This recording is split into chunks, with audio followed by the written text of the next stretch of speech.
O te ofalofa ma toe whātara whātu le pa ia maulunga le tātu o te nuu le suafa mānu mālo le tātu o li whaolo Jesu Kiriso. Nei fo ia sa fau tātu lia mai ia ili alofa ma le anga lei o le tātu o tua mānu mālo. Good morning, tā alofa lava. O le si ufonga nei o lau mua Wellington ia le fo wa toe amatalia lana tautua o le nei aso. Ai alo maia, le tātu sauni ngalo to le nei tai au. Le ata ita ilea le sunga le tausimtanga luenga. Reverend Missionary Tuita Mai, Kalesia me totisi Samoa, Tauwe Wellington, Simaya, le whaafonga.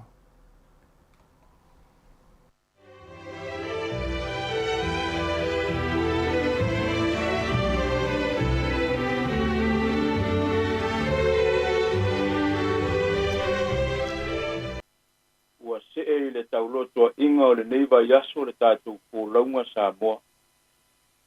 Ma lore turi vai, ma lore titalu. Oa mai le lua mafutanga male ali. Tari tonu o le tari lava le tōtele o le atunu. O lo manuia whaafutai. Doi, tari tonu ma le loto whaafutai. O lo manuia i tātou i le alofa o le atua.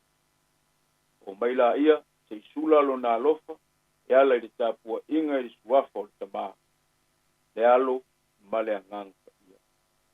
A o au, o te pese atu i loo malosi. O te alanga pia i le tae au i loo alofa mai. O wana whai oe mau olo mau alunga. Mau malu le asu na pua ngā ina ia, loo malosi e.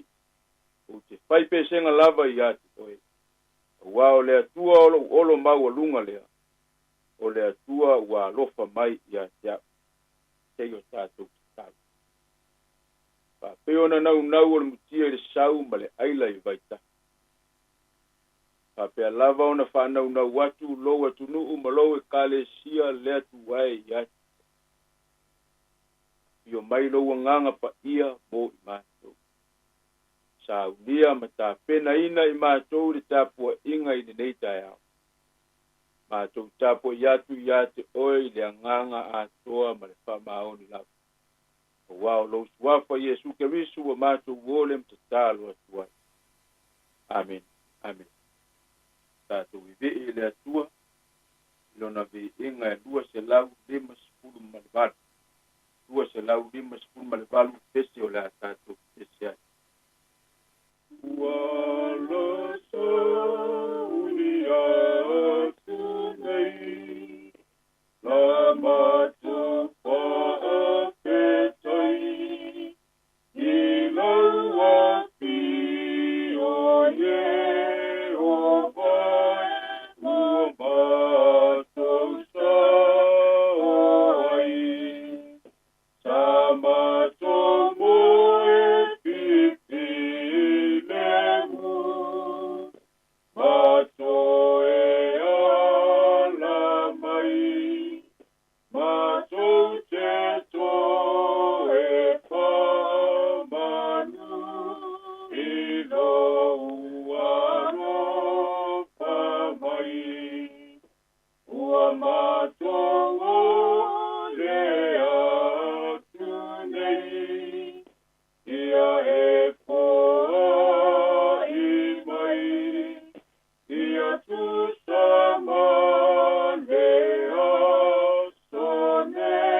Paungaina mo i tātou le nei tai au.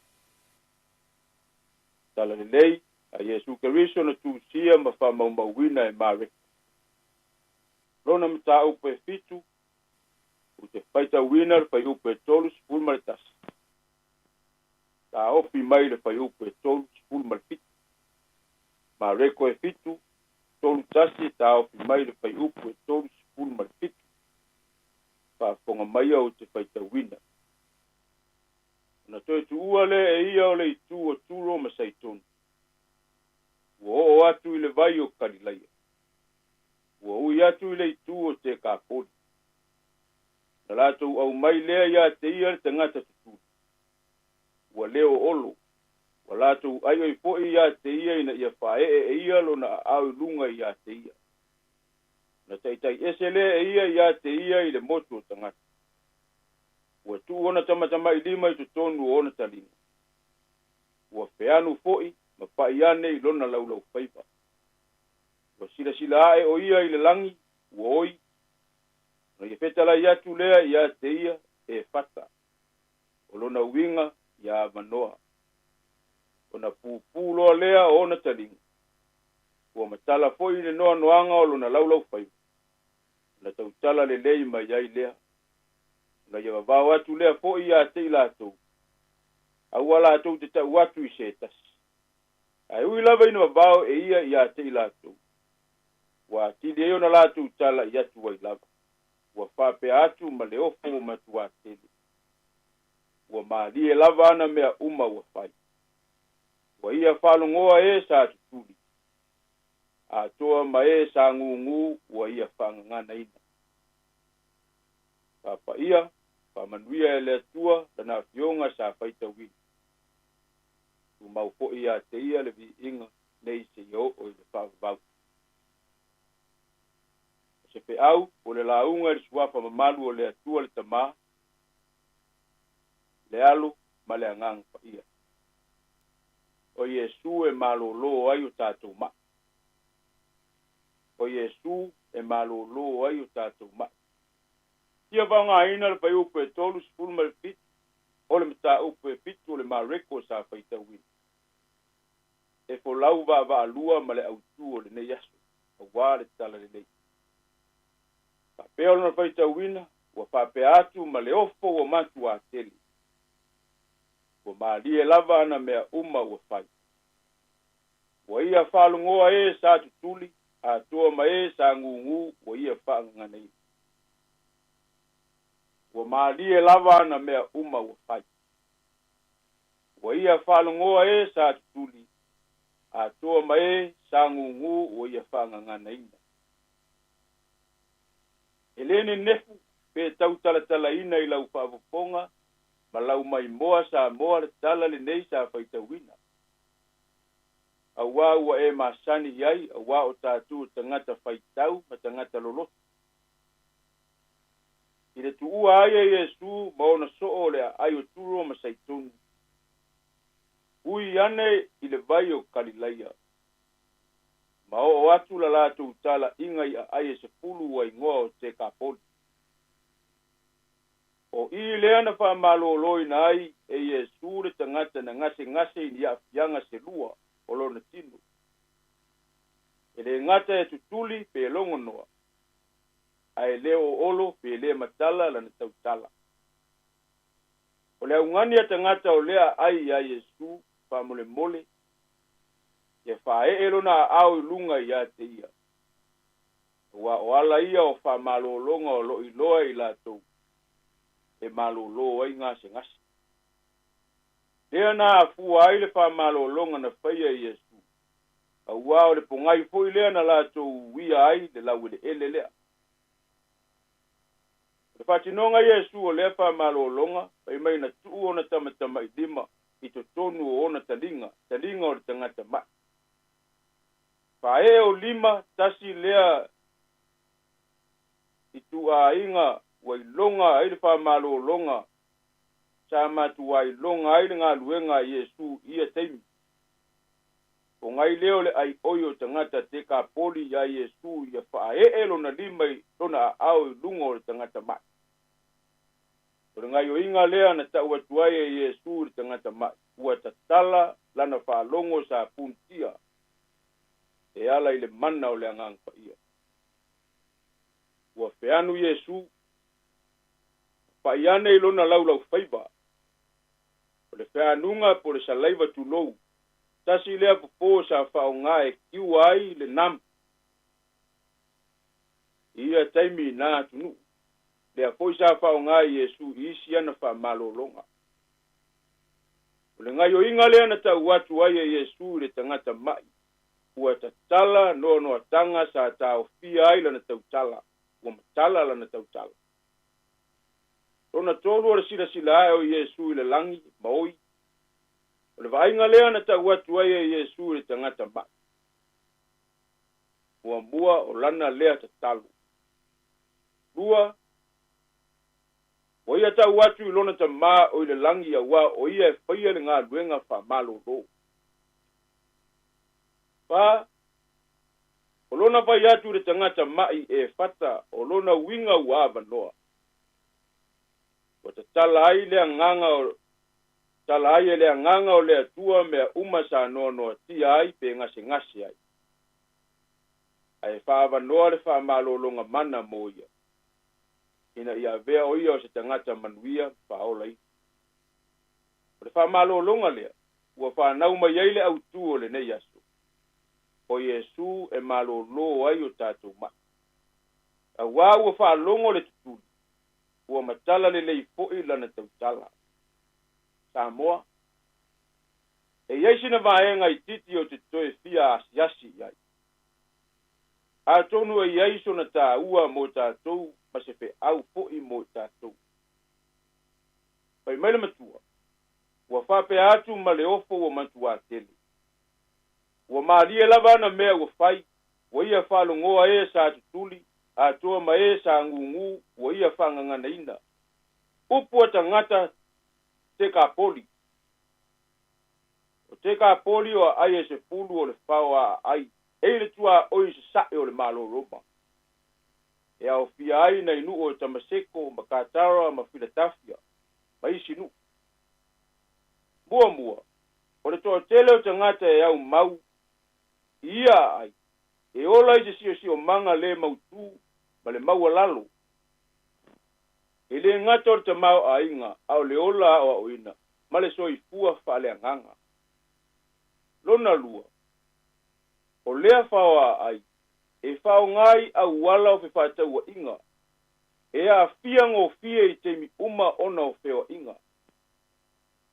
Ina ua uia mao iai e su maona soo. Ia ai. Na lato maita wina ai. E mo mia ona expose le nuu lea. Awa onga whale tala le lei.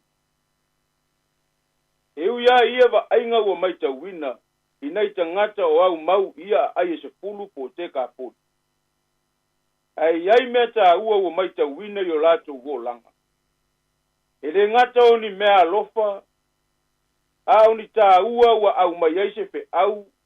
Ilo lato unu nofo ia ai. Mua. E loto tasi. E ngalu lue fa tasi tangata. Pesili. O aina au mai ale tangata mai ya Yesu. Tali. O tangata o lea ai. O tangata te ka poli. Na lato au mai fatasi ma la lato ai oi ia fa e ai le ao le ali o Yesu Kristo. E tupu le alofa i tonu le ai le. Ui ai le si o manga o lai. Ai fealo lo fa ai tangata. Ese le manai o le ngalu bue fatasi o tangata. Loto tasi. Lona lua. E fia tangata e whala utele ma whala uiloa le tala le lei. Na babao Yesu i la tau. Aua la tau te tau watu le bea na la tau ba ai iai. I le wha malo longo le tangata mai. Ai le ma whai tangata. E ui lava na babao atu e Yesu. Ai atide iu na la tau tala ia. Talo whai. E maulalo lo la tau wola i tamao ainga. Ai la tau te le fia tu maua lalo ina le ngā luenga lo tātou wa li o Yesu Keriso. ua latou fai o se mea fiafia ia e latou le tala i pea o le tala lelei lona tolu e le'i noatia i o latou loto fa'amalieina i le mea na faia i Iesu i lo latou uso po se tuagane po se tama fanau mareko e lima o lo ta'ua ai le fa'amalōloga a Iesu i le tagata na ulu tinoina i te moni matutuli ai te moni e ulu le lafua'a na pa'u'u le tofei ae fa'asaoloto o lea tagata na ai o iai lea tagata iā Iesu la te fia fa'atasi maia ae fai ia Iesu alu i lona fale ma lona aiga ta'u iai le mea ua faia mo ia e le'i gata i le aiga le tala'iga a le tagata lea na so'o fo'i te kapoli o tāla'i ai o le molimau na matuā ofo fo'i tagata o lea nu'u lea fo'i ua tupu i le fa'amalōloga o le tagata tutuli toe lē o olo o upu ia o le tāla'iga lea ua fai e tagata te kapoli le matuā ofo tele iā Iesu lea ua avea mamatua ua malie lava na mea uma ua fai ua ia fa'alogoa e sa tutuli atoa ma e sa ngūngū ua ia fa'agaganaina ua lē noatia le loto fa'amalieina i mea ua faia i Iesu tagata e maua lalo lo latou ola i le si'osi'omaga o ola ai ae o'o mai le taimi nei o lo'o ola pea o latou lagona i le molimau o le tala lelei sa latou fa'amati'eina le galuega a lo tatou ali'i fa'aola i o latou laufanua sa moa o le atua lea tatou te au'auna i ai o le atua ua malie lava ana mea ua fai upu malie o lo'o faogāina i le matua e tutusa ma le upu lelei o le upu manuia o mea lelei ma mea manuia mai le ali'i ua tatou ola ai ma faogāina ai i tatou ma tofusia ai i tatou i so se faiva ua ia vala'auina ai i tatou o ni foma'i o ni leoleo o ni fai a'oga o ni tagata ofisa o e galulue i kampani o ni fai pule o ni a'oa'o o ni tiakono o ni fai lauga o ni taʻitaʻi o ni fai fe'au o ni matai o ni au fa'asalalau ma le tele o tāleni ese o le aso ulagona le aso o tatou lagona ina ua tatala e le ali'i lau fa'alogo ma lau tautala ma fa'avanoa mo tā'ua le mana mo lo tatou faiva moni le molimau o tagata te kapoli ua malie lava ana mea uma ua fai usoe fa'aogā le avanoa tumau aluga ai le galuega a lo tatou ali'i fa'aola ina ia ola se agaga i o tafaiva ua tuina mai e le ali'i tatou te au'auna ai tupulaga ma fanau o fea e te loto e fa'asaga i ai lou olaga o le a fo'i le tulaga ua i ai lou olaga e savali atu lava le ali'i mo oe e lē fo'i le ali'i e galue pea o ia mo oe o le mea lenā na ia savalia ai lava le ala e le'i fefe i le tau fa'amata'u mai e le lalolagi e na ia finagalo ina ia tāola e mai le matua ua filifilia ua malie lava ana mea uma ua fai ua ia fa'alogoa e sa tutuli atoa ma e sa ngūngū ua ia fa'agaganaina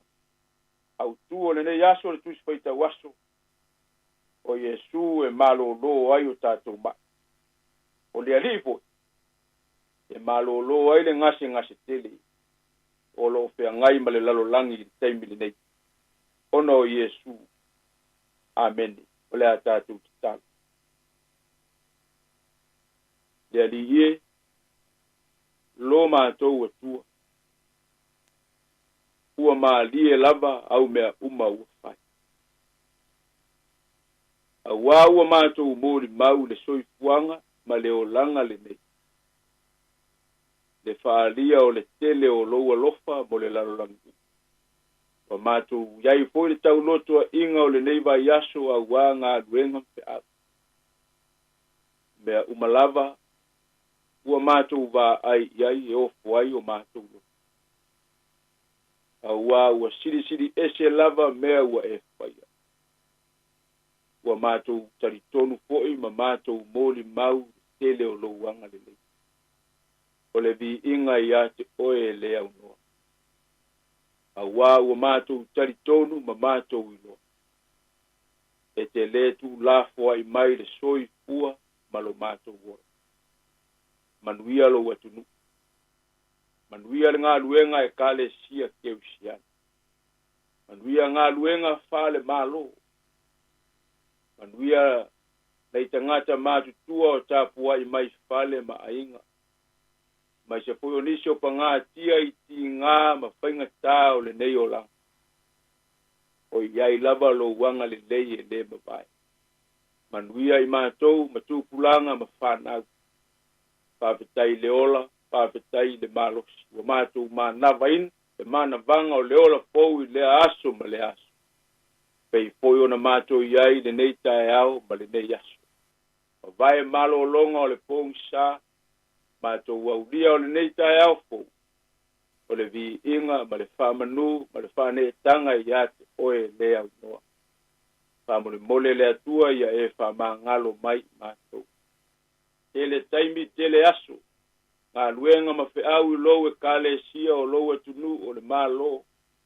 Kampane ma whalapo pitonga ma tangata teito tasi o whainga malo fo.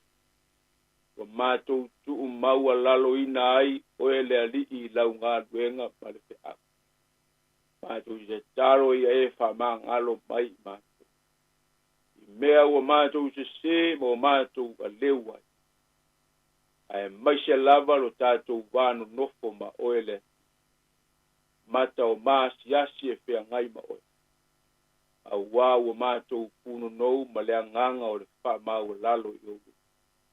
Alofa whamau ngalo mai.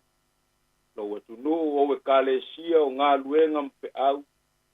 O alo ma mātou whanau ma le tāpua inga le au mātou. Ui ma ngalo i mātou umai lo alofu no. Tama.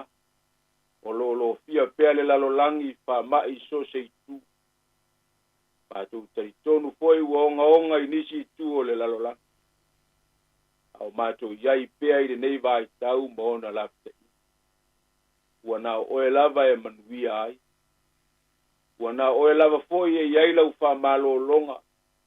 E tapi e sea ina ai le wha mai mai le lalo langi. Au wa o ia te oe le pule ma le mana. Mātou te talo ia e pesoa soani mai. Malavea ina le soi fua o tangata i nei vai tau whaingata. Ia iai lo alofa e le uma. Whamanuia ngā luenga whale malo. Whameta ngā luenga le malo kampani whalapo pitonga tangata te totasi. Manuia ngā luenga lo e kale sia o puno no wai. Iso se vaenga o le lalo langi ma le nei atu. Ia e pesoa soani mai la mātou ngā luenga mōni. Whamanuia le au mātutua i whale ma maota. Oe o i maota ngase ma ai o supa inga ma whale pui. So se tasi o pa ngā tia i le lalolangi. Ia iai lo wanga le lei, anga le lei tūpulanga ma whanau. Tau sia i o ao lofa maua ao mama. Tātou ma oe le fōlaunga o le nei māsina, ua mātou a mataina. Tātou ko lau ma oe manuia ai. Mātou te talo, tātou ma oe i ngā luenga ma whi au le nei aso, pa manuia le opisa pāsala lau ma tiu te whai. E soa soani i ngā luenga uma. Pa manuia lau upu sa mātou mōli mau i ai. Suafo oe e suke risu o mātou wole mta talo atuai. Tu mau i o mātou lunga lau manuia lau file mu, ta male alo, male anganga pa ia. Ei o o ile fava vau lava. Amen. Amen.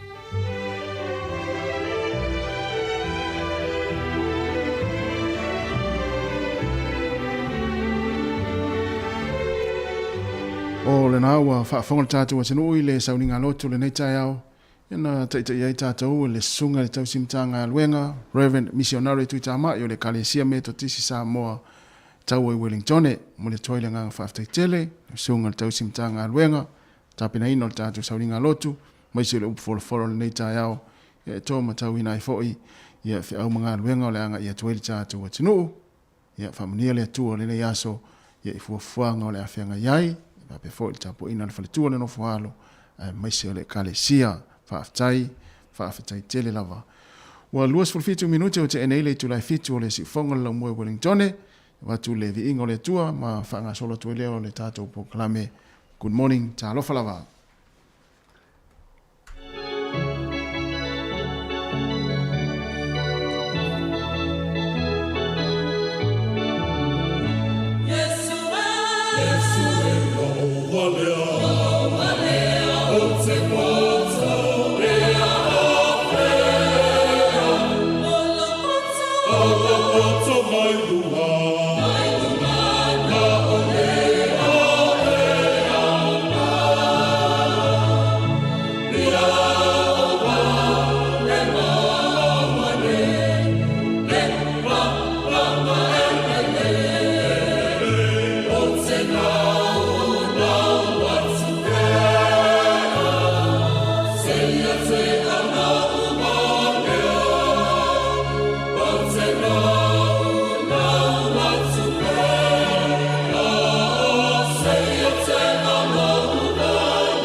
O le tautua le si ufonga o le laumua o lo iai fo i le langolango a le New Zealand On Air.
ata o le taiao, siu fofonga o le laumua, aso ngafua, i le aso faraile, i le fitu i le taiao, ata o le taiao.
Good morning, tala falava, tata pukalame le ata le tai ao, io ia atala ia mafia le tai ao pe io wingo le upo le pese, ia i le tata maftanga fo ile wa amata ia le tautua le sifonga le laumua, Wellington e tata wala leo le tasi ono tesi ma le tasi famo, pa be fo ilungo tata upenga te failangi, ilungo le tata app le Samo Capital Radio app, ia mai se le tata Facebook, ia ma le tata YouTube channel.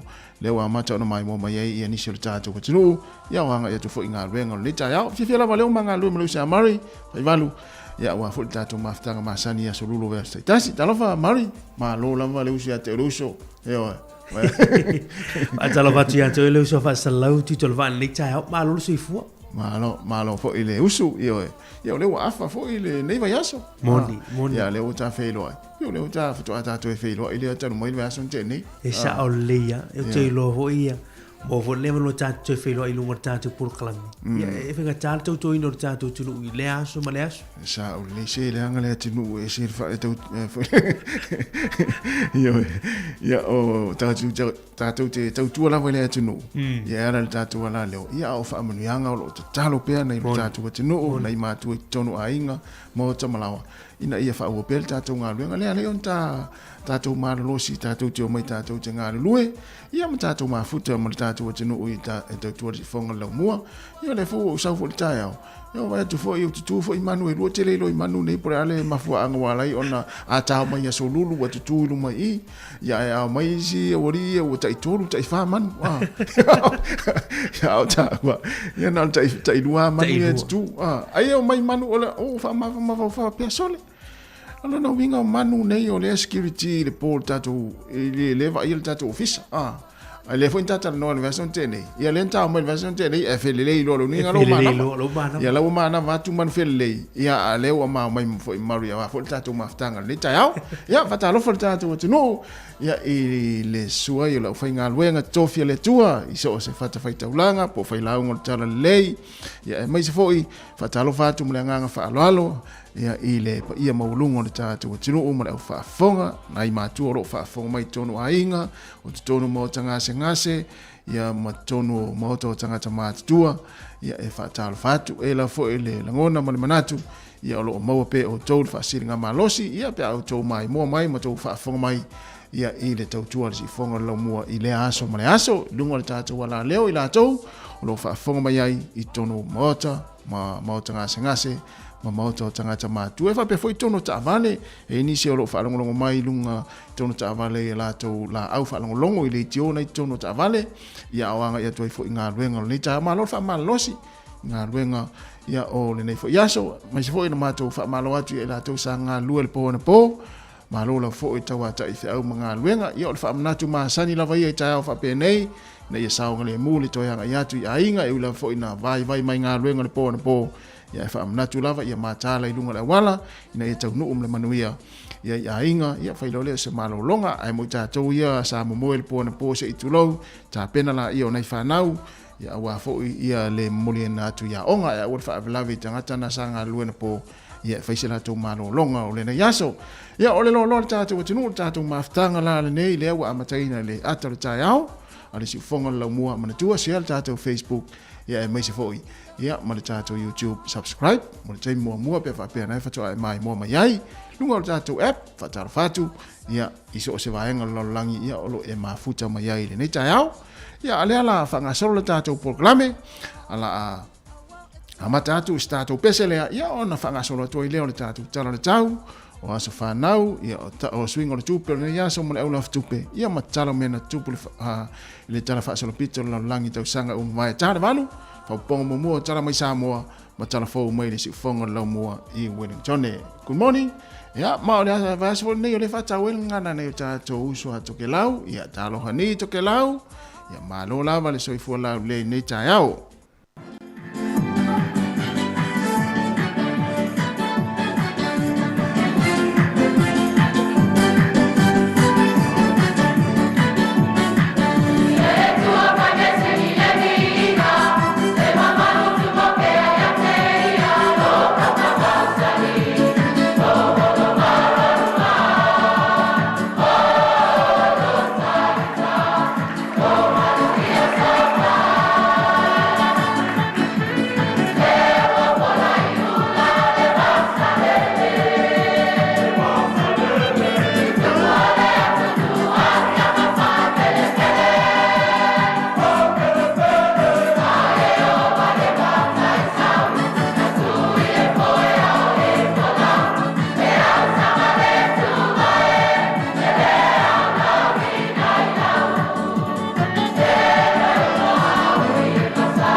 Amalofa tai o le tatu talo le tau mo tatu Wellington le yaso pe ona mai le vai tau mo tatu le yaso ya ole vai atu e langi le ya au ni so taimi le yaso ya mo tatu Wellington ya ni so taimi ole atau malosi mai savili ai mai sela foi I no foanga ta lai fa solo atu le aso ata yao e au tatu Wellington ya fa pena foi le Australia ya ale mai tau atu le stonai ya to olwai ya timunga o kapiti o manuatu o whanganui e langi le lei tu salita tau le yaso ma Wellington ya fa pia foi Rapa Hawke's Bay Taupo ya Mamarpa ya e langi le foi o tau le yaso o le malulu Wellington le tau nei le fa mawina se full ma le lua o le mafana le ea se full ma le ono tatou po lua le fa mawina se full lua le mafana le malulu e se full ono foi le mafana le maulunga le ea o apahat ma wainu yo mata ya e tutusa foi ta i se full ma le lua le malulu le tau nei ya a o le mafana le ea se full ma le fitu I apahat se full ma le malu lo hat ai se full ma le malu foi wainu yo mata au polilua ma Wellington ya le ta i se full ma le ono le maulunga le mafana le ea I le tau nei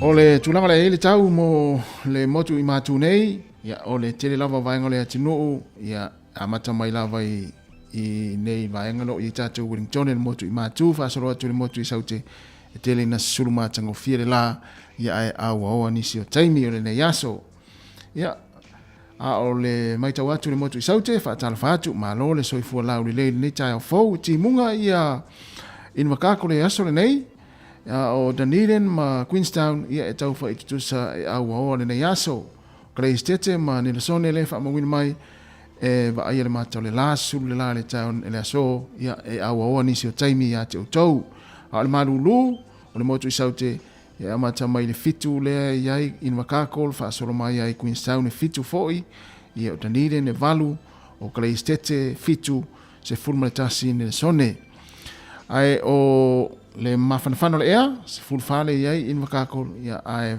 lua se fulma le lua ia Grey Stete I le tau nei o le tātou atunu le nei aso I Samoa ia tele lava isi vaenga o le atunu I Samoa lo oi le vai ia wa tole vai aso I le mauni vai isi o fioanga I whaftai o le mai tau atu ia lewa amata ona to ulu ti munga le tātou atunu le nei aso amata mai le aso nafi ai o le mafana ia o le whamawina I 2.5 2.5 le vevela o suva I fiti ia sampura vinaka mo tau lo malanga tu I fiti o tu I Samoa ia isi vaenga le wale ona o ia ma lo lava 2.5 mafana o fiti le aso 2.5 le vevela ai o le apapa faitili ia I fiti le nei aso ai me se lava ina I suva o Rarotonga I Cook Island ia e awawa le nei aso ia ai o le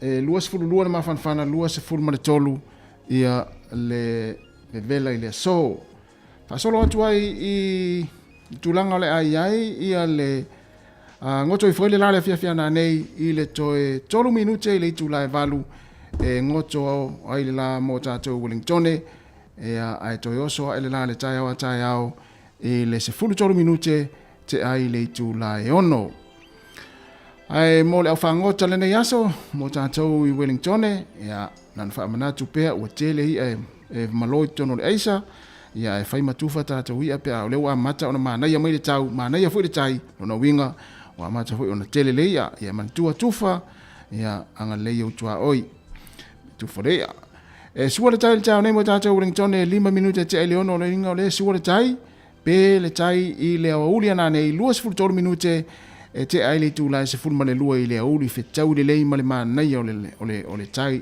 o le tau mo tātou Wellington le yaso le la ai to e sua la le tai le fiafia na nei le to e 2.5 minute I le tūlai fitu le poa na nei pre fiafia na nei to e sua I le tai mo tātou Wellington mo le whangota I porirua na le fe pasia ia ne le si vaenga lea ia whangota ia ai le e afe mai tātou whatalofa ia manuia whainga whaiwala nei aso tātou I porirua sua le tai le tau nei i le toe se 10 minute le tūlai se 10 maritasi o na pele o le tai i le fiafia na nei toe se 10 minute i le tūlai 5 ia o le tala na o le tai ia ma le tala o le tau ia mo tātou Wellington le nei aso ia se i tātou asiasi atu i le tūlanga o le iai le tupu.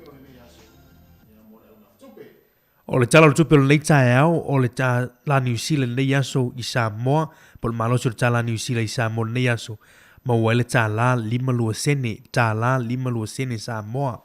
Maloso le tupe New Zealand i fiti, ma ua le ta la 2 sene, ta la 2 sene. Maloso le ta la New Zealand i Australia nei aso, ma ua le 2 sene. Ia maloso le ta la New Zealand i Amerika, ma ua le 5 sene, 5 sene. Mo sa mola vei nei aso tasi le tala New Zealand ma wale tala 5 sene i Samoa manuia la foina o tau seleni i ainga lo whaamule mai i Samoa.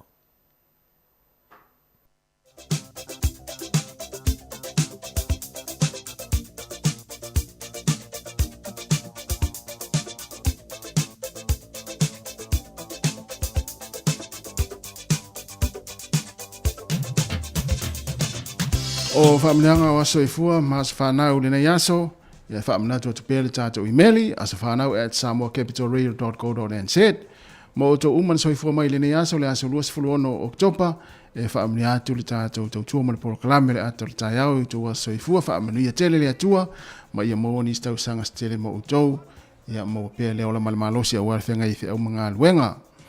Ai, o le tusi whaitau, pe ai fia whaitau iai, pe o mauri le wasu e matus pa ia le tai au le nei ia tātou whaitau i le mātai o lona mata upo e ono whai upo i se fulu ma le ono pe a o tau ana popongi a wane i o tau mata whaanoa noa pe o tangata pepelo o la tau whaaleanga o la tau mata na ia i loa tangata o la tau ana popongi e moni o te whai atu ia te o tau o maua e i la tau lo la tau taui ma naia tele le whaitau le nei tai au o le mātai o e luas fuluono, evangelia mātai o e se fuluono, tu e whaasau atu, ma evangelia mātai o e se fuluono, whai upu e se fulmaleono.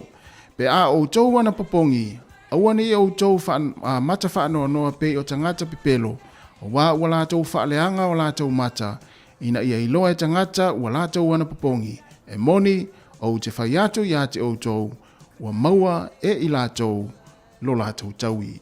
Manu ia tele lava o tau aso i fua, e a se pese atu le au fai pese atu si whanga le rau mua e whaamuni atu ai o tau aso i fua le nei tai ao.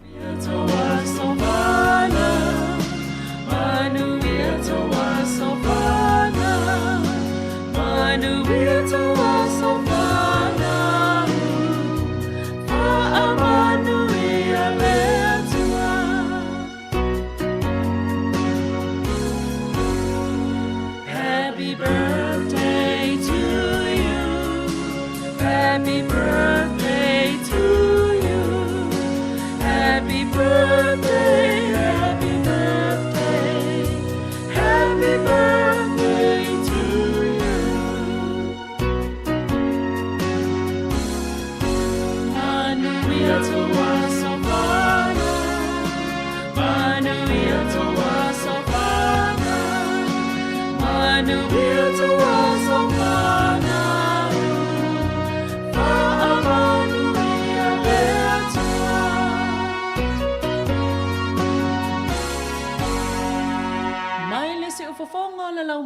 Hip hip hooray!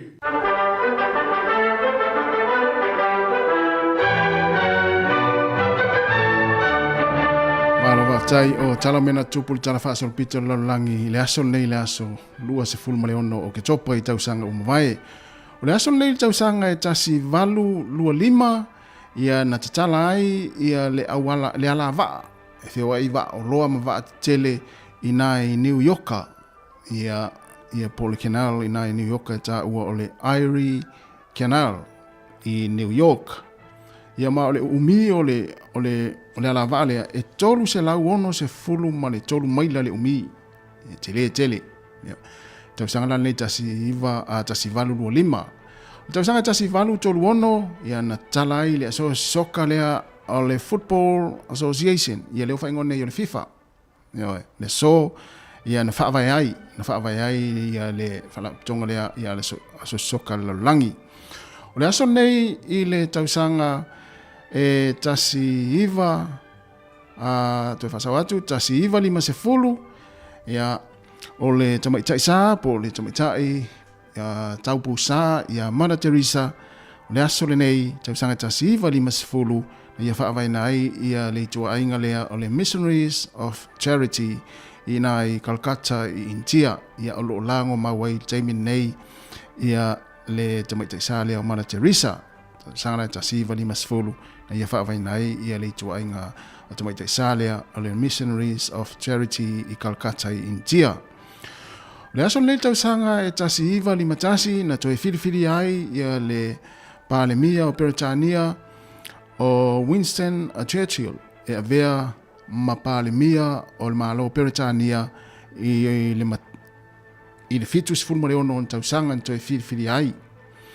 O le aso le tausanga e tasi iwa fitu iwa ia na tangata valinai se itulou le presidente o South Korea ia tangata le suafa ia Park Chung Hee ia ma o lana lava uo mamae ia na tangata valeina o ia tangata le o Kim Jae-kyu ia o se uo mamae ia te ia peita iane ia na ia toe tangata valeina lava presidente lea o South Korea ia i le tausanga tasi iwa fitu iwa ia ma alona whaasalanga ia na whaasalaina i le oti se tu lau lava le whaafonga mai e lea tunuu.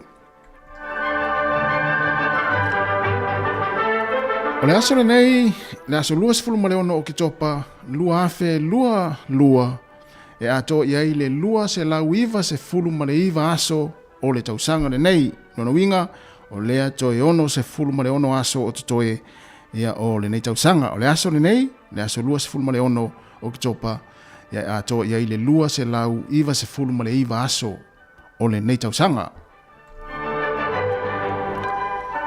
Ia o le aso i fuala nei o le sa avea fo i ma wharatua o le presidente Amerika o Hillary Clinton ia o le aso le nei o le aso i fua o le wharatua ia Hillary Rodham Clinton ia na soifua mai o ia i Chicago, Illinois ia Amerika tausanga tasiva fa fitu ia ma le aso le nei i le tausanga i lua afe se fulma le fitu i New Zealand nei ia na avea iloa ia le tamaitai pa le mia o New Zealand Jacinda Ardern e avea ma pa le mia o New Zealand i le tausanga i lua afe se fulma le fitu le aso le nei ia ma avea i o ia o se pa le mia mua ia o le lalangi ia e fulele e lai titi lava ia pe o ia o se pa le mia pito i lai titi tamaitai pa le mia i le tolu se fulfitu on tausanga na avea o ia ia pa le mia le tausanga le nei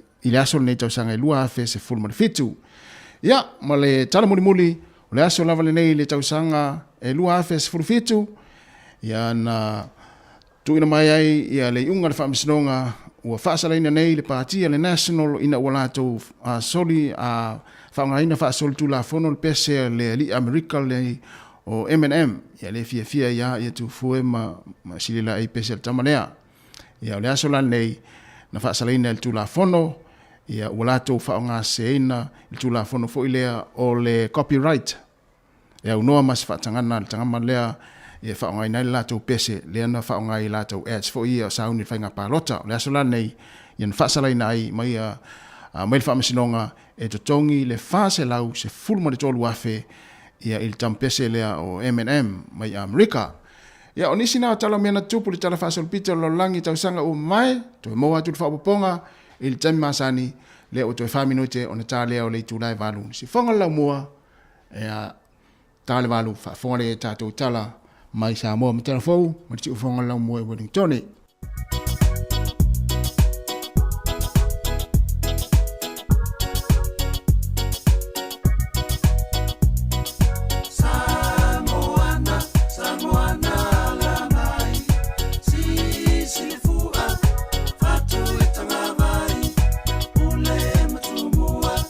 Sila ile au fautua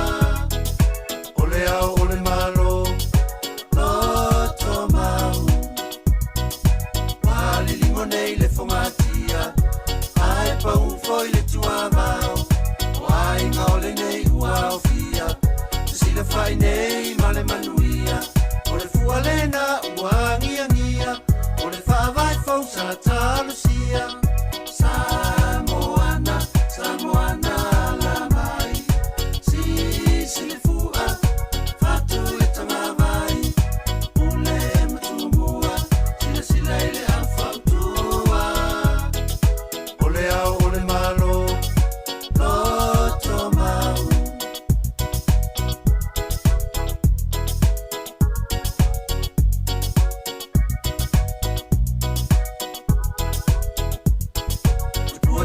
Sema mali etoa e wina le ino foi le no foa wale ato tu pe ile faita ai ole fina ngalo le ole tapa sila ile to tanga ile ata wati ua lua sola o mata afa Samoana Samoana la mai si le fua fatu le tanga vai ule matumua sila ile afa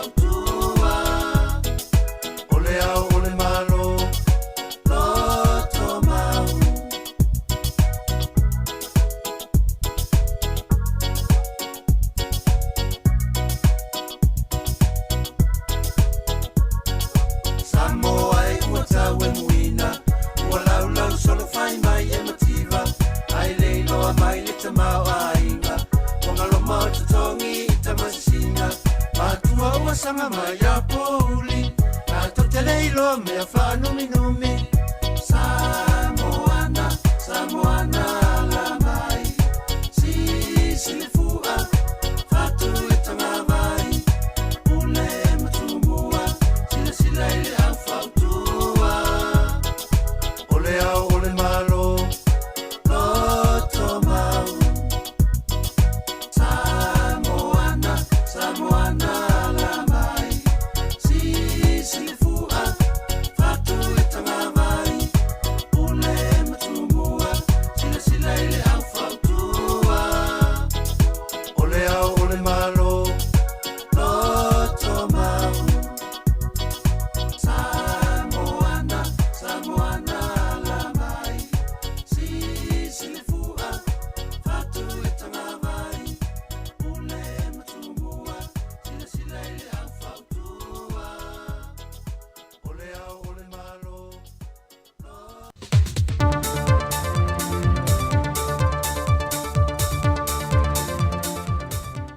Talofa lava o se whaopopongo tātou telefon mai sa momole nei fo iaso o si mai ei lau whaafonga.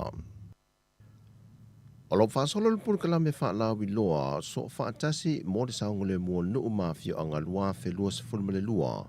Leo lo tai mua ai le official fesa e puru kalame whaalao I loa I mo le saungole mua so whaatasi ai.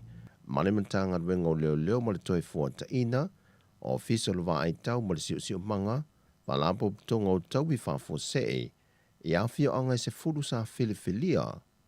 O le nei whaalau I loa sa amata mai le masino a perilo le tau sangare nei. E o mai I le masina te neo se tema. E lua bito nu o whanga loa sa awai e sa wano masale sa tele. O manono na fantasi mai e whaleu le puiai sa lua maapai. Mai sa la whai sa fantasi mai whanga whau whale alupo le whale tanga loa ma matawai sa fune. O le manu lau tio le nei whaalau I loa. O le whaalau tele le o le sila fia ma le maamala mo tangata nuu. E ngai o ingai mawhai ono lanto whaatino. Pe ao o I teimi o whaalawe lave. O ia o onga sa whaalau I loa le sango le mu mai se afi. O le sau niu ninga a o le itupu I le teimi mai ai se whaalawe lave whaale natura. Ma le sa I lio se lave ai. O le fso swani mua mua. Whape ma le whaasawina ma le pule ina o se apitanga. Sa tu ina tu le awa noi pa anga sa whailua ai. E whailua I o lato mta whaioi. Mo lato tiu te tau a vele una ia leo le saunga le mu. Na mai al por kalame I nuk te itasi sa tuftu whai nai lo me whai ngā ruenga pe o whangu fui mu. O mai ala vea ai. Po lo whai ngā ruenga o moli wila. Ma sini wha leo tele leo ma ili afi. Ma tau au inai fo I mo lato tu spasi, mo I lato uma na awai le por kalame. O se tu singa lungo le pepa le observer le vaiaso le nei, Na whaailoa e le newspaper le Observer, le whaitionga le fionga le minsta al whaatuanga le fionga la auli. Wa whaonga se le whaipule o le tūmalo le pā. Le se ledio le luas la wafele na tu inatu mo le whausia le ofisa o le fono whaavae. O le amatanga le poloketi ta miliona I tausanga. E ui watali mai le fionga le whaipule o le tūmalo wa whaamalo lo le tūmau. Ai wa sau no whaamanino le sui o le malo o ia fu ile o lo ngafa ma le tausi o le fio anga o le pā. Le fionga awe lua Samuelu e nari. E whaano no tele ile le sa o le whaasara longo whaia le fionga la uli. Ona ele o la ese ilanto mai le whaavai whaata atia ma ta iala o le poloketi na whaatu le whainga malo fau. O le tupe lea e tu se iwa sifulu ono afe. Iwa sifulu ono afe. O le lisi lea o le fale o le matu e kale sia. O le fale le kale sia. O lea ua malie mai le kale sia e whakasai le pā. O le awhai le whaonga le fale lea. E lisi la e whai ele fono whaavai. O whaatino ai ngā luenga e pēna mo o mia. E le whainga le miliona. O le lua se la wafe le pe o le whapea o le crown work. E lay down ai le crown work. E amatai le whaanga so longa le operation. E whapena fo ia ngā yo inga mo o mia. Mo le a mai la le o le miliona. E au fia ai la I whaanga yo inga o lai lalo o whainga whaavai a tinama te maita I usa malpolokeki lea. Le te tongi inga o le fale whao ngā mo le ofisa. E o le fale la leo le kalesia, leo whao ngā. E ta ilua afe ta la I le masina, le lisi, o lona winga. E lua se furfa afe I le tausanga. A ua fina ngalo lo mātou koweiti. E tu tongi uma le wha tausanga. E tongi uma, o lona winga. A wha tausanga wha atele I a lua se furfa afe. Ua iwa sifulu ono afe.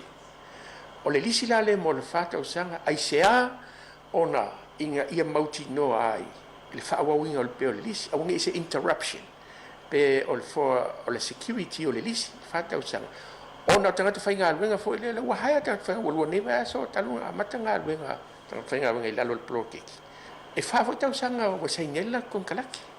O le se leni ua whaelo le fionga le minister ia la uli wa tufa le whaipule o le tūmalo le pā. O le a whaafonga ia le saunuanga awilua e le so onga o tātou telefou. O le pōne whātou te e le whaafele le kapi Samoa. La lanto wala au lia le mo le te e whono le kapia le lanolangi le sunga Sir Bill Beaumont. Na whātou te ia e le whanitali malo le tānoa tu sitala. Na feilo ia ma le fionga tuile epa lupe soli aisa le malie le ngoi.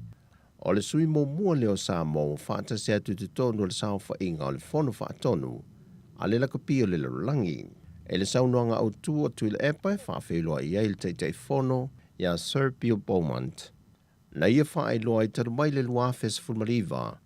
O le ulua I teimi lefto a mawhaio na langona I se leo. E palo tai se sui o sa mo I te tonu le neifon tanga. Sau notu le epa, o se awa noa pito silio ni tāu tele, mo le laka pisa moa. O le so le a whātou te isi whaafo tutupu e whae a tue se swafa tāua me le a fio anga o au whanga, e le teitei whono, o le komiti whaatonu le laka pi le langi. O le aso fitu le masina fōu e tūla I si lao le lenga po si lao wha le lenga, e tali o na mōlianga I lumo le wha masinonga, e na ua whaamao ni o na mōlianga, o lona o sa whaia leo se tamai ta I tu risi le taulanga, ma ave whaanga oila nā tutupe. Whaamao ni a mai e le fionga le komsina le tanga luengo leo o paaulongo I tino Filipo. Wa tao fia nei lalo lanto wa ainga lea fo I televou, ina ua whaamao ni o na mōlianga. O tala ia mai Samoa, Manuel ni yaso lo tātou tunu, whaasai foia.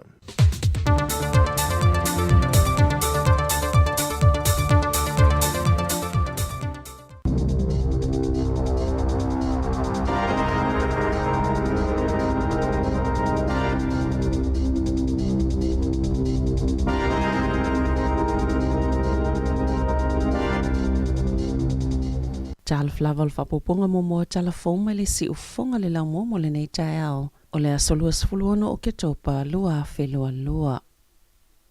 O le whaatautonga le tamaita I whaipule fō le leipa I le asoana nafi, Soraya Baker Mason, e soitulanga ia Trevor Mallard, wa ausia isi matati a fō le palemene o New Zealand, ona o le taimi mua lea.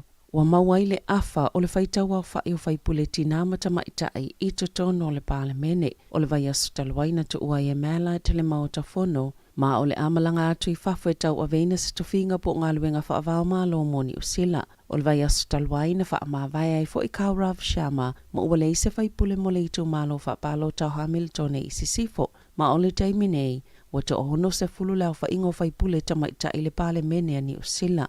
Sa le I whaatangaina tamaita ai ona avea ma whaipule I tutono le pale mene a New Zealand. Se ia o mai le tausanga ia whaiva se lau se fuluiva, ma o le tausanga I tasiva tolu. Na filifili ai le ulua I tamaita I whaipule, Elizabeth McCombs, ai o Helen Clark, o le tamaita I whaipule lo na se fulu male fitu, o New Zealand, e ono ia tunu uo o atu li 5%, leo whainga o whaipule tamaita ai I tonu o ala tau pale mene, o na sauno ili sui pale mia, Grant Robertson.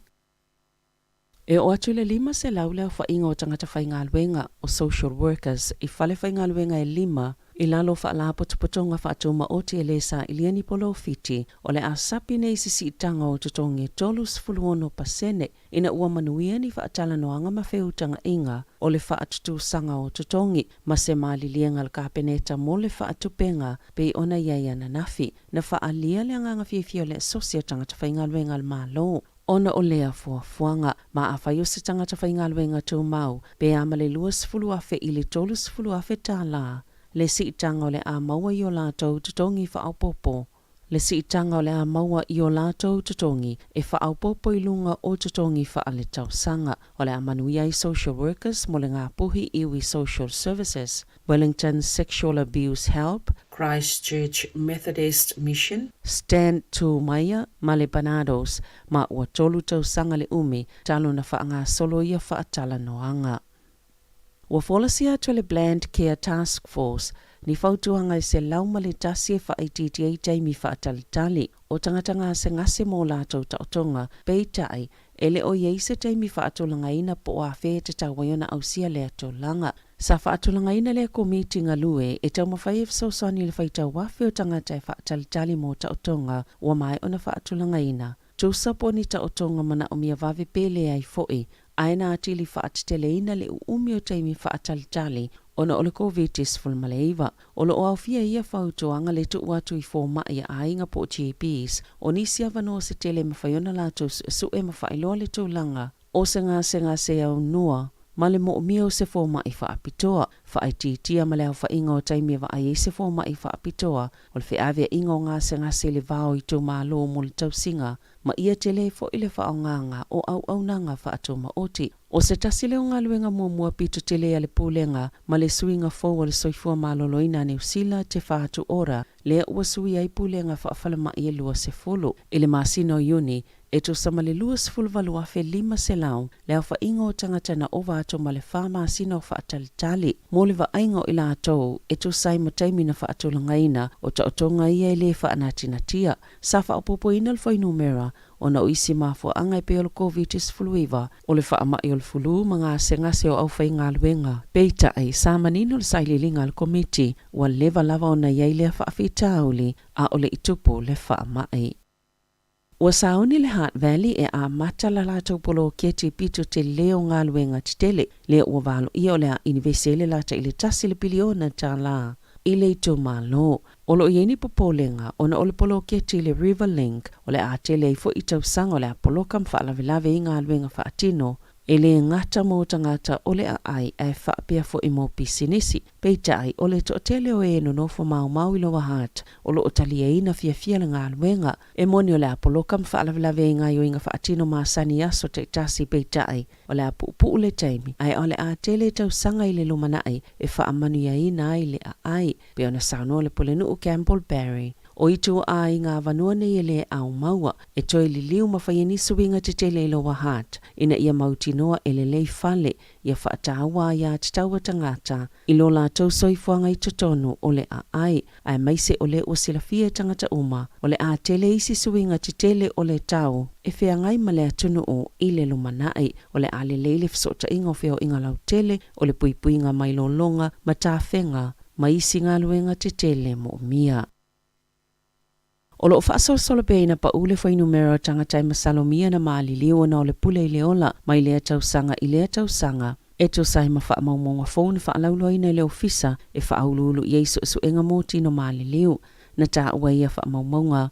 E lima se lau tolus fulvalu leo wha ingo tangata sa maali liu, sa masalomia e maa fua no le pule i leola le tausanga wha altupe, lea na wha ai uina i lea su tolus se fulo i uni lua a whelua lua, pe to samal to se fulu te simale lua, mai le to se lau wafe o tangata, mai maua lalo i fona i lol fai numero sa masani ai, i le sfulu tolu tausanga wa toa nai, o le tolu ai leo tausanga sa so o ua wha amawina i le wha asol pea, ina pa ua fai numero o e maali liu, ona e masalomi o le pule leola, sa ta ue Matthew tu taki o le whaatonu sili, o le ofisa mo le puipuinga o le pule leola, e whaalotu tele ina i lato i lea tau langa peitai o soifua te itasi uma e mauna o le pule leola, o se tau langa e whaanua noa tele ai, o le malosi mo le maloloina o so tanga i ainga ma mafutanga te itasi, o nisi o ni vaenga pito sili o na tawa e puipui ai leo o ia mafaufonga o le pule leola, pe ona sauno ato taki.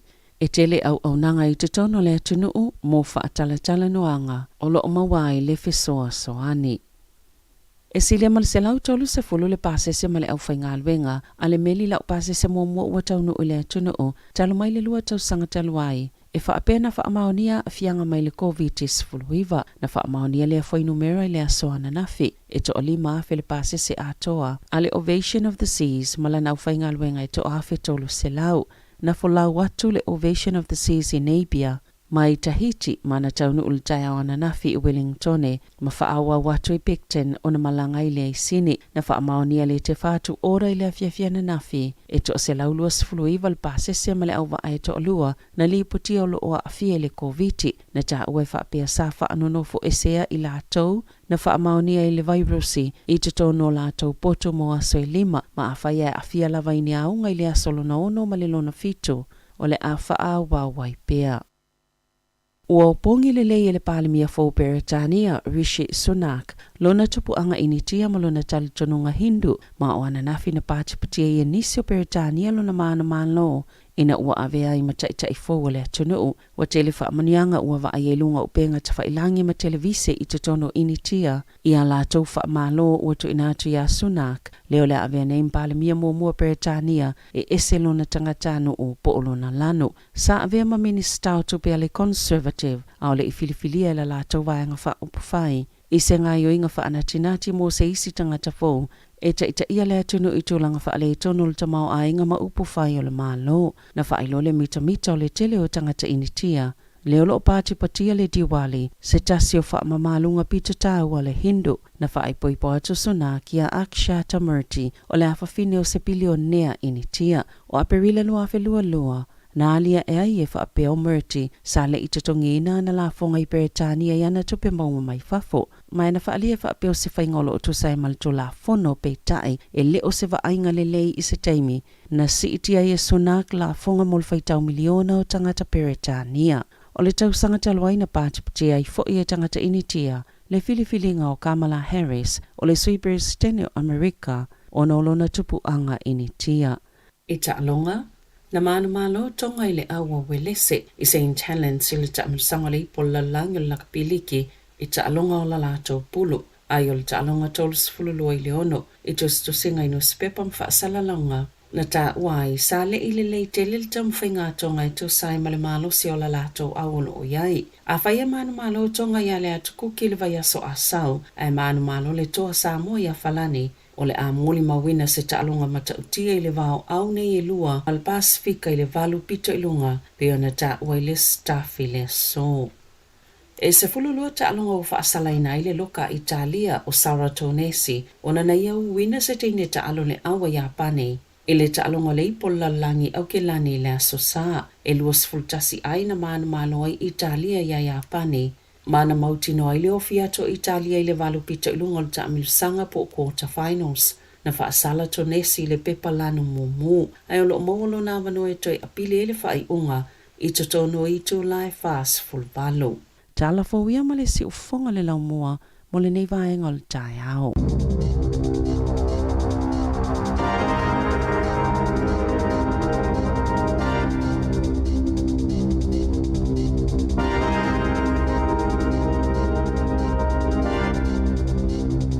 Malova tai le whaafunga mai le tinu na ua whaafunga mai fo i le whaapunga mua tātou telefau le tai au pe na tāpena mai a Severina Kasiano te whaafunga ia i le tūlai iwa i le tai au nei le whaapunga lona lua ia mai se ai o tātou tala mai Samoa ia le tautua ia le sunga ia tāsia Salam Sam ia toi whaamalo ma toi whaatala whatu ia le tai au i le tātou tinu ia le ua te le valu i minute se funma le valu ia whaamanatu pia ia le saunga le mua nei whanau wa fo i le taimi o atua ia onga ia mo i tātou fo ia leo atu le tele ina poloka i kolosi ia va ia kolosi ana i tamiti whaamua kolosi ia mana i tamiti kolosi o le aonga te fo ua lo atu le atu tātou o lai whaali i atu i po i se mea fo lele lai whaali i atu i le whale po le latu e whaatau ia la lai whaali i atu le whaatu ia lomatua me fa so ka se tu pe la ka de fa tau mo se fa lawa pe fo i mai sa ulo le ator ta vale vai il fa tau va al mela ita mai ol fale ol fa lawa fa tau ele al wis tol ta la pos fa ta la ala ita mai il fa tonu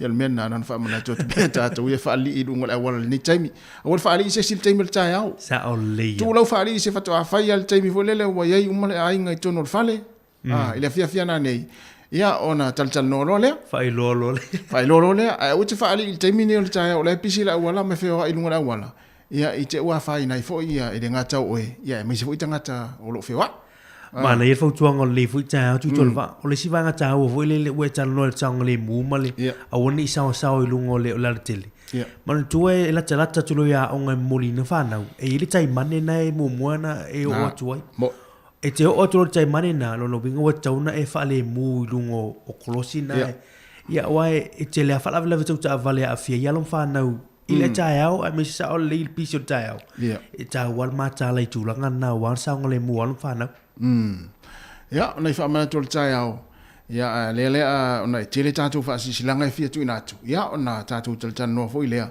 ia iniso vaenga ai foi nei fa manuianga ia wa taunu mai le tatu ofisa fa malua to le wa taunu mai ia nei email nei fa manuianga ia o le tai au ia mo ila to fa manu tuino la to wa soifua ia mo le nei aso o le fa manuianga o le soifua o Madeline le fine alo sio polilua e vivi fa ia e o matu loto ile li wa uria mai o le fine le tuangane le uso ma le wopele yo mātou nganga, le atoanga o lo se fulu ma le iwa tau sanga o lo wolanga, tau ina ia leo ina, ma malutia, awalofa o le atua, la sanga uma o lo wolanga, ia maua e oe whaamanianga, mai le tama o le langi, mātou te alofa tele mo oe Mary, alofa anga, ma ia Petelo, o Trudy, o Troy, o Kalepo, ma Georgia Alosio, ea, o leisi whaamanianga nei, si vai atu le whaamanianga nei. O le whaamanianga mo le aso soifua whasi upu tu ulima. Alo whaanga mo whasi upu tu ulima le aso nei a to iai le lima se fulu ma le fitu tau sanga o lo soifua. Ia alofa le atua fua i pēr malosi ia te oe, pui oe i lunga wala, ia so uma o ngā luenga, ia whaopopo nisi tau sanga stele o lo soifua, a wale tātou maafutanga, whaatai tele mo mea uma, i te tono o le tātou ainga, mo nia tele ngā luenga o le neaso. Ia o lo whaanga, ia mai i o lau whanau, i o Mel, o Jimmy, ma Lia, o Sky, ma Isaac, ia o whanau au whanau, o Lyric, o Riley, Amelia, o Ina, o Nazareth, ia ma siau mana mea, o le pele i lo loto, ia o Malia, ia manuia tele lava, ia lua soifua, le ngata ia Malia tu lima, ia ai whapea foi, ia Madeline le fine, o ai le suafa, Madeline le fine, alo sio o polilua manuia tele lava o lua soifua ia ai mana foi la le tale peselea e famia tua ia soifua e la foi no mai ata tua sfana ia le tatu peselea ia isi siva ne ia ila to lo famna tuino la tua soifua ne ia so ia me se la uien famia tua la soifua manuia tele lua sofana lua soifua ne ia so ia me foi tatu no tala peselea ia na wina tu leo ni se o fa silanga yo ma unanga fi fa lauloa ia ona tatou tal no ai lea ia mo le nei taiao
Fa'asilasilanga o le avanoa teo ngā tupe mo pulenga, ma le whaalalo lava e whaasilasila atu ai, wa iei nei se avanoa mo se tangata whai ngā gwenga i le tūtau tupe mo pulenga i le ofisa o le komisina maulunga o Samoa i Wellingtone. E mana omia se tangata e lei laloifo i le 5 tausanga talu ona whai ngā gwenga i mata upu tau tupe mo pulenga. Wha maoni, wha aloalo, ma le leilo na soifua maloloina. E tā ua telefo i le nei tangata, ona le lei le vā whealoa i maisi tangata o le au whai ngā gwenga i le ofisa o le komisina, ai maise ai ma le mamalu o le atunuu. O le malamalama ma mawhai o na tautala i le ngana Peretania ma le ngana Samoa o le awhiso soani lea i le tangata e tālo sanga mai. E mana omia le leio le lipoti mai le ofisa o le leo. Mo nisi whaamtalanga, e mawhai o na mawaina mai lea i le ofisa o le komisina maulunga o Samoa i le numero o le telefoni o fa fitulua o iwa 5 o fa fitulua o iwa 5 mawhesili mo Robert Nico Aiono pe i meli mai foi i le info@samoa.org.nz. E mana omia le tau au ina mai o tusi tāru sanga i le ngana Peretania, whaatasi ai ma le lipoti mai le mtanga gwenga o le leo, whapea le fale whai ngā gwenga sanga lue ai. I le tuatusi e pei ona tā ua i lalo, Samoa High Commission, Tasi A, Wesley Road, Kelvin, P.O. Box 1430, Wellington, telephone 04-472-0953. E tapunia tusi tāru sanga mo le nei avanoa, i le astofi, luas fulfitu o ke topa, luafe luas fulua. Whawhetai, o le ofisa o le komisina maulunga o Samoa i Wellingtone. Tolo na ia le pa ia lau whaafonga anga Samoa, ai ave ia le si ufufonga le lau moa e awala tuaile nei whaasila silanga. E toi whaamanatu atuai i la tātou asosi o teine matama tuai o le kolisi o Sangato Paulo Leono, ai mai se foi o i la tau saa o a oinai. Pe ona sila fia le whaamamalunga o le 5 tau sanga le kolisi i Samoa i le masina o te sema. Taluai ona i le mawhai ona awai umai lea whaamoemoe tāua i Samoa. Wa e aise tō wha i le Peristene ma le asosi i Wellingtone, o le aso tō na inei luas fuluivo o ke taupa lua fe lua, o le awhaiai sa tātou pāti patinga e whaamanatu ai le nei aso tāua au le itu uwa atu we o le amawhaiona awai atu i Samoa, polo kalame o le aso, o le itu lai valitai au o le taulanga pa i o le mesa, o le ao sia mata ita ia lana fionga pātele Patrick Pritchman, i le malu Sangato Petelo ma Paulo i Lower Hutt, i le tuatusi o Leono se fulu Knights Road, ona suso oi lea male i puti mama. E wala awa tuai foi i ainga mawo o teine matama tuai o Pope Paulo Leono, o e foi saa oa oina isi kolisia le kalesia, maso o se tase fia awa iai i lea pati patinga, tātou te wheloa i fia ai i lea aso. Tuk in autom, tu i le loloto, pe ona iei le moto a Sangato Paulo Leono. Whaaftai, Prestene ma le ofisa, asosiatene matama tuai o le kolisi o Sangato Paulo Leono, a Wellingtone. Whaasila silanga, Ta'alonga Tāpolo, po le Colf, mo le fundraising a le Wellington Samoa Colf Academy. Tulauna le pa i o Samoa ai o le nei whaasila silanga, e whaasino tonu ia i lātou e au mau i Wellingtone. Maona nu utua oi e o atu i Palmerston North, e fia i le whaangatama o le Tāpolo. E whaasila atu ma le whaaloalo o le awhaia le Ta'alonga Tāpolo po le Golf Tournament i le aso to onai aso 12 Novema i le July 12 i le Taiao i le Malaya Tāpolo Shandon i Lower Hutt. O le tausanga luafe 12 na whaavai ai le Wellington Samoa Golf Academy e tau wa o inai i alo mawhana o Samoa i le laumua o te aroa i le Ta'alonga o le Tāpolo. Masai lalo le vaenga a le ofisa o le komisina sile o Samoa i Wellingtone. O leo wase e mai i le vaenga le Samoa Capital Radio o i le tausanga nei. Maulo o whaawa wina ta amilusanga po tournament masani i tausanga taitasi. E 5 lali le stala e 2 ta lai tutongeli tau le malai malau tau mafutanga pe a mai al Ta'alonga ai luas fululi matala e faalu e sosoani i le tutongi ngofaya o nga golf mo whanau. Whaapea la tau le stala i kalaputa pololo ta aloai. Ma tournament se tau sini oi nisi o tama mateine i le isi se fulumale lua maasina. E maua whailonga maana neia i le mai ai o le tamilusanga. O le avano le leifo i le nei e whaali e taleni e tama mateine o le academy. Wa yeia la tau handicap. Po i la tau ia ua le stala i kalaputa polo i le laumua. E wala awa toai malwhaalo al tele i le mamalo le atunu e fie le nei ta alonga le golf. E a fio mai e lango le nei wha mo alo ma whanau wa Samoa. E mo mielo le stala ai le ia o le itu la sefulma le lua i le awauli o le a sofa raile sefulma jasio Novema ina ia wha atulangai au ta ito wha. E mawhai o na tutongi lau le stala i le bank account SCR toluvalu iva o tasi o 5 lua iva lua tasivalu o lua. SCR toluvalu iva o tasi o 5 lua iva lua tasivalu o lua. Whaamole etu iailo suafa lau mobile number ma lau membership number ina ia whaafai ngofi le whaatulanganga o le draw e fuafua i handicaps. A le isau handicap o na tusile i lalo o le NH po le no handicap. Mo nisi whaamatalanga whaamole whaafsota i mai ana i le numera o lua o wha tasiva tolu fitu tolu. O lua o wha tasiva tolu fitu tolu. Betu wane se au le official si ufonga le laumua i le numera o wha tolu valulima lua iwa wha. Whaaftai o le pulenga a le Samoa Capital Radio. Talofa pa o tano pelongi o lo e whafonga mai i le si fonga le laumua i Wellington. Malo waftai, ua toe luas 45 minute o na tale o le tula iwa, e se vatu tatu wha silanga le nei. I le avatele, ma le wha aloalo e wala awatuai, i le paia, ma le mamalo le maftanga, wha i whiau so wha atasi Wellington, Porirua, ma le Hard Valley. E whamna tu atu, le tatu celebration, mo tatu whanau Pasifika, i le Welltech, ma le Fiti Reia, e whatanuina, i le aso wharaile, le aso luas fulu ma le walu o ke topa, lo na winga o le aso wharaile nei, whatanu nei le wha moe. O lumana nei ia i le tūlae se fulu i le taiao, i le hola le kalesia e whakasa numera lua Louisa Grove i Waitangirua i Porirua, wha mole manatua mai a tātou ula, mo le tātou wha ulanga e pei o na masani ai, ma le wha alo lava wha aftai, lo sainia ele laulaua whono. Ia, tua nan wha moe lea, ia i le aso whare nei le aso ruas fulu ma le walu. Ia, e mai se ai o le tūlanga nai pe o na matufo ili whasalaunga, ia mo mai fwile le fia golf. Ia, a le heila sa u lalingo le mea mori. O le handicap. Ia, le isa handicap, o le ane mea tupu. Ia, tusi mai no handicap. Ia, na. Oai, tau fu ia ta alonga fu ile tusa wala pe ele isa handicap. Ia, e mana ia lo. E mwhaiana e awai moe. Ai tusi mai lai leisa handicap. Mana ia. Ia e mo... I le ita ua ua ta ua. O ta ua e... Professor. Professor. Te tua salaula ta alo. He wha moe le so is fulua. Fulua lo. Fulua le masin fo. Ia. Le vo la fa salau ila e ta tau le ta ofisa ia le wha moe le. Ia mai o malai le la fa tau ina wha moe.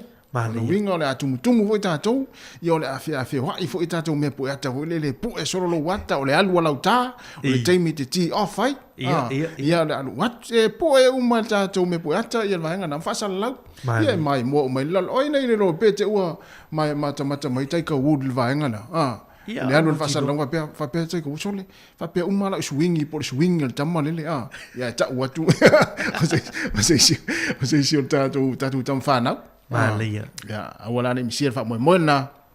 Ya na wa fa ma Elena fa mtaltalatu tatu fa silanga na ya vaenga te tau ona ta pena yai pe ona fa salunatu ma awatu Sabrina Casiano ya vaenga lava na. Ya ai mana foi le fa no atu tatu telefon ya o se matati a foi le parlamento New Zealand. Ele aso nafi ma na ya tele ya ole au sia foi le matati ya le parlamento New Zealand. Ia i tūlanga fo le ole wausia ia le afa o tanga o foi pule tono parliament ona sfulu pana ia faipule tamai tai ua iai talu mai le talu ona whaatautori tamai tai lea nafi le avea ma faipule ia na le wasui ia le no fole sa il fo vetela ia Trevor Mallard ia ai sa le me ta tala fu mo wai a fol faitau faipule tinam tamai tai tono parliament na ia Paulos parliament o te loa e o fa asisi na tele ia tulango tamai tai ia e tonu o parliament e me se foi dungo tulango tofia mo lungo tai o se malu ia o ina voi te lo ai le tula i mai o tamai tai le nei taimi mali a le ia le vai tau tato i to fuinga ia mo lungo malo na ia afua to le mai fa mo nga mai tato tele fol ja nei ia pe o le parliament ni si le amatanga mai sa fa sa ia tamai tai ia mo ia pe vai to wato le tau sanga tasiva le na ulua ia vea ista mai tai ma sui fai pule el parliament ni si ia e ma o le tausanga e tasiva tolu ia le o le tasiva tolu le ana filfili ai tamai tai mua ia fai pule le o Elizabeth McCombs ia e so mai loa ma Helen Clark ia vea lo parliament tamai tai mua o New Zealand ma le ia le tuenga tulanga luta tu ai tu e New Zealand la tu ia ma le ia i le fa ngame o tamai tai tolu parliament ma lo ai tulanga o to finga tai o ma fa pe so i tire sa war finga palo tale atu no ia ale o se a le parliament se presidente i o sta i se fa lapton so le sa te mata tu tamai tai tu lai me fa pe pe ia se tau sanga o luma polisi luas fu tau sanga pu le tamai tai la la ia talo fa ia atam al pese vuela al Beyoncé vuela o ie a pu le la mo tina nga va ai la ia malo tina ia sa wa ia wa le ina ila uta tina ia tatu tama i tatu on sai ia no pau fo ia ole tam fa ia nei tina ia e ri tu mama ina vo tina tatu tama ni ia o le mena le wa ia nei la langi wa mata ia ele ngata ina amata ona fa ululu ia tu nu ia o volele o fa la tonga o company i tama tai ia yo foi tono ainga wal tele tono ainga vole o pule tama tai to tere vainga le mai ma fa fo mai ia la tu te lo me la tu puton tele ina fai tina tonu ia ai mane foi se fai se swing nei vai tau so fu tu la fai tina tonu la inga ai fa mai pa pata tu tama ia ai malo le o to se fulu valo minuti ia ona talo le tu la iva ia mane foi le vatu sina fa fi nei ia vai fo nei time ia foi mai foi ia tatu to tal no foi la ia pe foi sim ta upu po foi mai nga ia ma tal no to maru ia tatu fa so ai tatu no pa musika mana ia tal no to ia watu musika tal no watu musika ia mo foi fi tatu ele ngata nga luenga ia ma fa pe foi le ma futa mai foi le tinu tono ainga ia mai foi tono mo tanga ngase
O le whale o hea, se whamalie o le sunga i a whale o lupe, ma renis ai. Ma neia tele i oe, sa o le leia. Ta te langona pe a ilo ta tino le ta taro tangata mo ta ita. A mauri. Se whalongo tuai, ese ale whalongona, fulele o le pai mai o le malosi ato atoa, ma le whapelo. Ia pifo le tātunga, luenga. Mon.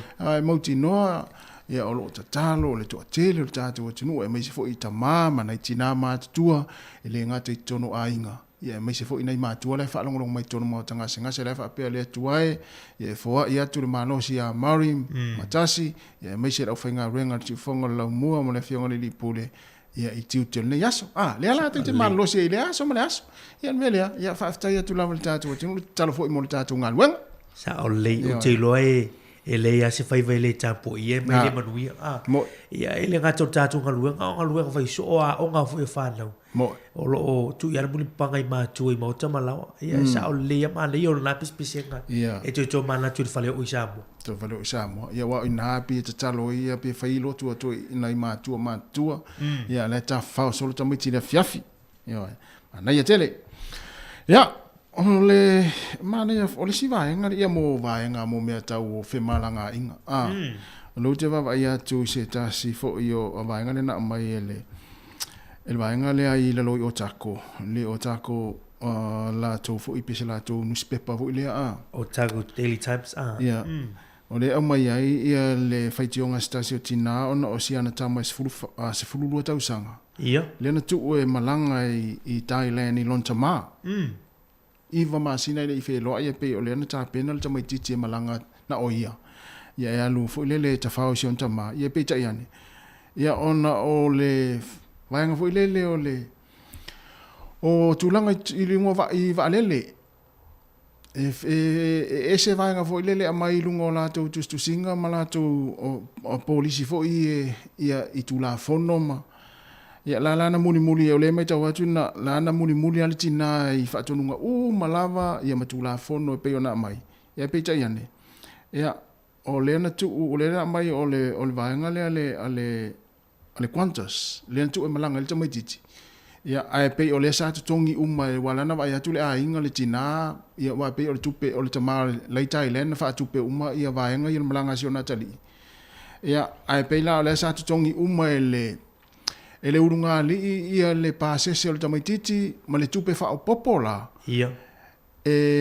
Foi lele e wha aia atu e le tangata ia le tamaititi runga le waalele. Ia pita iane. E o atu i Australia.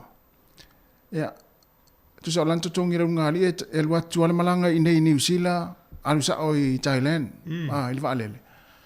Ai o le pongai whaale tonu la o le mtaupu. E sui le vaalele tu alu le tamaititi i Thailand. E alu le Emirates i Australia. Lona winga lo atu le Qantas tu i alu le Emirates alu i Thailand. Ai o le tupelen tongi lo ngali. E alu atu al tamaititi i New Zealand alu i Thailand le fulele tasi ale le pasa selen tong. Ya pela o le fulele e fai ai foi tu singa ma e lo fie la tina. Una ele yo malanga sian tama. Ala sa wia umaltina ya la funa mai fa manga le company valele al Qantas ya ola la tu il Qantas la to il Emirates ya pe ya la fu tu ai fu il Emirates le Qantas ya va fu ye tau fu on ta pe na ita to pe fa pe ona sa uni se malanga yo auni tu pul va nga le yo le wale ona ole me lo tio ai tu tala le na mai le uso tu tolo ole tickets na fa tau el tamale na fa tau i lungo o le avoi na fa tau anga i le Qantas na fesili ala tamai le mele la matanga le mai fa mamonga fesili le mele e la tu sui le va ma i le mele tala le agent ia o mele le tulanga la le wall agent ia te lo i wa tawana i lo umai tulanga fa bia te mai le sia faina e va ai o le tulanga le e vaina o tu mal tangata le lungo le Qantas e fai foi na ile Emirates wala sa tongi tu fa popo le tu fa popo va il tamiti ti lungo va ia o tu langa la na ia no tu fa foi mai ni New Zealand wala faina o i Thailand ia o tu langa na ile i on maranga si tamiti ti le ia o fa no ia altina ma le ai masi o tamala fa tali mai Thailand O le tūlanga voi le mani, voi le meo tala le cha noi. Ia tātou matala i te mine, misia te mine uto i tala te lo o malanga. Ia vai whale le tūlanga voi, ia vai ia malama mo i tūlanga o le malanga lea. Ai misia malanga ia atu suir va lele. Ia. Na toe o e lisi vai. Sa o lele. Ia, o te lo foi tauna na tutusa i se tapula a foi le tutusa i foi le au nanga so se va lele. Ia. O ape o tula fono lea va lele nei. Em faiana alu tama titi lea na oia. Ia. Ai vol tanga te foi lele tauna va ia toi lungo va lele po ni sira va. Ia wai e me sala ta meti la lo i fo. Ah, fulima tau sa. Fulima.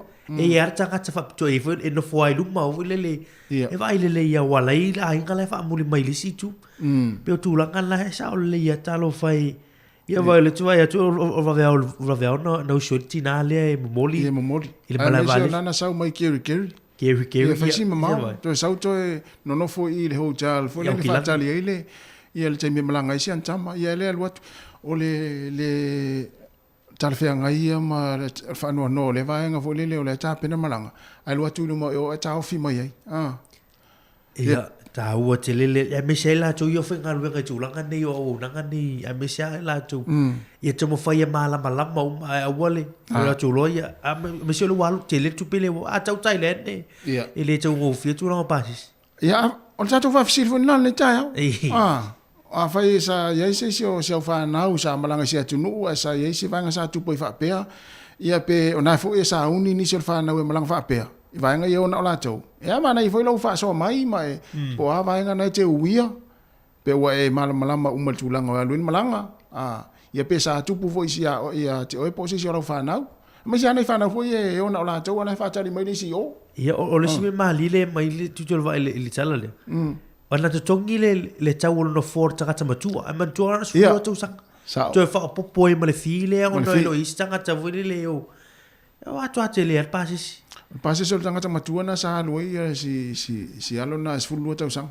Ai ana fa pelo pase si al talvo por te matiti va popo i fila. Yo te la o tu langa na tau tatu mata ma le fa so na ni tayo. Tatu fa fsili fo na ni tayo. Ya fa pelo na sa uni ni sir fa na we mlanga na la tau. Ya me sia mlanga fo ye wa tu I ya tu lesi ai pu lesi va. Ia. Ya fa pelo na ta pena ni so fa na we mlanga fa pena. O hani va enga o le o lo e ta pena ipe o e malama foi ia I tulanga e fanga yo e foi ia malanga ni sul fanau ia pesa tupu foi ia te oe ai pole ase fo na e anga ia I pesa e to e foi ia o le agent por company na sa ia fo fa fitau o tata no tulanga o malanga tu tulva ai li ta pena metato news ele si pase se l'autor se furul pase se le mala fenga lu ngal melivo ile pase se le na tau no mai nei ia te roe le o mo covid Sole. Ama tu lo fatu tala le tu mo me livo I va te tele ia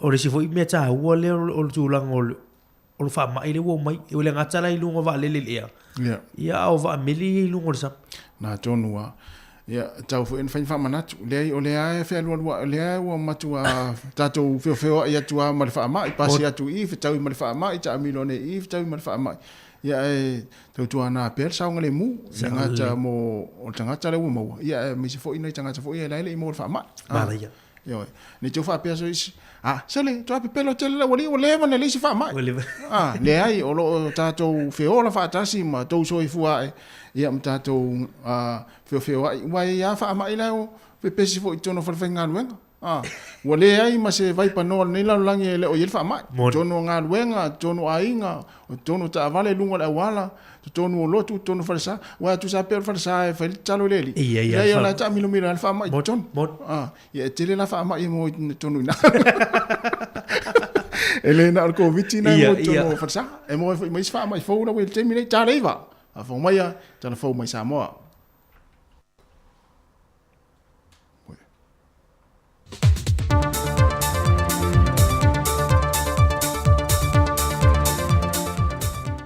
Talofa lava o se whaopopongo tātu telefon mai sa mo nei fo yaso o si mai ei lau whaafonga. O lau whaasolo le puru kalame whaalawi loa so whaatasi mo te saungole mua nuu mawhio anga lua whelua se fulmele lua.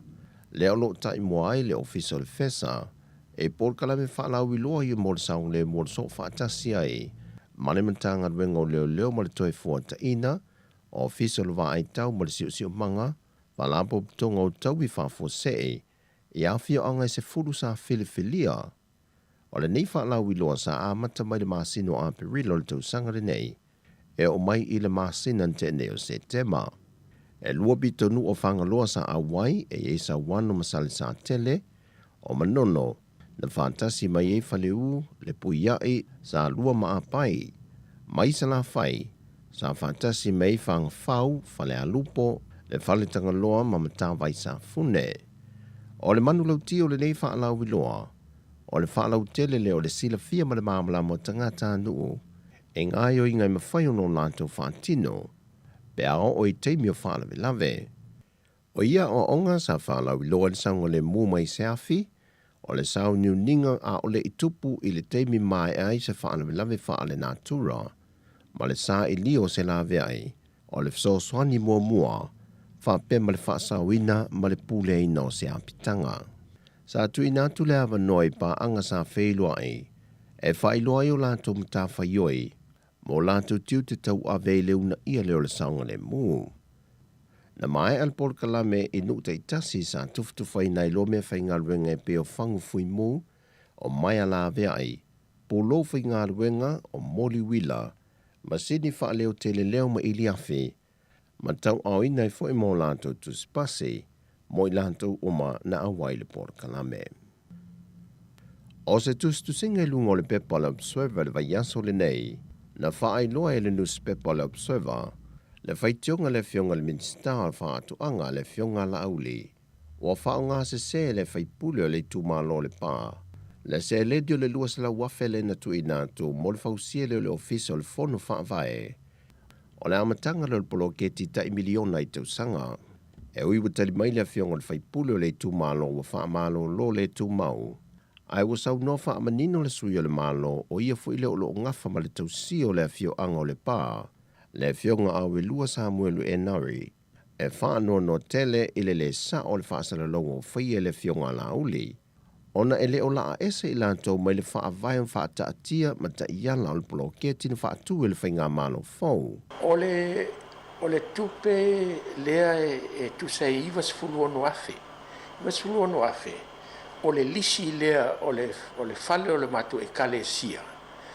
O le fale o le kalesia. O lea ua malie mai le kalesia e whakasai le pā. O le a whaile le whaonga le fale lea. E lisi la e whaie le fono whaavai. O whaatino ai ngā luenga e peo na mo o mia. E le whaingo le miliona. O le lua se la wafe le pe o le whapea o le crown work. E lay down ai le crown work. E amata il whanga so longo le operation. I e whapena fo i a ngai o inga mo o mia. Mo le a mai la leo le miliona. E au fia ai la i whanga i o inga o lai lalo o whainga whaavai a tinama te maita i kusa malpolo keki lea. Le te tongi inga o le fale whao ngā mo le ofisa. E o le fale la leo le kalesia, leo whao ngā. E ta ilua afe ta la i le masina, le lisi, o lona winga. E lua se furuwha afe i le tausanga. A ua fina ngalo le mātou koweiti. E tu tongi uma le wha tausanga. E tongi uma, o lona winga. A wha tausanga wha atele i a lua se furuwha afe. Ua iwa sifulu ono afe. O le lisi la le mo le whata usanga, ai sea ona inga ia mauti noa ai. Le whaawawinga o le peo le lisi, a wunga se interruption. Pe o le security o le lisi, whata usanga. Ona o tangata whainga alwenga fo ile, ua haia tangata whainga, walua newa aso, talunga, amatanga alwenga, tangata whainga alwenga ilalo le plokeki. E whaafota usanga, wa saingela kon kalaki. O le se le nua whaelo le fionga le minister ia la uli wa tufa il whaipule le tumalo le pā, o le a whaafonga ia le saunuanga awilua, e le so onga o tātou telefou.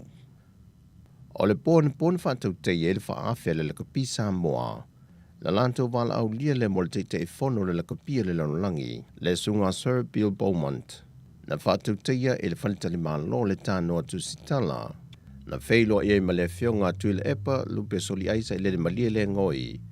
O le sui mo mua leo sa mo whaata se atu te tonu le sao wha inga o le fono wha tonu, a le la kapia le langi. E le saunoanga au tua tui le epa e whawhiloa i eil te whono ia Sir Bill Beaumont. Na ia whaeloa i taru mai le luafes fulmariva.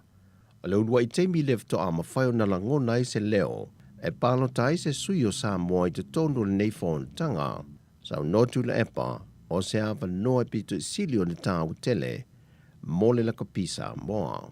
O le so le a whātou te isi whaafotutupu e whae atu e se swafa tā ua me le awhio anga o aufanga e le teitei whono o le komiti whaatonu le laka pi le lanulangi. O le asofitu le masina fōu e tūla i e si lao le lenga po si lao wha le lenga e tali i o na mōlianga i lumo le wha masinonga e na ua wha mao ni o na mōlianga o lona o sa wha ia leo se tama i ta i tu risi le taulanga ma ave wha anga oila nā tutupe. Whaamania mai e le fionga le komisina o le mtanga luenga leo o paaulongo i tino Filipo. Wa tau fia nei lalo le lanto wa ainga lea fo i televou. Ina ua wha mao ni o na mōlianga. O tala ia mai Samoa, Manuel ni yaso lo tātou tunu. Wha soifoia.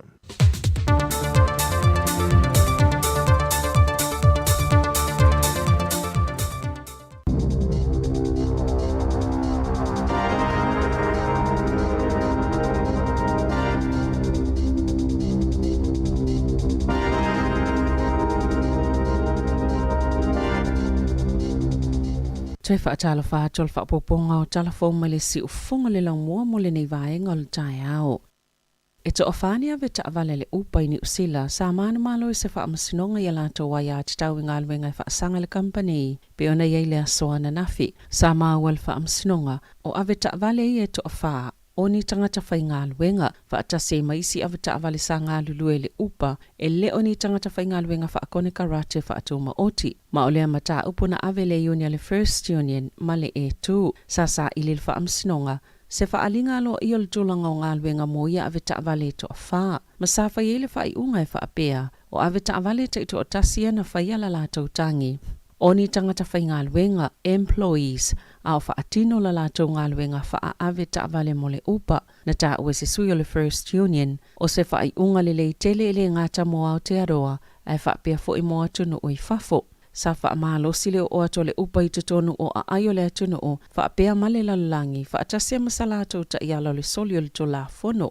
Ma le o le waainga o ave ta vale peitai o le ua muta i tutonu o Aotearoa e tu saima se wha amatalanga le uni. Na whinau uni a ave ta vale na ia wha amanino o ila atau ni tangata whai ngā luenga ma ia la tau wai a tatau i vaengai pei o le tutongi a mata. Ia wha amauti noa i tū la whai ngā luenga o tutongi pe a ave a somalo lo ma somai wha apei fo i masao whanga i le Kiwi Saver wali ipatia wha apeo le atoi a pili le upa le whaai unga.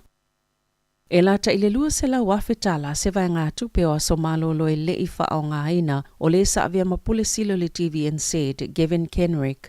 Ma o se vaenga o lona tutongi muli a o le itu ua le au nanga o le masino Februari na malo loi Kenrick. Ma i le TVNZ, talo mai le lata i se fulu tausanga o avea mapule sili na ta ua le reporti wha le tausanga le company. E 2 miliona valus fulfituafe ma le tolus fulfata la na mawaina i Kenrick mo masina i valu le tausanga. E o mai a Februari, o lona tutongi masani e 5 se la wonus fuluafe ma le fitus fultasita la. Tu iai maisi vai ngā tupe, lea nā laio na ulfoi numera silia ma le 2 miliona ta la. O isi vai ngā tupe au fi ele tasitesi ma le 2 miliona ta la. O lana ponesi, maisi vai ngā tupe au fi ele tutongi o somalo loe le i whaongaina. E se lau iwa sfulu lima afe se lau 5 sfulfa ta la. Na whaalia le staff e le i fia tala noa Kenrick, ina ua whao o atu i se talo sanga mo se whaatala noanga. O le whaatautonga le tamaita i whaipule fō le leipa i le asoana nafi, Soraya Baker Mason, e soitulanga ia Trevor Mallard, wa ausia i se isi matati a fō le palemene o New Zealand, ona o le taimi mua lea. Wa mawai le afa o le whaitaua o whai o whaipule tina matamaitai i totono o le palemene, o le vai asu taluaina tu ua e Mallard te le maota fono, ma o le amalanga atu i whafo e tau a veina se tuwhinga po ngā luenga whaavao malo mo New Zealand. O le vai asu taluaina whaamawai ai fo i kau Rav Sharma, ma ua le ise whaipule mo le itu malo whaapalo tau Hamilton e isi sifo, ma o le taimi nei, wa to ono se fulu lau whaingo whaipule tamaitai le palemene a New Zealand. Sa le I whaatangaina tamaitai ona avea mawhaipule I tutono le Parlemene New Zealand. Se ia o mai le tausanga ia feiva se laus fuluiva, ma o le tausanga I tasiiva tolu. Na filifili e le ulua I tamaita I whaipule, Elizabeth McCombs, ai o Helen Clark, o le tamaita I whaipule lo na se fulu male fitu, o New Zealand, e ono ia tunu uo o atu li 5%, leo whainga o whaipule tamaita I itotonu o ala tau Parlemene, o na sauno ile sui palemia, Grant Robertson. E o atu le 5 se lau leo whainga o tangata whaingaluenga o social workers I whale whaingaluenga e 5 I lalo whaala potopotonga whaatuma oti e lesa iliani polo fiti o le asapi nei sisi itanga o tutongi tolus fuluono pasene ina ua manuia ni whaatala noanga mawheutanga inga o le whaatutu sanga o tutongi ma se maalilienga le kapeneta mo le whaatupenga pe ona iaia na nafi na whaalia le anganga fiefio le sosia tangata whaingaluenga le malo. Ona o lea fuafuanga, ma a whaio se tangata whaingaluenga tau mau, pe amale luas fuluafe ili tolus fuluafe tā la. Le si itanga o le a maua I o lātou tutongi whaaupopo. Le si itanga o le a maua I o lātou tutongi e whaaupopo I lunga o tutongi whaale tausanga o le a manuia I social workers mo le ngā puhi iwi social services, Wellington Sexual Abuse Help, Christchurch Methodist Mission, Stand to Maya, Male Banados, ma ua tolu tausanga le umi, talo na whaanga solo ia whaatala noanga.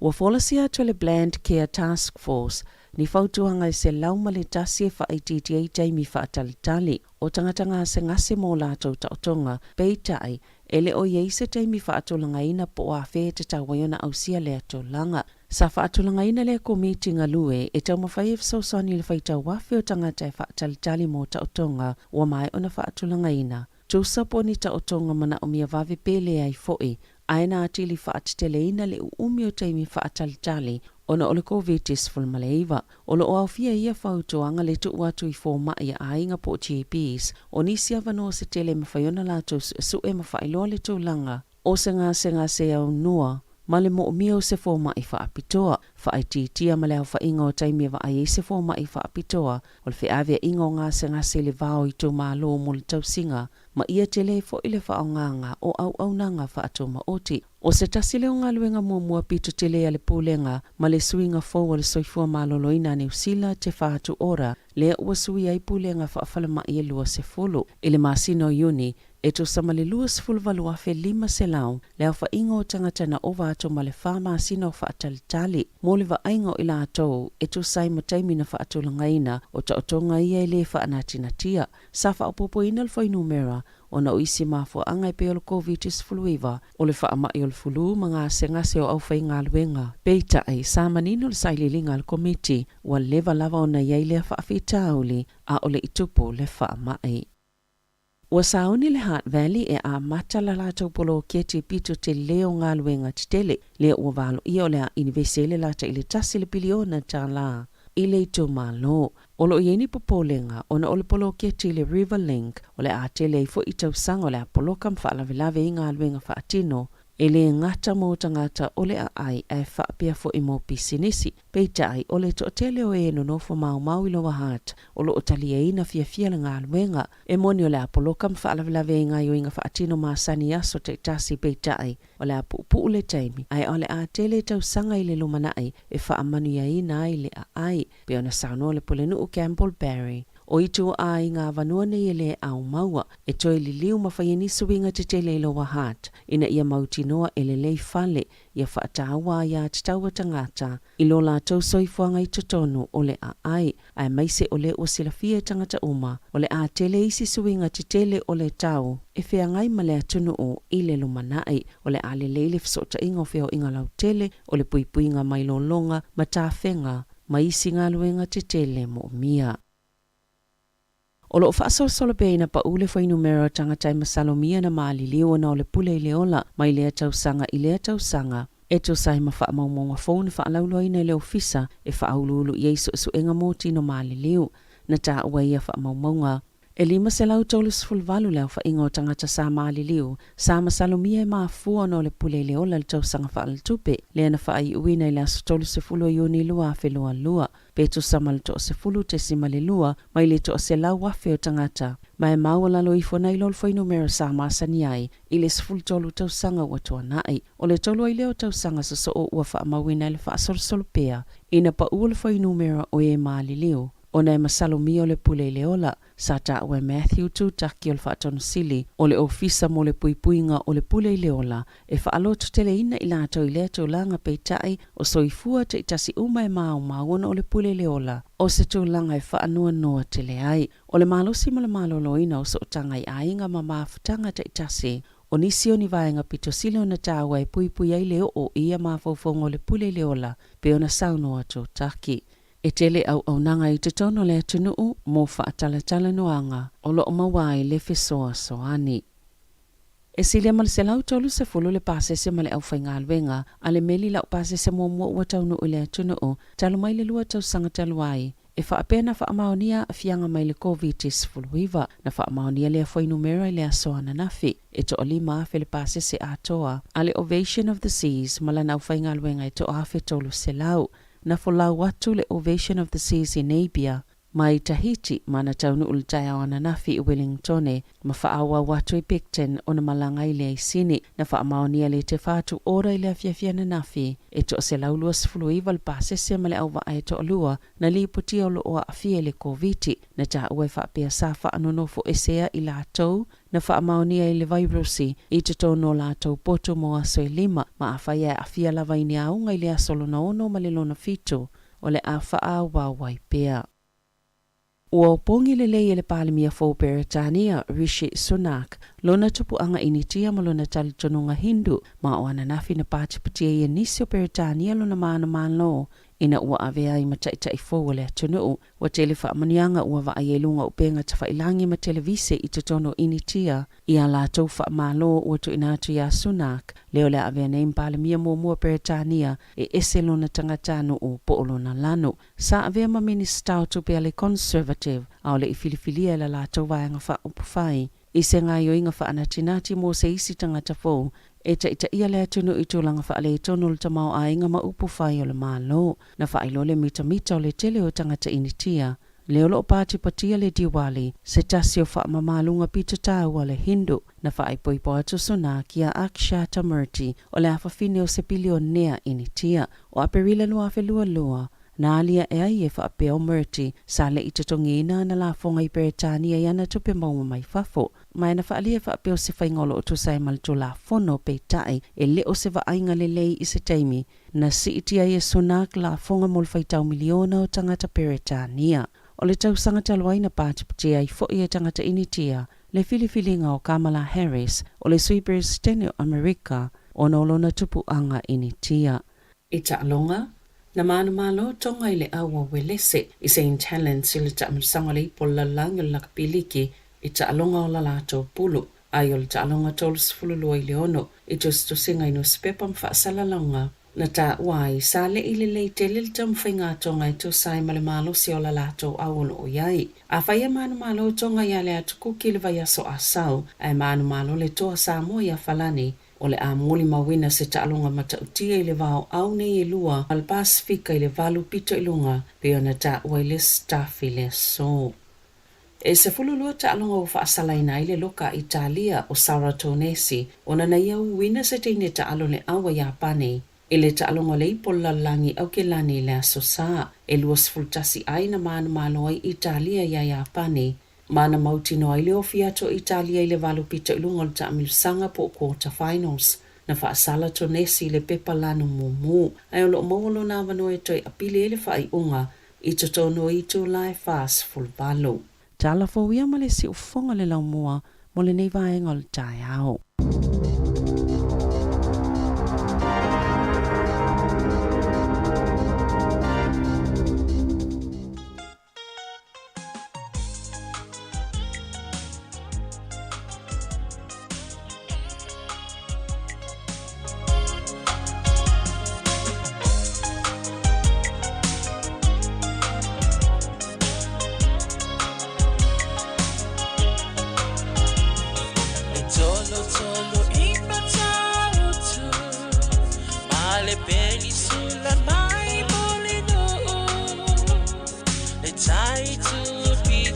pia pia sio utaulanga manaya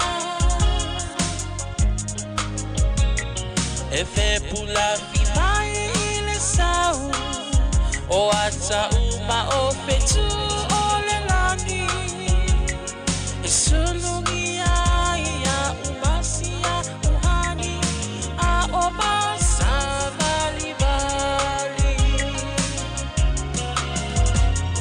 le pasina se Yesu solo ya samo lo uatulu se ifai mafia fianga ye mama atene matama olo sisi vai mapepese matata la tulele a omae mane ilano ole ni na o omasia ukele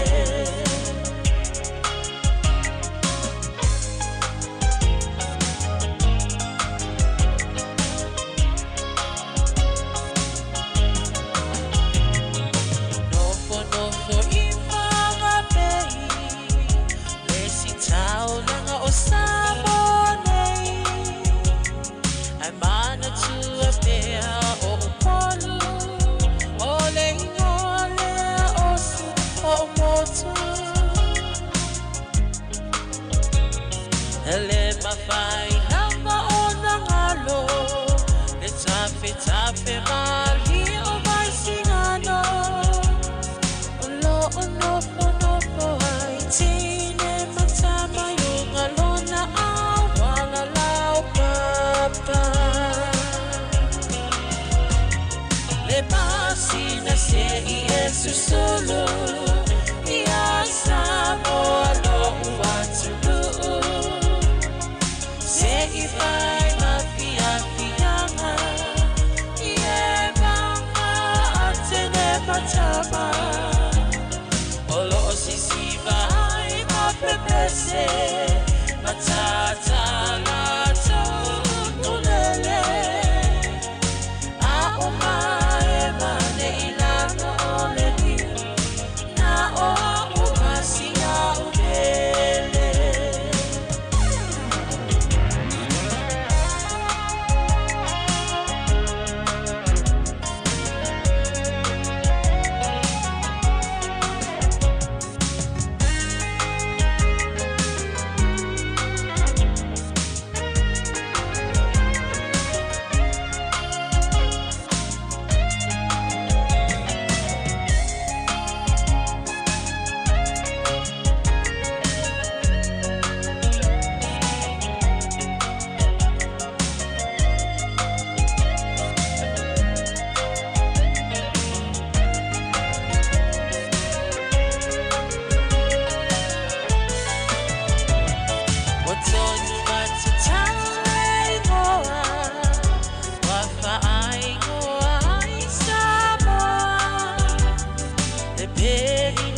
mai le taimi a sia I ainga I Samoa mai si antunu o le Pasifika. E mawalo a veroa I te malanga I me se pele I ante oe. Pea e manumalo I whailonga ale DigiCell. E lua whailonga I se ina I le whai unga le masina. E te anga wa ai pea wha tausau top up tolu sultala pe si antu e lafo I Samoa. E mawafo I lua a veroa pea e whaonga ina le click specific. E lafo ai sa tupe telefoni DigiCell I Samoa tonga mawhiti. Wa ai lua a veroa I misi te malanga I Samoa ai to tongi le DigiCell lo pasese. E ia inga ole dei wha bitoa. Malo vaftai le wa sabat mai tatu taimi luas fulon minute wa te nei le tulaiva ya na fo wa mai atu le fa poponga lona lua o tatu telefou to mo fa poponga I le tulai se ful male lua I le uliana nei po le nei ya me se tatu tala mai Samoa ya to fa malo atu tatu watu ya le fo taimi ya o taimi fo nei o maluta yao nei matua ya ma fa manatu tupea ya fa ini la appointment au wala wana imisi appointment mai se lava nei matua appointment fo ia leva na fo lele na puk mai au wana ingalo ia appointment ia fa pe fo ia la fo la we tau ona inu taimi tau na inu fo tua ma sania na tu tolvai I le aso ma le aso a me se a man tue o leva nei na fa ilo mai tu lango appointment ia pe o leva nei lo tu lisima sine la appointment tu lisima sine tau tele wai a misi foi ia tawan felo nga I ma tulang fo mai tu si ai nga ia wai ele lo al tulang fo le no tupu mai ala ia oni fala vela me tupu e a figne o tatu matu mo mesia ave siaki siaki ale toto ia male vai fo le ia le suka ta ua tele ia le ave ona matu siaki vai no ia wai e fai te tenga ta ia o nei fo I to inga fa mai fa pea ia ai mai se lava le fa mai le o le suka so le se fa mai tu nga tele ma a fianga ono a fia pe a fa tamala ma tu le fo le tonga fitino o vai fa pe ia ana I fa mana tu ni ta ia ia ai o le fa ta tianga le pokalame tars fulu pokalama sani o le atu fa vai ia ile fo ta pen mai le fianga la wano ati lawa tars fulu tasi o le pokalame morio lava ia o le tapineina e le sunga I le fa fengainga Reverend Nove Vaila au kalesia va tonga Kerisiano Samoa I nai wahimo I polirua ia le tula sfuma le tasi mo dio lava tas fulua fa pongo telefou tala me Samoa musika o le uli pa ia tasi mai ele tatu tu lungo tatu frequency ia fa o pe lungo tatu Facebook mo lungo tatu YouTube ia I le necha ia ia lea o matua pisi fo I le no vala le fa ia tu vala au mai I tatu telefoni le o tatu le tio ia wa tatu mta upu ia le vala au mai le telefoni le ai vili mai telefoni tatu wa tatu mta upu pe na matu taya amar o le o tatu no I fu tulang fa tuanga fo ia mone o tatu te mam tina matu tulang fa le mai me tulang va pena ai o le na mai tatu telefoni tau nei le tulang fo I le o fa ia sina o le taimi le fa tari tanga te e anga I tono fal mai o le mai tatu telefoni masino uni e tu sa male luas fu walu afe lima se laule fa ingo tanga tana ova tu male fa masina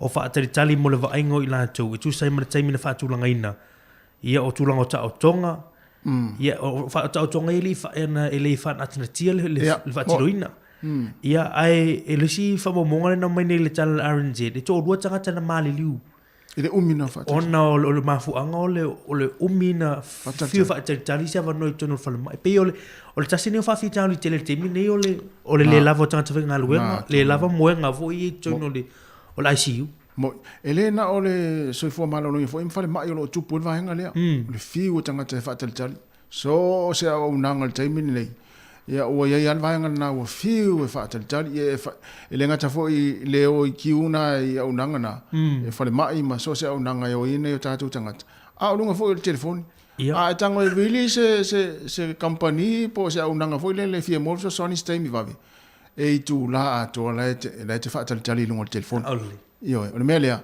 ia tau fo on tatu malama ia I vai nga mafuai ona tuai o nanga o le tu mua na wa uti la fai nga luenga wa tauleni tanga ta fai nga luenga ia se amafu anga mafu ai ona uti male lava ia fai nga luenga lea company male au nang ia ai tau foi on tato ma malama le ia ele fai ngo fie fo ia ia vaenga o lo fia ngai manai tangata fu o lo ngā lue fai o tau fa so ina o taimi o tangata tai totas ia ai ole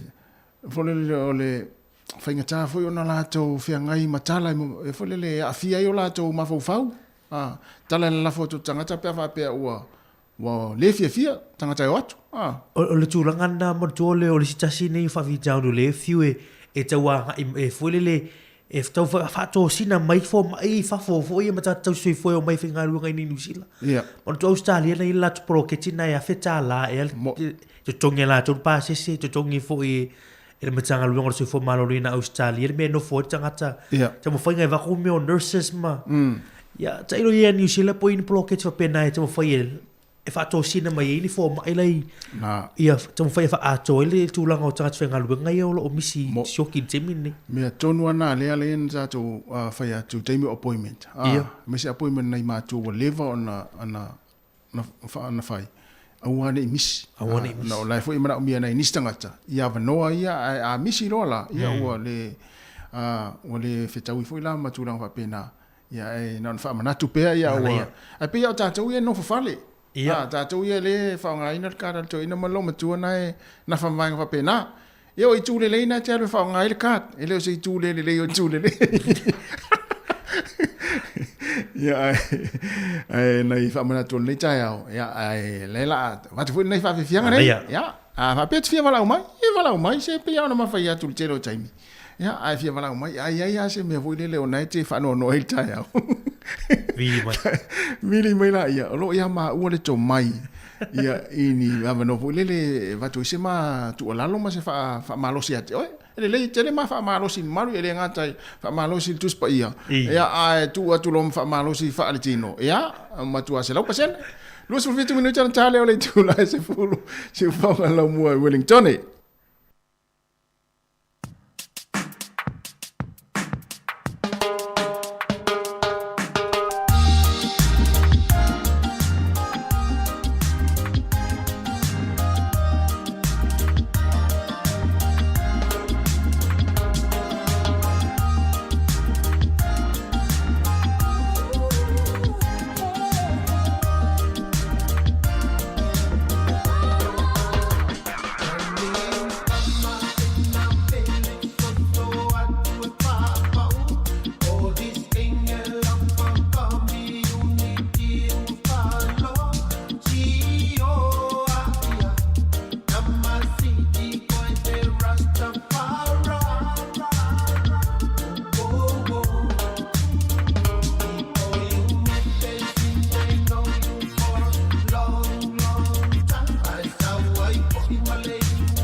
Afia mo le sunga anse ko fale mo ina o toi luas fulu minuta na tale o le tu la se fulu.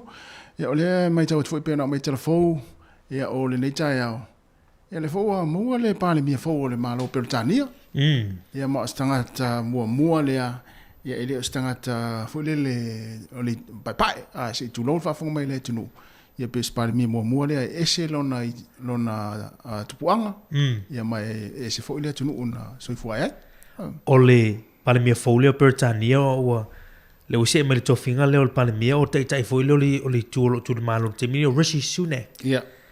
Ia o se tupuanga imtia ma lon tan tunga fa hindu le e pale mia le ia o se pale mia lanu lanu e se le tulanga fo ia ma sa ni pale mia o le atu lu pole ni fu malo Britania.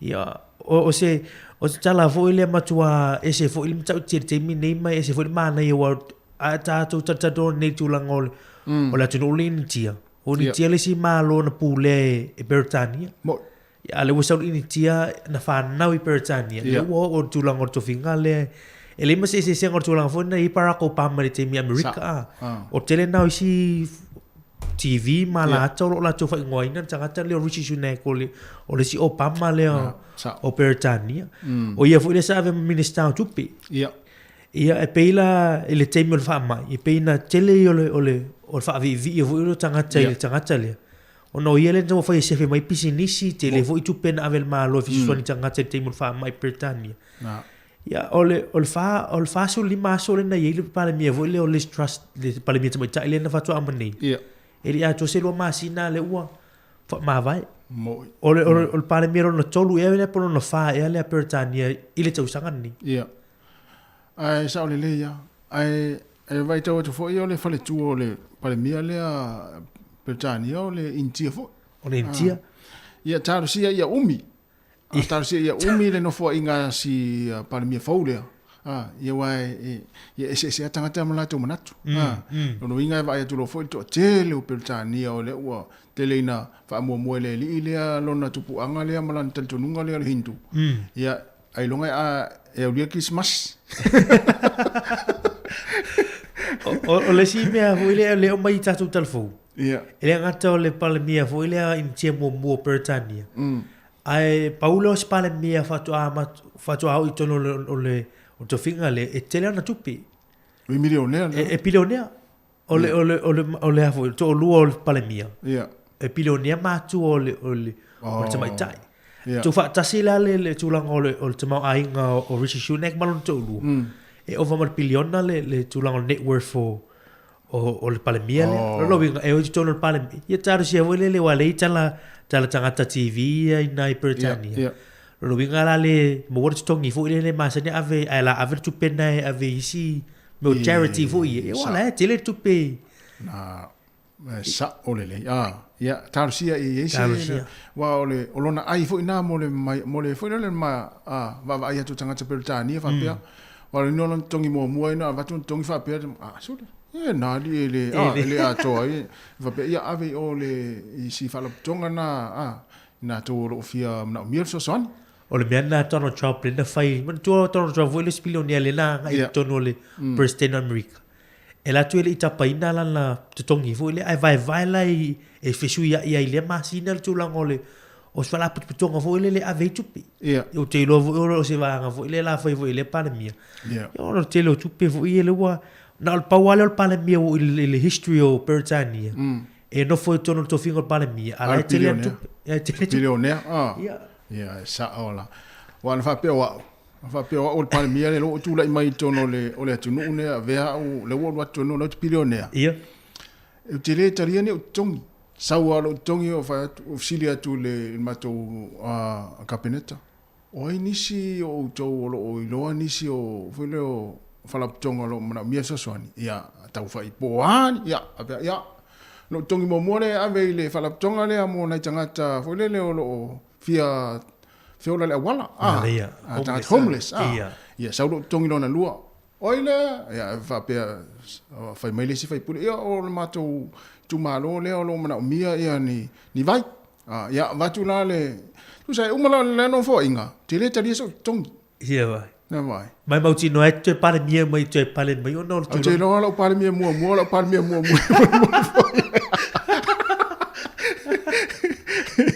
Mana ia tele tar sia ia Yesu fu fa pena ia ale pare mia wa tanga te ia ta upilio ne ona tua tele au tupe ai o le la o talwai ona le tata no pe tanga ta no o fele le o India. Ia. O se tala foi lele mo ye tate atai ia ai foi ava ngo lele o le tama India le o pe ia e tato wala au le tama fai mauri te po se se fa so mai le tato fa fisililen fa tu tai au pe talo fa tu vel au talo fa vel au aro va no sunga ma lo le se fua nga wa sa ngok ta o ane le pare mia me le ke fa ngo ai ni kai au so ne sa kupe talo sa fa fonga pe machila pe fa pe o pare mia le matua na na sunga pare mia pe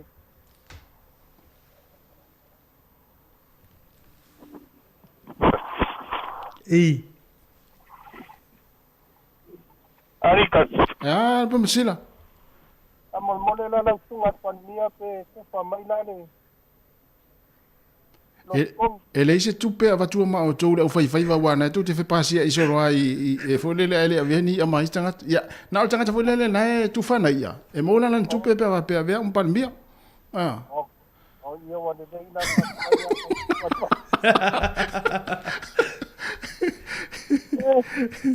malo wa melta ha me mtsi malo wa skai la wa fa do lo pia ya lelei ya va je va va ila no fai atu ale la fai tu fanga tu pe vai me ala ta tu wa va vetele pe fai tu fanga e lengi ma tu fanga tu pe ma ai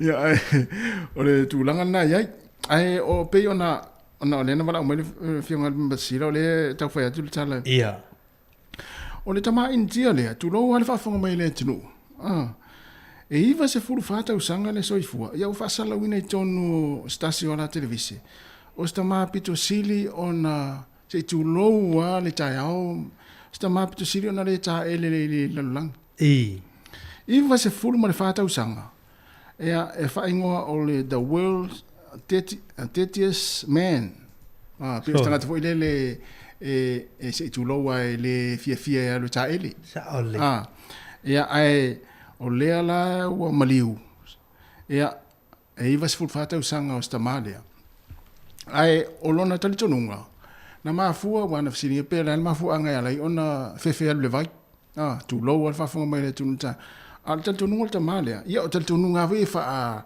pe fe o fulele o mawata to Samoa ele e fulele e fulele fe lo ya ne lo se fulele mole manu le se e fe lo ene lo se le po mo pola vo ye fa mai laki la ta to ia tai pe la o le manatu foi malangona o fa mai sta malia o le mafua anga e ale ona musu ale taile siria male ono se fulu tausanga ele i o le vai e tu lo al fa fonga mai le tu e fa melta malia e mafua anga ele ona musu le vai ona e foi le bad luck o le taimi ale ta ele ai e o le taimi foi na e foi le o le a e ale na i waina nai wai na tupu le mea lena mana ana family tama wa volele wa hatu ni tangata lupo tangata la to no upo wa avista ma volele fa ta ele ia ele i umia maliulu ai maliulo ia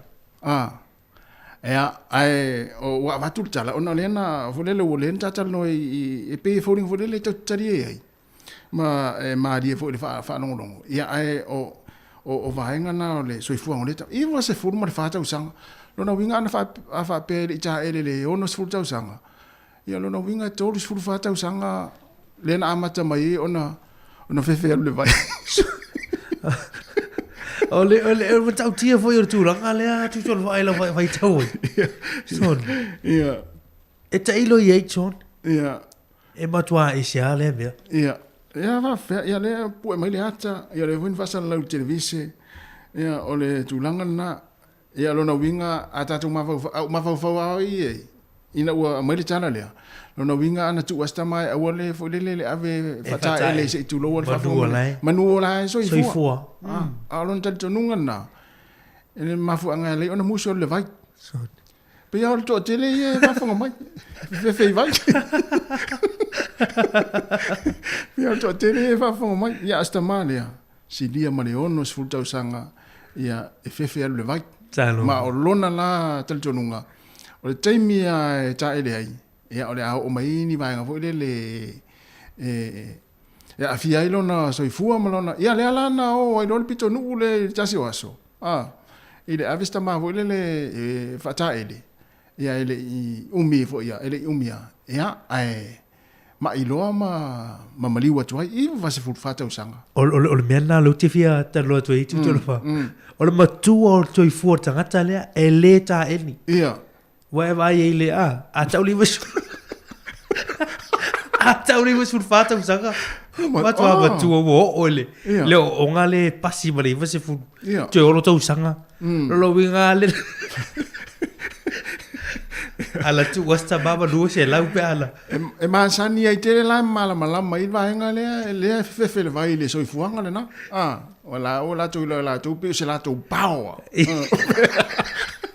wa ta fua ia ile istamalia ia pe so na mano si anga le o so na pao le ia o le fe le vai ia le ma le ia tele aliva ma li u ki ma erika ma oil tu langa na e pao tele ia wa istanga ta pe tu langa na e fi u tu le alu vai ia fe ia le lona po lon tanto nunga na ia le istamalia ia tu langa na e pe ona tano atu mari ma tu ia le lopo mafua anga na mafua ai ona fa umi ia wa ese tanga ta malona system lona fori le ia i tanga ta fori le over fori mama se tulo ia pe ia le ma se ni tal no te mi tato programa fo io se fo malo ina ma sainis ma langi ia sainis e tu non fa pena ile la ita ma le lopo na malo si anga lo na power le o le taile tu lo fa fo mai le tu ia le na avelo le vai ia ma fia ilo ma non so fu mo i ma o i vas fulu io fata usanga ta tia le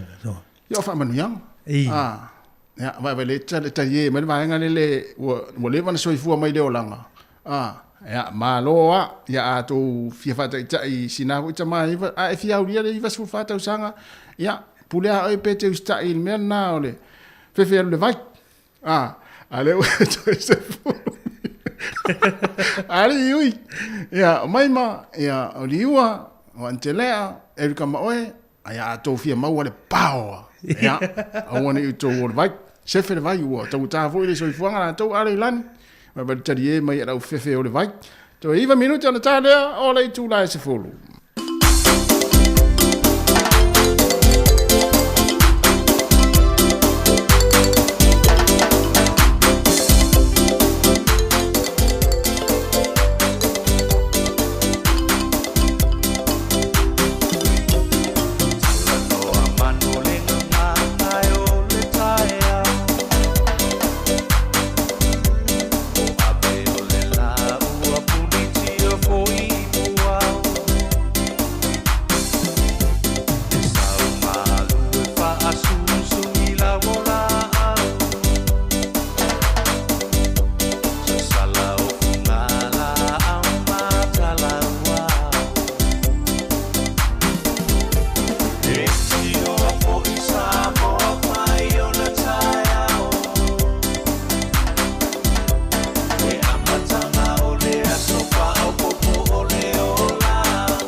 Ia whawhiwhianga nei vaenga o le tae au o mai fo i le taimi o tatou por kalame maasani o le ato whewa i lea ai whatau taia lea e lea fionga ia la wano a ti lawa ia usi mai lo le whafonga.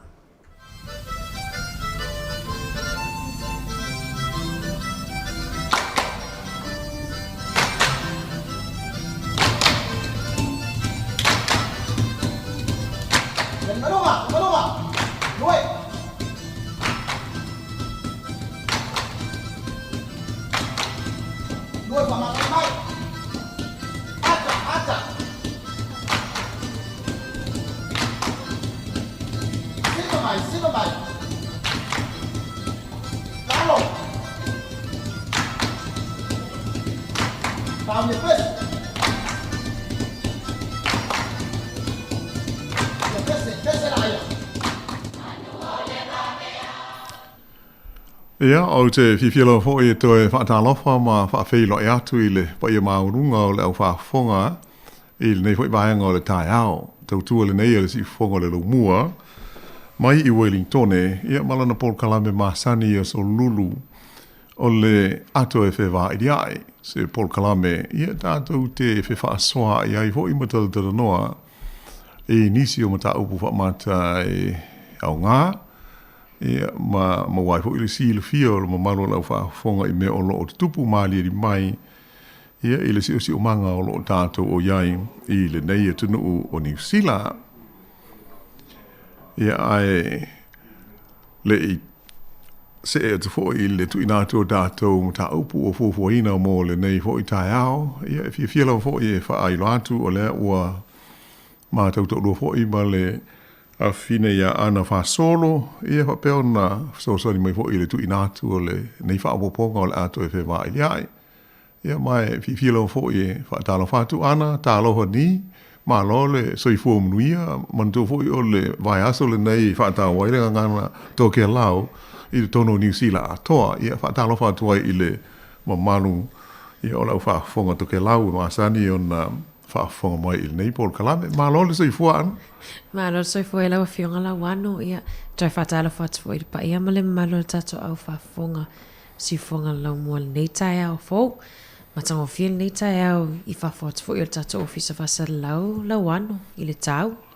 O tu langa le lei nā o le nei aso fo i le maita watu tātou maita wina lau fo i le whisui sui ai ia maleanga i malia mai o le mātango fio tūlanga o le tau, ia maleanga e atu i le tau mawhana whana, tātou tālusia.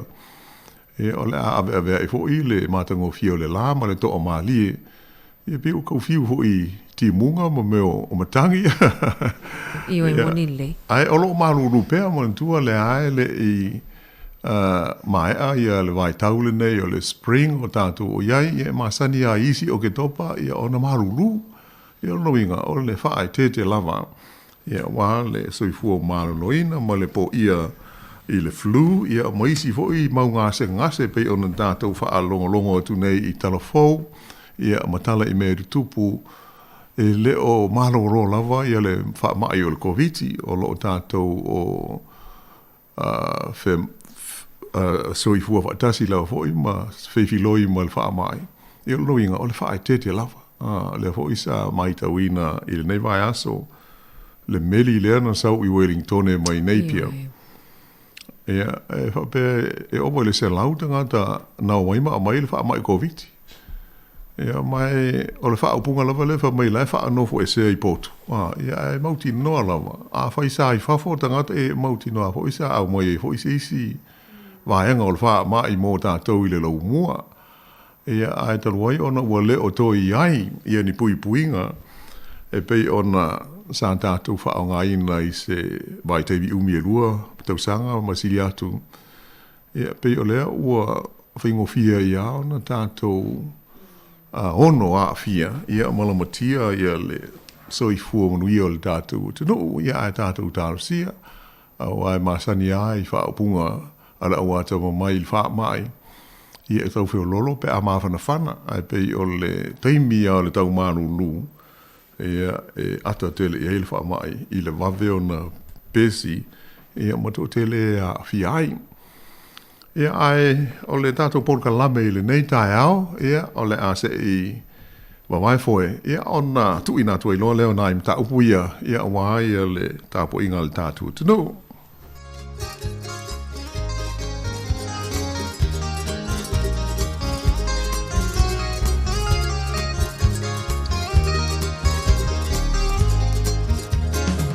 Whafofonga Samoa Oa uneo i moa O le toa ua lewa Lauti ai sema O si au mea ula Aua wha mo i Tō whatu tongi O le a o moti I oi tō wha oi la udia O le a mawai nei taua Toi lili ulo ma fau fau Sa ili se tasi e tawanga fau O le a se ulo ma ai anga i le au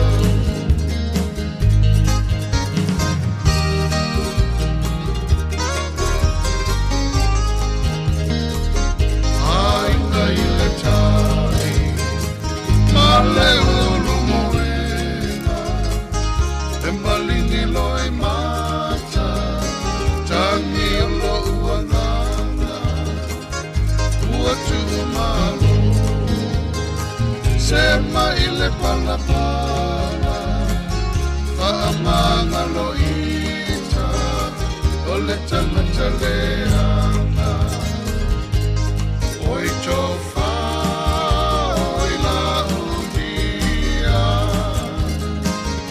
Ole ama vai neita ua Toi lili ulo ma Ia o le a vai lupe ina le whaafifianga mātango whir nā i le toi whaawawina o le tātou Paul Kalame o le ato le nei e whewā i liai a le si ufonga o le lau mua. Lua nai mta upu ia ua manatu e tu inatu hoi mo le silfia tāpua i whaafonga mai le tātou tunu mua.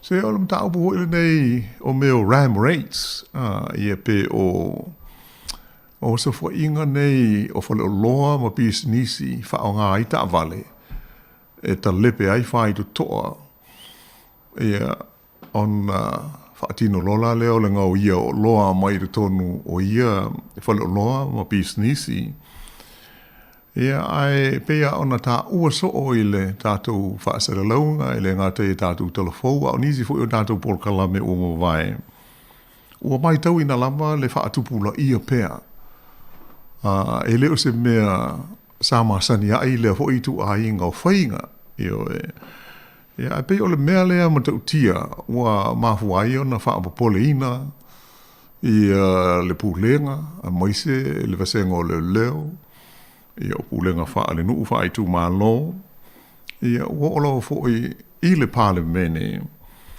ona ele ngata ina tupu so o mai ai ua mai tau ina e tele lava i le tūpulanga tala vau o loo a fi ai o loo wha tino ina ia lea whainga soli tūla fono ia o le aso o le nafi ia po le vave ao o le aso lua o le po le aso ngofua a malama nafi aso lua o lea fo ina toi tūla i mai ai ia ni oso fo inga se tele wha penei i le tū malo o le uai kato ia mai pe ona whaafonga mai fo i tātou porkalame whaasala launga o i le uai kato whaapea mali tū malo atoa o au ki lani o vaenga i e lua le tunuu o loo matua mawa ai ia mawhaa te tele ai ia lea i tu ai ngā o soli ngā tu la fono a le tu pulanga tala wau.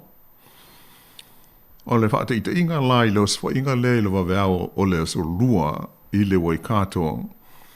Ia sa whape fo i ona whaia ini whalo loa mani pisi nisi a matatu i le pitonu o Thames e pei ona silvia fo i le mumaru e ui e tuaipe a ngai au kilani o le isi pitonu na o ia i leo i le waweao lava o le aso lua o Chartwell e whape ai ma Hamilton tu tonu po Central Hamilton o le tu isa sai Hamilton East e ma le isi pitonu e ngō o Tamahire e ai tasi ala waweao na tutupu ai ia whaafitauli i le tu malo o Hamilton.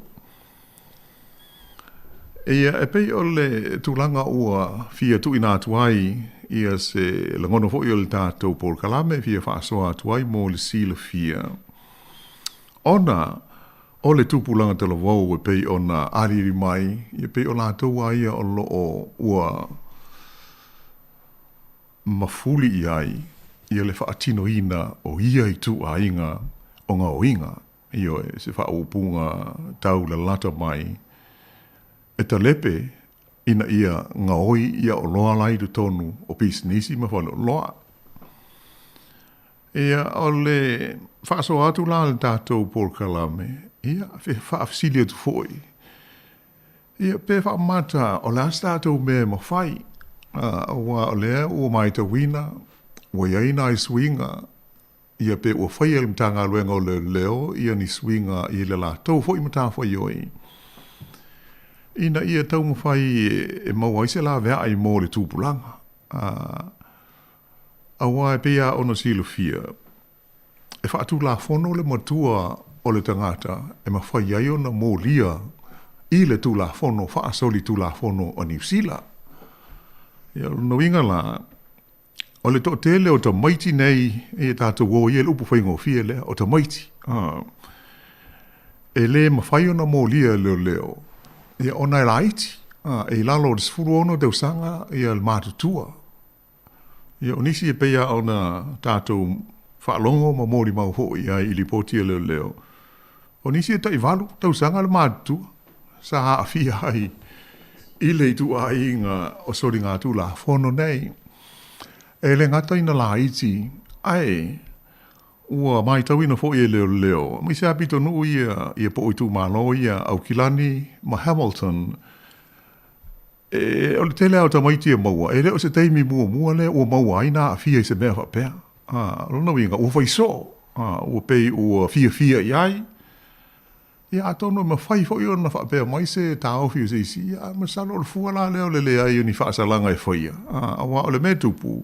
A whapea la i titi tangata e lalo i for sfuru ono tau sanga le matua o se tau mai titi e a fia i se mea whapea. E leila se ngā luenga leo e whaia i ai. Ai e tu i nātu lātou i o i le lesi fo i tātā le mālo le tau o le Youth Aid. Ia pe o lātou e whea ngai ia mo Paul Kalame e mau ai se whaso soani mō tala vau ia e o i pōpuanga, ia po o whawhita uli whapenei. Ia pei la o tātou tala noanga. Tapo ai o le whaate tele ma le tupu so. Pei le whamata o te tau ona sila ia lau whaitu la fono. I se swinga o se whainga e tau tonga whiti ai nei whawhita uli. E le eini whoinu mena po o ni specifics fo nei o tu ina mai e le whape mai a mela o ta mai ti Samoa po o ta mai ti Pasifika e au pito to tele iai e le ai o le o sau wai le tūlanga lau tele o le tūpulanga talavau. Ai o le fesili fo ila o le hali tu ai ngā swinga po o se whainga e ma whai ona tātou tonga whiti ai ia lea whaafita auli awa o le upsa awa le o nei ai tātou o a vea ia ram raids ma se tasi a whaafita auli ma tau tia e a fia ai le tūpulanga te lavau. O lisi fesili ono tūlai mai. Ai, o whea o iai ia mātua o nei whanau. Pei o ia le tātou ai anga nuu, ia maltūlanga e māsani ai le tātou soifuanga. O le matua malana whanau. Ia e mo ila o sui le soifuanga i nei nu. Ai le sui ai ai le tūlanga o le matua e whaasino, ma waa ai, ma tausi, ma tūlanga umalama i le whanau. Pe le ua whaata mala i a mātua i le nei taimi fua i le ali li mai o nei winga. Ia po la se tūlanga e da tau ona tātou whai ai. O se whaata ita inga. A whai e le ma whai ona mōlia le whanau. Pe le whamata o da tau ona whai le tūla whono mōlia ai mātua.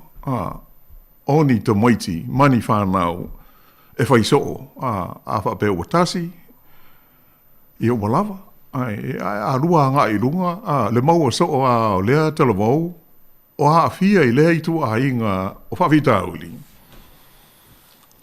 Ia ta ilo iai, to fua tātou ma le langona i nei mea, ai pei o le, o se whaaso atu le i lea ma tā upu.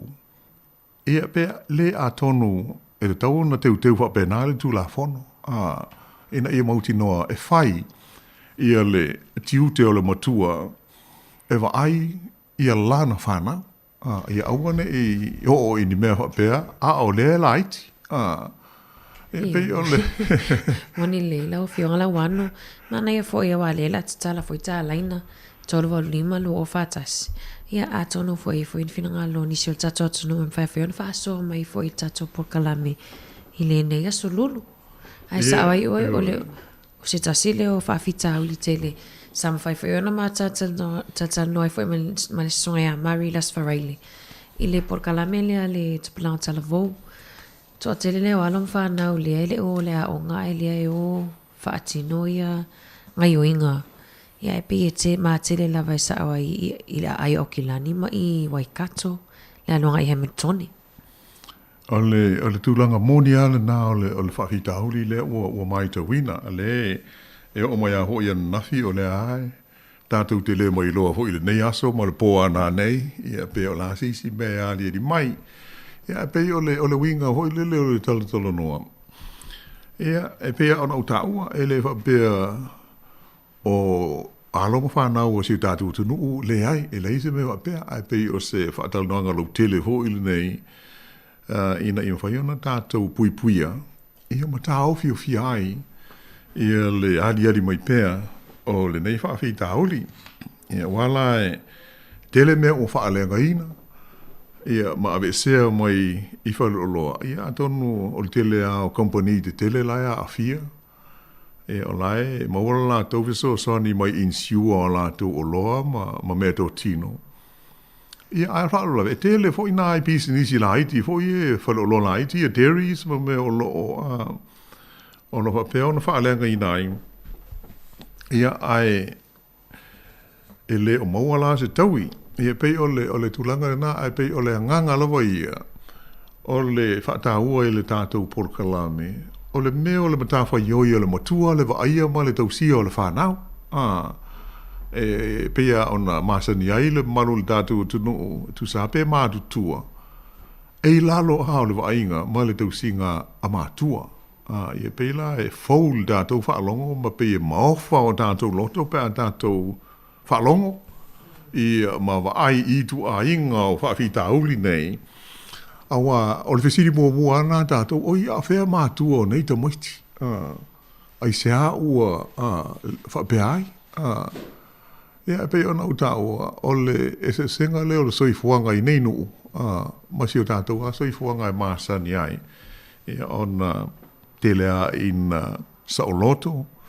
Ia ma le aini pui puinga o le soifuanga I le tātou mai tau atu iai. Ai le hopea ua suia ai. Ia le tātou lava ia soifuanga māsani. Ia ai pe ona whaelo atu foi ana. O le talatu le tātou leina a fia whasoa mai le namata upu. Te le awa noi le tātou purkalame le nei. Tolu walu lima lua o whaatasi le numera. Ale si ufongo le rumua whaali mai eiso fina ngalo. Pe whamata o le ase suinga le tau ona tātou whaia. Au peia ona tā ua sofo I nisi purkalame. E mawhai ona awala atu o tātou manatu I o tātou sui a whai pule I le tono o le palemene I le pito nuu o lo e alala ai. Ia ailenga te lea o tātou sui I le tono o pulenga whaale nuu. Tātou councils I aia o tātou o iai. I tu ainga ma tā upu whapenei. I o e le noinga la e te lea o tātou sao. Pe a whai tātou te whina ngalo e whai. E awane I o mātou ia whautuanga e tātou wha whewhewe hoi nei pe matau muli e whaali le whina ngalo. Po la lava le mea tātou te loto I ai. Tu tusa alau ai a tau mai a tau o istanga ta uma o le nuu. E o a I runga I pulenga la tau o filifilia. Wa o tātou suina e awala tu ai o tātou manasu ini mata upuonga onga e hawhi ailo tō soi fua mal tātou wola I nei tu no. O le ram rates la, ia mase fo ia po a nisi whainga, o whai ona tātou whaia, e whapeona so ni ai I le whanau, ia siri ona tāua, ona tāo whio ai le ari mai pēr, o ia I tu ainga o sori ngā tūla whono.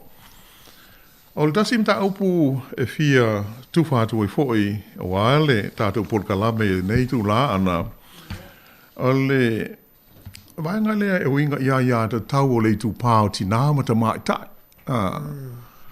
E peia ona mōli mawina hoi, o lea so nafi, whaafonga hoi e tātou li poti o telefou, ia mai se o whaasara launga I le mainstream media. Na la asia ai, ia se tūlanga maua I tu tono New Zealand nei, e winga maa fianga o aia ta tau o le tu pāo tina, I le tūlea tau I mata upu wha upu whai o malo.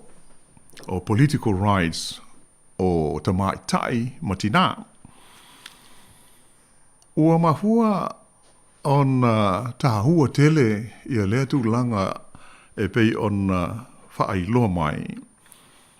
Ona o le sui whai pule fau lea na wha tautoa nafi le palemene o le partia le Labour o se ta mai tai. O ia o se itu langa atu I le lisa avea talwai nei ma whonga whtalai a Trevor Mallard. Ua ono se fulu I ai, ia la whainga o ta mai tai ia po o ti nā I to tonu o le palemene o New Zealand.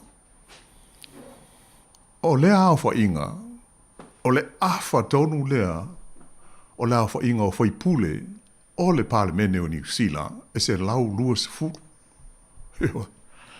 Ia mai, o se fua, peia an whaingo fio na mai tau mai, e tusa o le ua maua, le 5% o sui whaipule o le palemene o New Zealand, o ti nā mata mai tai. O tu tusa pau ma le a whai, o whaipule te maloloa, e po whaipule li. Ia, peila o se tūlanga sili leo na tahua I le mai tau moi foi I mata upu tau upu whai o malo. O se teimi mua ale nei o tupu ai se mea whapea. Ia asi sila i le tala whaasol pito peia o na whaai loa mai. Ele i lewa o na e ui lava. E ui ina ua ova i le se lautau sanga talu o na maua e le tu pao tinamata mai ta ile a ia e pālota ai i whifilinga o whaipule o le Parliamento New Zealand. Ai, o le tausanga e tasi iwa. Lea na whaato a mauai ia se whaipule mua lava o se tamai tai o le Parliamento New Zealand nei. O lata mai nei o na Parliamia ia le tamai tai ia Helen Clark peia o na sila fia ele imatua i lewa atu. Ia asi sila iai. O Helen Clark o lona se furu fitua i lea o tamai tai na avea ma whaipule o le Parliamento o New Zealand. Pei la o se ata lea e sila fia ai, ele imatua i lewa o na to o tele i ani tina mani tamai tai. E maua le tofi whaipule i le tonu o le Parliamento o New Zealand nei. Ia mai o le ausia ai o le 50% o le itu pao tina e avea mo whaipule i le nei taimi o se tūlanga tāhua tele i le tala whaasol pito le tunuu i ona upu whai o malo. Mana ia ala wano vai atu foi tustu singa foi al tato whaipule i mana le fionga ia po tamaita ia Barbara Edmonds i lunga foi o nisi ana a tustu singa.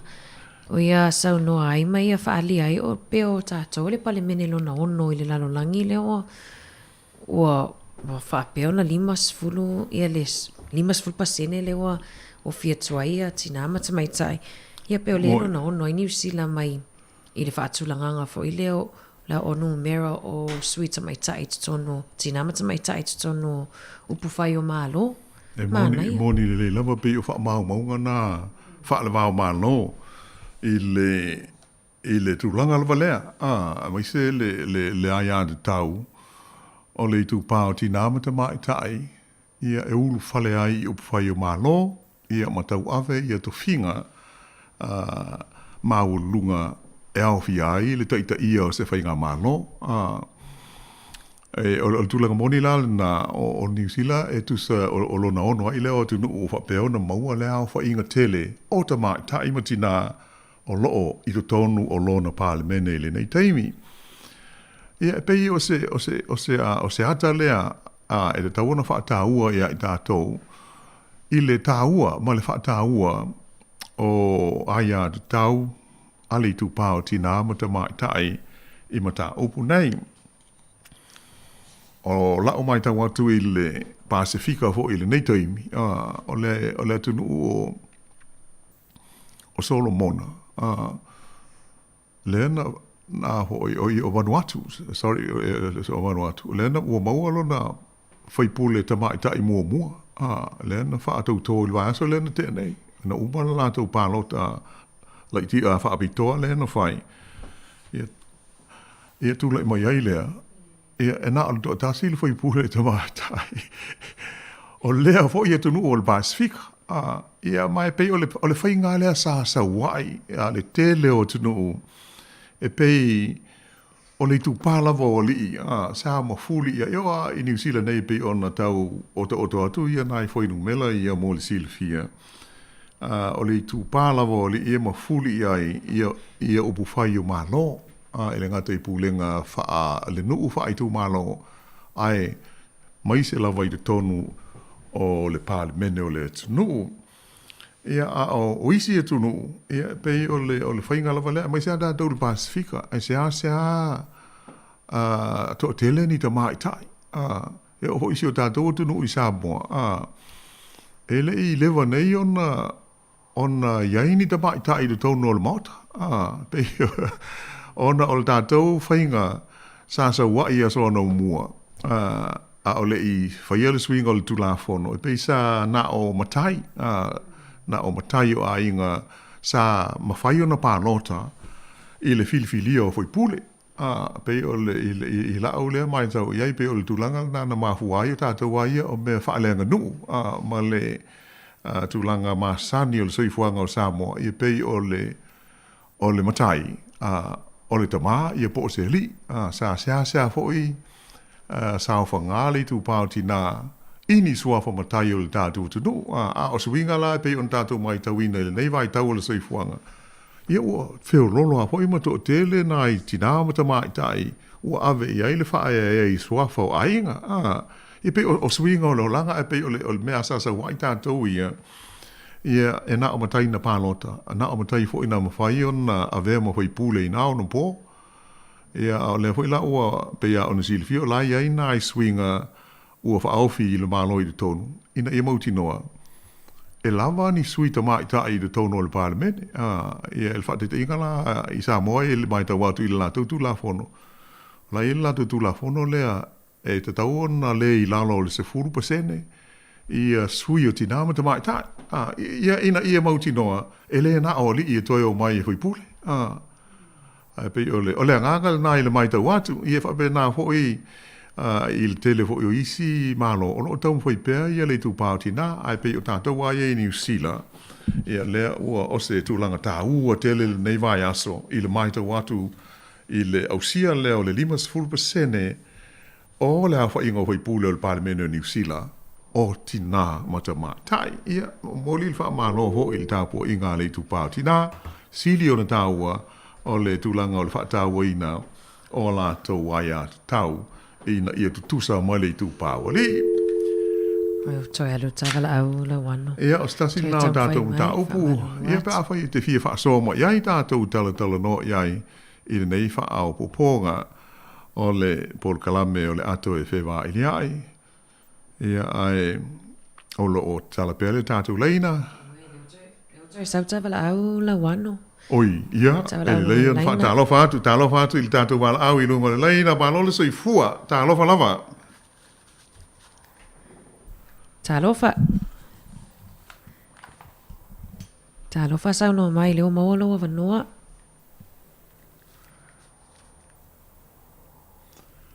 sei tu sia ki leil telefoni ana talo fa ia toi tam fai mai pelele e tam fai men leina sta to val au le toi tam fai mai ia o le leina masani lava o le toru volu lima lua o fatasi ia pe a fia fa so mai ia ma fa lia fo isau fina ngalo ina i mta upuna ia o tu ina tu wal nei fa o ponga le tatu pol kalame tatu te taltalonoa ia mo fitu fa ai wano pe a le utoi sa tavala au fa tala fa atu talofa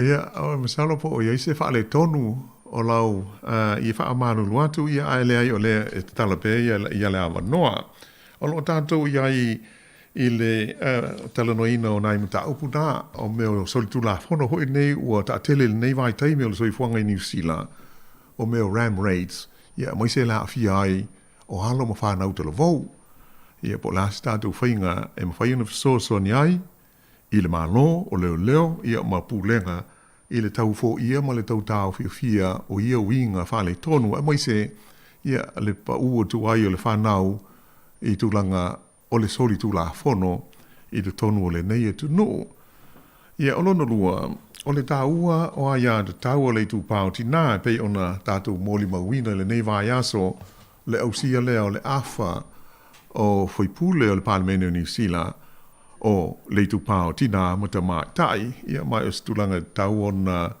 fa fia inai tatu uma ia ona o le tu le lei a wai tele io o tau mwhainga ele se tau mwhainga fau a oni tau mwhainga o tele tu sanga o tau mwhainga ai le tu pauti na ina ia mwhai o na tutusa ia tau o tina matama tai ma le tu pao li i so o se vaenga lava le soi fuanga i New Zealand nei e olo fo i mata upu tau tongi olo o fina upea le tu pa o tina i nei taimi i se whainga ale malo e taumwhai ai e whaatutusa ia le tulanga o tu tongi e maua e lii whaatusa i ta mai tai ona o le mea o mai tauina E tu salava pe tasi le ngā ruenga e whaia e se alii, ma se ta mai tai, ai e moa nea le ata e te leele tu tongi o le alii, nai le ta mai tai.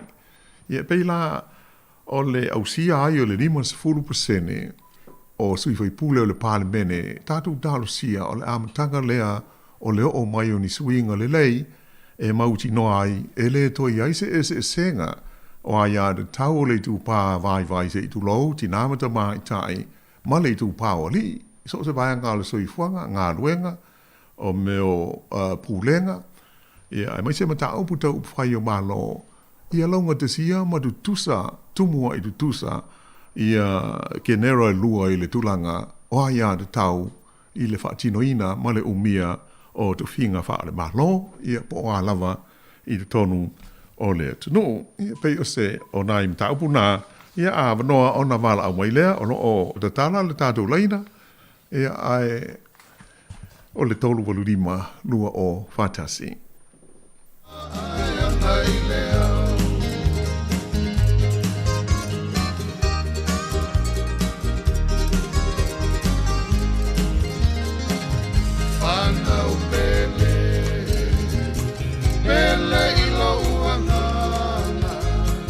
Ele faia so uloto ile tula fono tato tupea ile sili ese e pule ile faaola pule ile avese di oito fa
Ia, i le te liu mai ai o le tātou Paul Kalame i le nei vaenga o le tāi au.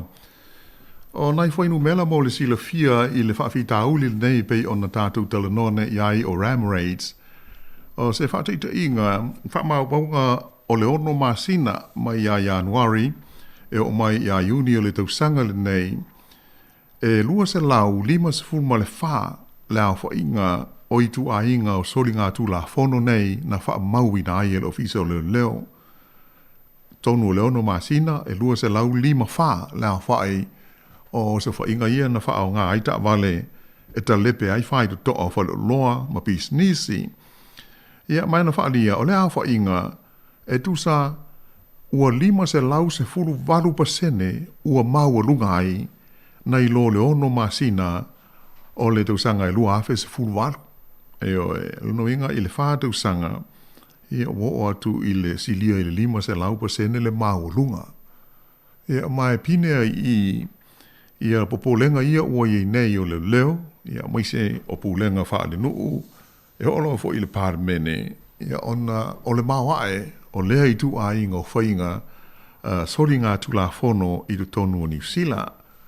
Pei ona o ta ua fo i le amtanga o le tātou talanoanga le nei, e o le po o le pola songo fua malama le so lua nafi le wabeao.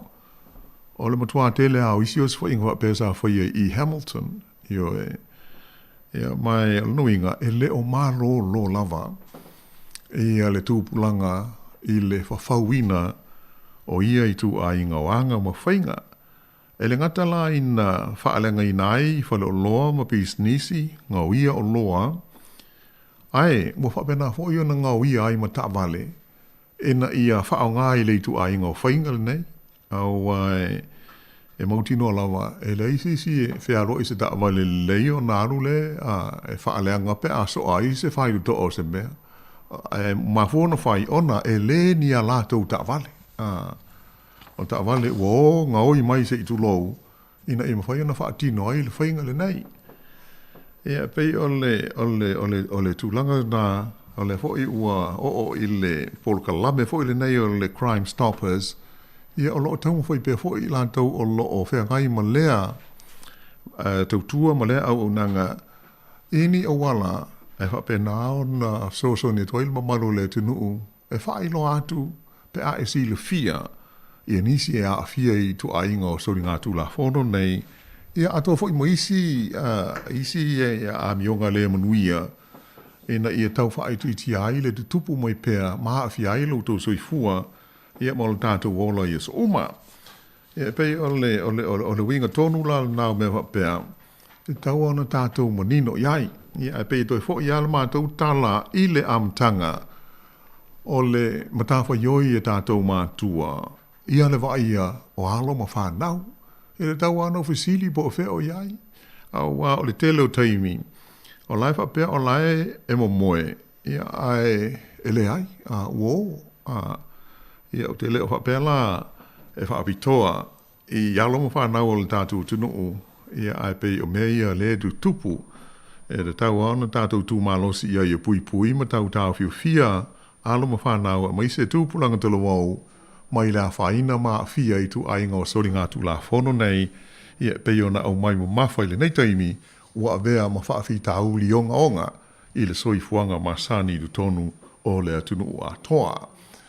A tonu e leo tā ua mai tātou i le lau mua i Wellingtone e pei o Aukilani ma Hamilton le maua lunga la wha inga o mea whapea o loo di tupu ai. Ai, e iei te o leo o mai fo i a tātou nei, e o mai paraparaumu, o tau lata mai lawa i a tātou i lalo nei, i ei tu a inga ia o solitu la whono nei. Ia ai, o loo tala tu pele tātou leina pe o i stawa la au ana. I oe le was sao me le tawa la au la wano. Ia, o le lei whaatalo whatu, whaalalo i le wala au i lungo le lei, na wālo le soi fua, tālo wha. Tālo wha, mālo lava le soi fua, lau sunga la wano. Mālo lava. Te voi le pine ia ana. Sofa manuia. Ia. Le ia le atua whaatai le tai o poua. Tai. Tātou te roi fifia man manuia. Mālo lava. Te voi le whaafonga sio tātou atunu, pero Samoa. Ia au, rau whaaso atu o e watu lau whaasoa o e whaataua ino tina. Tai. Ia ua ia malo ulangona i le whaatu lau atu fo ia Samoa malana whaafonga. Ana whaapea e mori le whaataua tātou i tina i Samoa. Whanue le tauturi ani matai. Ei. E le tauturi anga e to tele o nui Samoa. Ele matai tina ai apa pe fo yo lai matai tina ele mpaina sa fa inga le telo sinu moi ai ana pa pe mo ia wa ia na mo ile tatu pata o ino tina wa to telo tina ye le matai matwa e se la ta mai si dia tu le mat do la ta mai do telo tina le o palme ma lolo ia ai ana pa pe ala fa e ta wai mo ile ta wa sa mo tina Panue e katala leva no so tina tu sa pele matai pea wa vo yana ele matai le telo tina i le telo ala la fang moi ya te o la fa so ana i tina pena fa pe e moni te pata wa ta mo ya tina pa sa pe mo so tina la fa tau no sa to no parlemene e fai tona leo ya o na lu o la fa so ya ele fai na bana ve se ele tanto nunga ko do tato le tuspa ia tato te fiwa tu re tina ana o to finga le tina ia fo tua io i la wa tina ele si tu ho pe o pa ele se tato ele fa ta wa ino tato tina wa to fa tato mo le tina to fo tato mo to fa pi ma dia lava ai o te langona lava ia ia la fa mai le tuspa ia le ai o tina ia no fo fo tua ai al tamai e mo dia le mau o le si na o o ma po po ia ai de au o la o na i wara ka to foi da avetina e malo ata ma e malo e le ro pe o me foi le tu e me nei fiambe e ro pe ma la fiambe e le to o se tina i le pale bia a fai o mo tama malo o le tulanga na ia la pa so tina sta tu te fiwa tu le pase le tina e malo ata ma na le pa ta wa ina e tatu nga nu tina e sau tonu le pale e vanga na so fa matai mo i le leila wa ulanga na au le longa lua i pa na ho iero o lo pa le o tere o lo po le mo ma ko en fa pe ni fa na au e to fuata to ma fa na o ma tua o la fa na wele ele ia ma se to i fa la fa na ele ia ma se tabai ti o fa ia si a me o ma tua po i wa ve po ma fa se au ma ele ia se tabai ti o fa ia me o la solo le la to fa na uma o le lotu ma ai o te dei lo i fa na wani tanga ta para mo fa pe ai ali lo ai o la upai tau la wano ma male to pinde ya ana o te ronga ai ma fu ma ya amatanga moi o le fa vai ina le o langa ta mai tu ala ina ma fu ma to ta mai tu le ala fa pe se me foi le te ronga e a foi se me fa to a pune e ma fa ya na ona o fo ai a fa ya o le me lava o se me foi ya na e al mo le mai foi le a fa pe e mai fa tu ta ma sa foi ya e fa pena e mai e fa na we mo le mai dia ai o lo to nunga na e wa fiu o le be e tau le malo e tau fai o le misi se vai aso ma fa ia tu langa lo so fa io fa lo ma ana tanga ta la tau fai le manuio se o tatu atu nu le nusila mo i le lei la fa tai tele ta o ia lo ta o lo fina ngalo na ile mai se am ta upu nei lua malo o le fa vai na a fa pe ana fa vai mai ai tu langa fa de tolu po ani o lo te tunga wa le misi se vai aso mo i le lei ya ora le se sengo o na fa na o ma to tanga ta ai e solo le ai na fa tonu mai ya le lai ki le ma tu o la sa va bali ya e le se si fa pe o tu po di be fa pena ma di ya pa so na la wano ma to fi de ya ana fa tai tele ma tele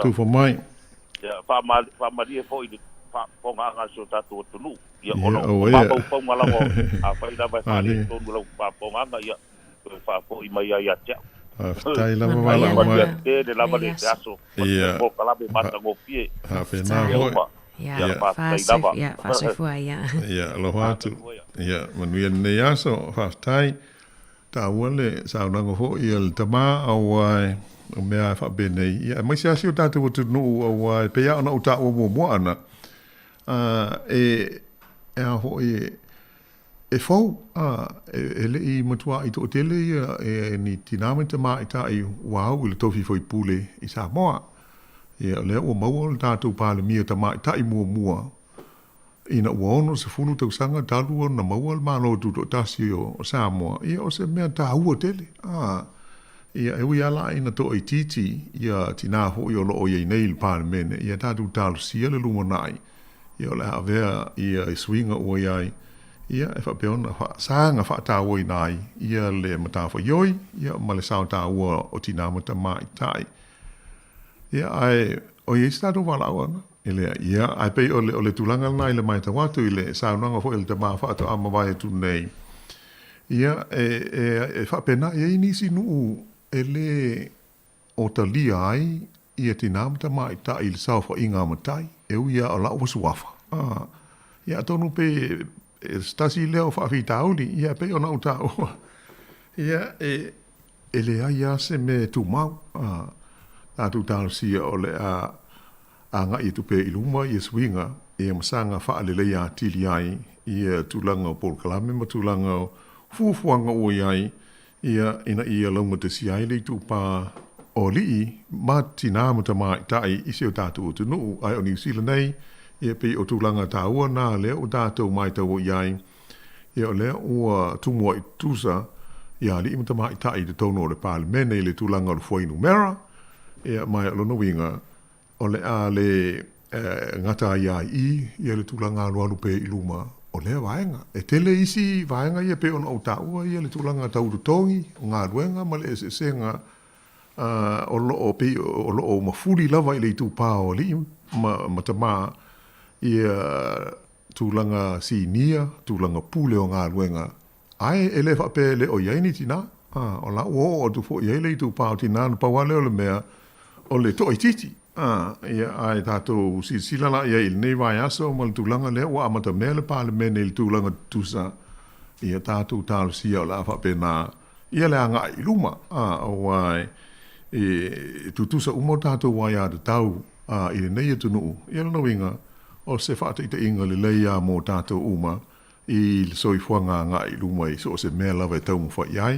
nga ruenga ia matulanga tofi i pulenga fa i tu malo ia mai se pulenga fa pale mene ia ole tato pol kalabel na ana a fo i o le yeli si tato pol kalame so mai ai pe ona masani ai ia so lulu te tansi ia pe ole nga maununga pe ona mau mo fo i ole fa soa ia mata tato talo no i mata upu fo ia fo ili mo so wa no i ne aso ia le se me o ia ai fa tai mo le ma fo sa vala o mai ia i tulanga ia pe ona fa fo ia i si ona fo i finangalo il dato mo ta upu le nei ia fa mo lava ia i se nga mo se taua ia mo le taua inga si dato tunu mo se dato i New Zealand nei ia o nei vai ngole tu tua ma le au nanga ale si fonga o le lo mua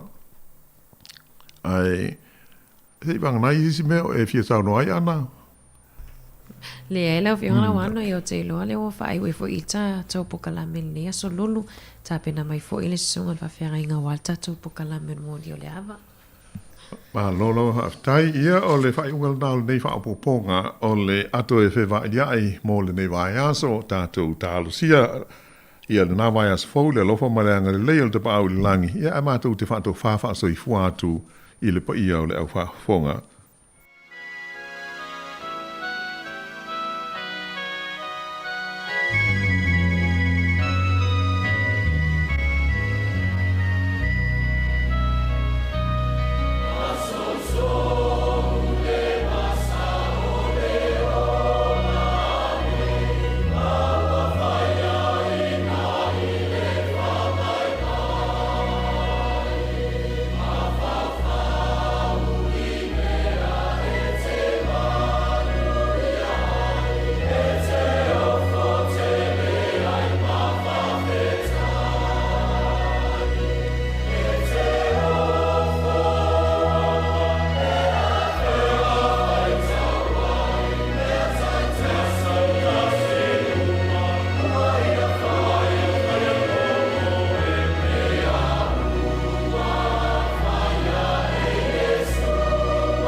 Ile suafa manu malo lo tatou o li whaola o Yesu Keriso o te whaatalofa ma o wholofa atua i nei fo i vaenga o le nei aso whaatalofa atu i nei o tatou tua a matutua mas foi o le maave ese o le tatou o tunu a mata mai lava i maunga te tele se ia pa ia maunga iti whaatalofa tua fo i le se u fonga le la mua mal lato au whainga luenga nei le ia mai se fo ile fa fonga mai le pa ia o le au whainga luenga ma o tau whalitua whata lo whatu le nei tai au fau ia po le nei fo i tai au na leunga lua ia au te talitonu o le tatou pol kalame maasani fo le nei o le mauli o le ava pe o na maasani ai ia solulu taitasi ia ole a o fatino ina atu tatou fa moe moe nei fo ia solulu ia e peo se fa solonga nei o tatou por kalame nei tai au le a o taita ia i tatou se talu ia ona faita wina leo tatou tus faitau o filfilia ia uma ona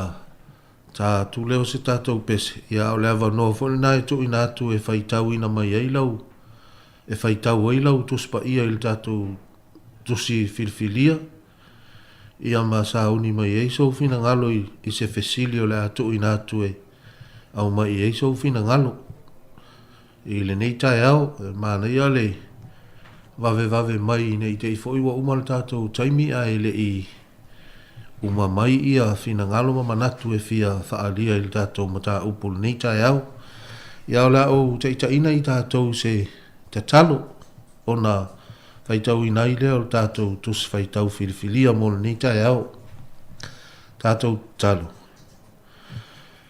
vi ia oilo matou wa tua ile ni tai au fa tele lo walofa ua ma vai atu fo inisio pol kalame sa fea ngai malau fa nau e mas foi o lau au fainga luenga i le nei le tio fa salalau whaftai o loo manuia ne nei atu nuu atoa e pau mai ona tua oi e ui lava foi ina malo a pea le nei wha amai ia e mātou te loto tele lava wa o loo soifua oi le atua e pule au i mea umalava e o lava i le soifua mlo mātou ola o laua fio foi e whaalo longo i ai mea umalava nei tai au lau mātou sauni foi e fetu fa i malo wa tunu e ala i le pol kalame masani o le mauli o le ava e o mātou wala awatu i lo wanganga pa ia se ia e fesoaso ani mai i la ngona ma manatu o ma faufaunga o le a fetu fa i ai lau fa nau i le nei tai au fa malama mai o lo wanganga pa ia le winga lo loto au o fionga tusia mo i mātou ona o Yesu le ali ma le faola ameni. Ia le a to atu leva no le fai tau i lau tosi a o le tatou tus faitau ia o leo le a o faitau ina atu mo tātou a e tu atu foi ma le avanoa e faitau ne ai lau tus pa ia wha mole mole. O le tusi ua filfilia mo i tātou nei tae au o le Evangelia Yesu Keriso na tusia ma taio i lona mata upo e luas fun ma le wha. A o le a wha o ngā ina o le a faitau ina na o le whai upo e tolus fun ma le ono. E wha a pau mai le whai upo e limas fun ma le tasi. Ma taio e luas fun ma le wha. A o lona whai upo e tolus fun ma le ono. E wha a pau mai le whai upo e limas fun ma le tasi. Ia whafonga mai au nisi nei o fionga tustusia le tātou wali. A o lea aso ma lea i tu aso, e le iloa e se tasi. E le iloa lava e a ngelu i le langi. Wa na o lo utama lava. A e pei o na po noa, e whapea foi, pe a saule a tali o le tangata. A wa e pei o na whaia i o na po a o le i o le lolo. Walato a ai mainu, walato whaia wā fo'i ma wha vanga. Wa o lava i lea aso wa ulu atu ai noa i le vaa. Na leilo a fo'i e i la tau ina se ia o le lolo, ma ave e sea ai i la tau uma. E wha pea fo'i pe a sau le atali o le tangata. O ia na po e iai i le vao o tangata e to alua, e avea le tasi, a e tu ua le tasi. E olo wha atasi wa fine e to alua i le me olo ai saito. E avea le tasi, a e tu ua le tasi. O lea i au tau māta alai, a wā tau te le i loa, po o le whea i tu aso e sau ai lo o tau wali. I au tau i loa le nei mea. Ana i loa ele matai o le ainga, po le whea i tu po e sau ai le ngaui. Po ua na leo leo ina, a e le tu ua e ia lo na fale ia Elia. O le mea le ia o tau nofo sa auni ai, a wā o le tu aso tau te le ma natu natu ai, e sau ai le atali i o tangata. O ai fo'i le au na wha maoni ma le mawhau fau, wa tofia i lona ali e pule i ana au auna. Ia avatua lato mea e ai i ona i tu aso. A mu ia le au auna pe a sau lona ali o maua o ia o whaapea o na whai. E moni o te whai atu i ate o tau. E tofia o ia e pule i ana mea uma. A whai e whai ifo le au auna le anga i lona loto. E whaatuai mai ilo wali. O na fasi e lea o ia i o na usoa au auna. Wa a ai fo'i ma inu whaatasi ma e inu ia ona nā. E sau lava le li o lea au auna i le aso e whaataritali atu ai o ia. E le whaataritali atu ai o ia. O le tu aso fo'i e le iloa ai e ia. O na matua whaasala lea ia te ia. Ma avatu ia te ia lo na tofi whaatasi ma tangata pepelo. E iai le tau whaitangi au e ma le lili vau o nifo. Ia o le tatou tus whaitau le nā ua whiwhilia mo le tatou whaasoa le nei tae au. Ia e mwhai ao na mailo manatu le tusi atoa wa o le vaenga o le mata upu e luas fuma le wha o tusi a ma te o lewa whaitau ina. A mwhai ana mailo manatu e au fia mai ele tusi atoa. Ia le lato ina atu le vanoa lea e whaitau eila o tusi ia ma fua mai e so fina ngalo le vatu le fesili lea. O le fesili lea e whaapea. A wae ia po o leo le a mataina atu lo le tatou se whaamatalanga e whaatau le tatou tusi ia ma a vatu ai loa ma le tatou fesili e a mai e ia so fina ngalo. O le vaenga o le tusi a mata i o le sa whai mātatou tusi whaitau. Le fo uwha o ngā tātou te whaasoa ai nei fo i mo lio le awa. O loo whaauru tala ina whaapea i le ngangana whaaperitania. The day and hour unknown. Ia o le aso ma le itu la. E le iloa. Lona winga e lilo o le aso ma le itu la e lilo e le iloa. E le iloa e seisi. E le iloa lava e stangata. O le mea mua. O Iesu e ana ia saunoanga ia sa tatou whaitawina. Ia e maise fōi o le mata upu atoa ana al tusia mātaio. E lua se fulma le wha. O Iesu e ana saunoanga ia. Mai le wha mau ngā mātaio. O le mata upu e lua se fulma le wha ma le mata upu e lua se fulma le lima. O le tusi lea mātaio. E pei e feso o tai le lei ia o la winga. Ma mea o loo tau mawhai Iesu e tau wha matala mai. O le aso ma le itu la. E le iloa lava i se tasi. O le fesili o le ale aso. O le tali. O le aso o le toia fio mai o Iesu. I le amatanga lava o le mata upuna i lua sifuma le wha. Whai mai mātaio. Wa ulu fale Iesu. Malu ese male malu. Ai tau mawhai e tualo na au so o e toe whaasino Iesu. I le mea o lai ofo i o latou mata ma le latou vaai. O lai matua ofo le vaai e le au so o. I le mata utia o le whei lafi. Ma le whelanu lanu i o maa. Lai ma manu o i le manu. I tu a inga maa ese. Ua whei lafi wha asolo a toa i le tino mai o le manu. O lai matua ofo ia le vaai e le au so. Ai le o te i le sila Iesu. Ma le tangata i Iesu. Whai mai ia le saunoanga Iesu. I lona au so. Ua utou i loa ea nei mea uma. E moni o te whai atu i a te outou.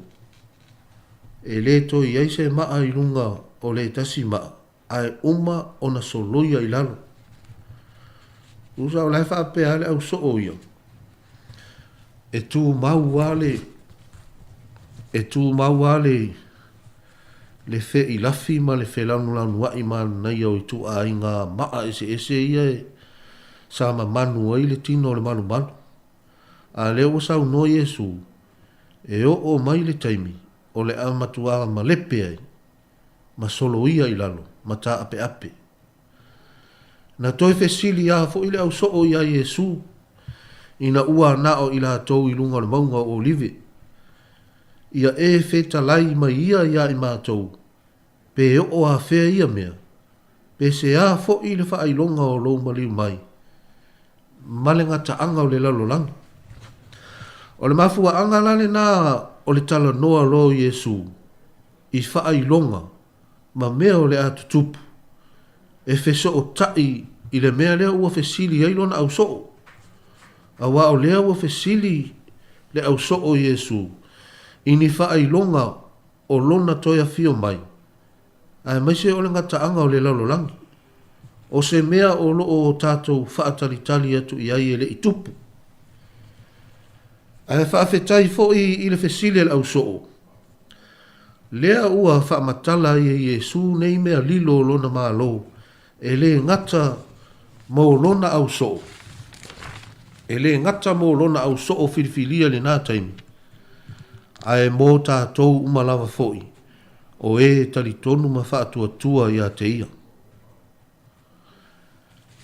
Ia, o le fesili leo o mawhau e tui nātu e tatai mai e so fina ngalo. Ia pēa mai fo i aso fina ngalo e whaatau le mata upu a toal nā o le tusia mātai o i luas fumal whae whaapel fesili. A wae fo linga mai o leo wasau no Iesu. O le aso lea e le iloa e a ngelu e le iloa fo i e ia. Na o lona tamaa lava. E le iloa le taimi e tupu ai. O le fesili la e tau whaata tātu e mai e so finangan. O ani tu e tā hua ai ia i tātou o tangata whaatua tua matari tonu i le atua. Le whaailoa ina mai o le aso ma le taimi tonu ma le tausanga ma le masina e toi a fio mai ai Iesu. O ani tu e tā ua ia i tātou tangata whātua tua matali tonu i le atua, le nā mea o le whaailoa ina mai, o le aso tonu ma le tausanga tonu po le masina tonu fo. Ia po le taimi tonua e toi a fio mai ai Iesu. Ia, kei loa le laa, tui nā atu le. Tua fine tātātu statou pesi. Ia e, mai e sau fina ngalo tātou mta up, tala toi mal tātou laina wha amol mori.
Ia, whaatalo whātu le tātou wala au lewa i lunga le leina, mā lora soifua manuia. Ia, whaatalo whātu i lau sunga fo iolo o, whaia fo le mta upu matanga o fiel nei tai au fo. Ai, whaeloa mai lo suafa wha mole mole lava. Ia, o ilinga noa lea tau tala, alo waba lava malo whaalo alo. Ia. Ia, o le fesili oro ia, po hani tu tā ua, Ia. I le tangata e loa i whaatua tua mta tonu le atua. O le a o whaonga ina mai ia le pei o le tusi na whaitawina nei. E awatu e fo i se langona. O le e maua le whai upu e pāsi puluma le lua. Whapea, ia o tō mātala. A wātou te le loa po o le whea atu e sa wailo o tō ali. Ma le isi upu, sa uni. O lona winga, o le tangata whaatua tua, i le atua, matari tonu i le atua, e sa uni mata pena lavalo na loto i teimi uma. A wafo i, po le ane mea e o mai, pe la le tūlanga i le bai teimi nei leo tato whaatea ngai ma, ea ma wha mai. E le eise me te pole ai, wafo i lau whai mai le upula tuspa ia, e iei le taimi e whaataunu uina i polo inga tato tamaa o le langi. Te io tato baba ai iei vādenga na te whaia. Lona winga le au taunu ulava e iei taimi e iei mafui e hangi mai mea umana lo tusia tuspa ia. Na sa mai. A le tā ua o so ula ngona i le tangata whātua tua matari tonu i le atua. Tā pena lo loto so staimi. Tu mau pea lo whaatua tua i le atua. Aua e te momo wa i po le a, le ai, o le olanga le tātou iai, ia e mpamai, mātāla. Ia e mātāla, te paitua ma ave vi inga mat whaaftai le atua. Le o tātou iai taimi, o tātou lata tātou whai ungal nei tautanga. A le tātou whaapea ngai mwhaamai, matūlanga SS. Lona winga, aua te popole, aua te atu vale. Ia e mana tua, le alofa o le atua, o lo whaia pēr ia te oi le aso ma le aso. Ia e mai te fo i o lo itamala te whanau. Ta te tala noa, tai po le ale te mea te vai e tua e wha le tonu, ia e wha malama atu iai, tu maulo ta tonu, ma wha tua le atua, wai le aia seise te tapa iai. Le aia seise e maua mai ai, so peilal mele tau te whaia, wha manatu mai, ia tu e taun tātou whaia e o whaatasi le te talo i le atua ma le ngā iuinga le tātou te usu stai ai pui mai ai tātou i me le tātou te iei le o langal nei lona winga la tātou mātāla masauni o wai le lo le taimi tonu a le tato te pape o le taimi le e fio mai e lo tato tama e fai le fa masinonga i le tulanga ne fo na le sauniuni iai a fai ala o e sa e tali tonu ma tu mauro fa tua le tua ia ma e piti pe ia te ia fai mai e le taimi e vala au mai e le tua o umana e sauni ulu fale mai ala ia le fia lo wali tato uma le sauni ma matala mtulanga uma tato te ngā lulue lalangi ai e tato fa tuanga le tato te fa moi ai o le ola e fa vau o umana sauni mo tato o lana whanau ia o si o paso atu lea nei tu la ma le avalava ma le whaaloalo ia tu sai foi ma mata upu atu ina mai paso atu le nei tu la ia manuia lava partai mole avanoa ia manuia lo walo atu mo mata upu nei tu la ma le avalava ma le whaaloalo partai mole avanoa ia malo partai lava ia te ultina ilinga noa partai molo fina ngalo matango fia nei tai au ia tau fo ina sosoani atu le tuai fa moenga ma tau lo manga nei aso lo toi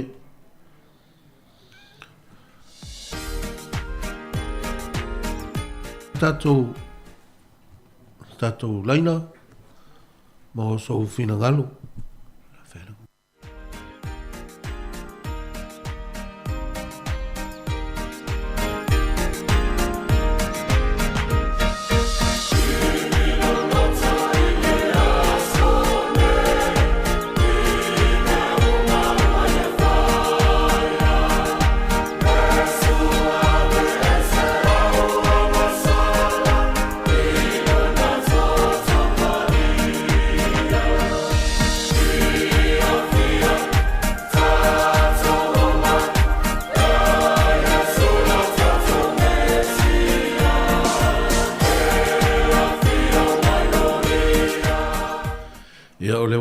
si tatou wala au ilunga leina fa talo fatu ma lole se fu manuia ile sunga fa penga pele ia oi foi le suafa fa mole lava eu fenga ia fa mole ia ma lole se fu manuia fenga ia se fu manuia ile sunga fa penga pele fa tai ma tatumta upune fu ia suma tango fie ia la wa sa ro fidia ia wani tu ta wa ia na manino mai ile mta pulen pa tauna ni ia ena no no fo ia ma o live io mai le ono so ya tia ona ila to fa pe mai e fitala ia mai ya ti ma to pe o afe ia me pe se a fo il fa ilonga o mal holo mali mai mali ngata angol la lan ia en tali sa wa ya yesu yo to ni faste ina o to se tasia a wai to tele e o mai lo ngoa fa piani wa ne o ke risu la to te faste ina fo tanga te to tele i fa long o to tawa matala o tawa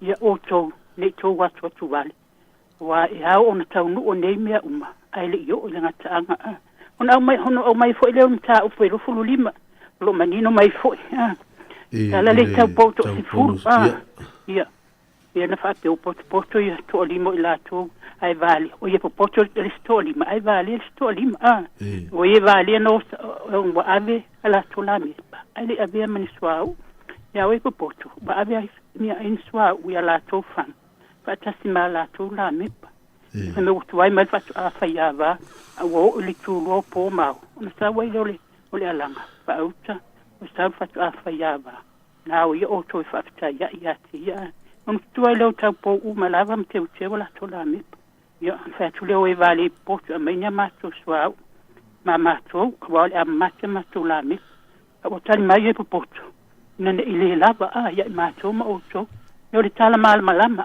se fa pupu no lo fa tali fo ni e mulmulian fa mo to fo mai ta o fa ta manila tswa yo mai bota puni fa to o le yo to matala lo apo mai le ali yo to matala wa tu tile lo le aso po le tua sta waila tali o tamata fa pe fo tamata na malanga wala au ya na au tu ina tu ela to mia wa ba to ya tali ni lima le tas O le tala malama fai tau ai fo.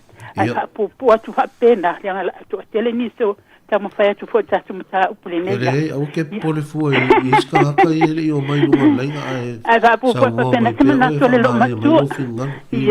Ia ole tu so tang una fo fulanga le ia o to matala masa unioni pena moli mau fo pale tua ya ilinga no ia ole sa unia man matala wa ta to tele lo le aso male tua ia sa wele tali o tanga ia ta to sa un awani o ta to peyo valia o yo ta po valia e o ai le sa un ta to peyo e popoto ia o masa un wa ta to tele lo le aso male tua sa wele tali o tanga ta to no fo sa un Italia la navala au ia fa fitaya mo lo panoa amanuia le atuela tsunga fa pengaina manuia fo ele tatu office fa sala dai mo lo panoa aftai lava funga ia fa manuia tu le tua ia te ortina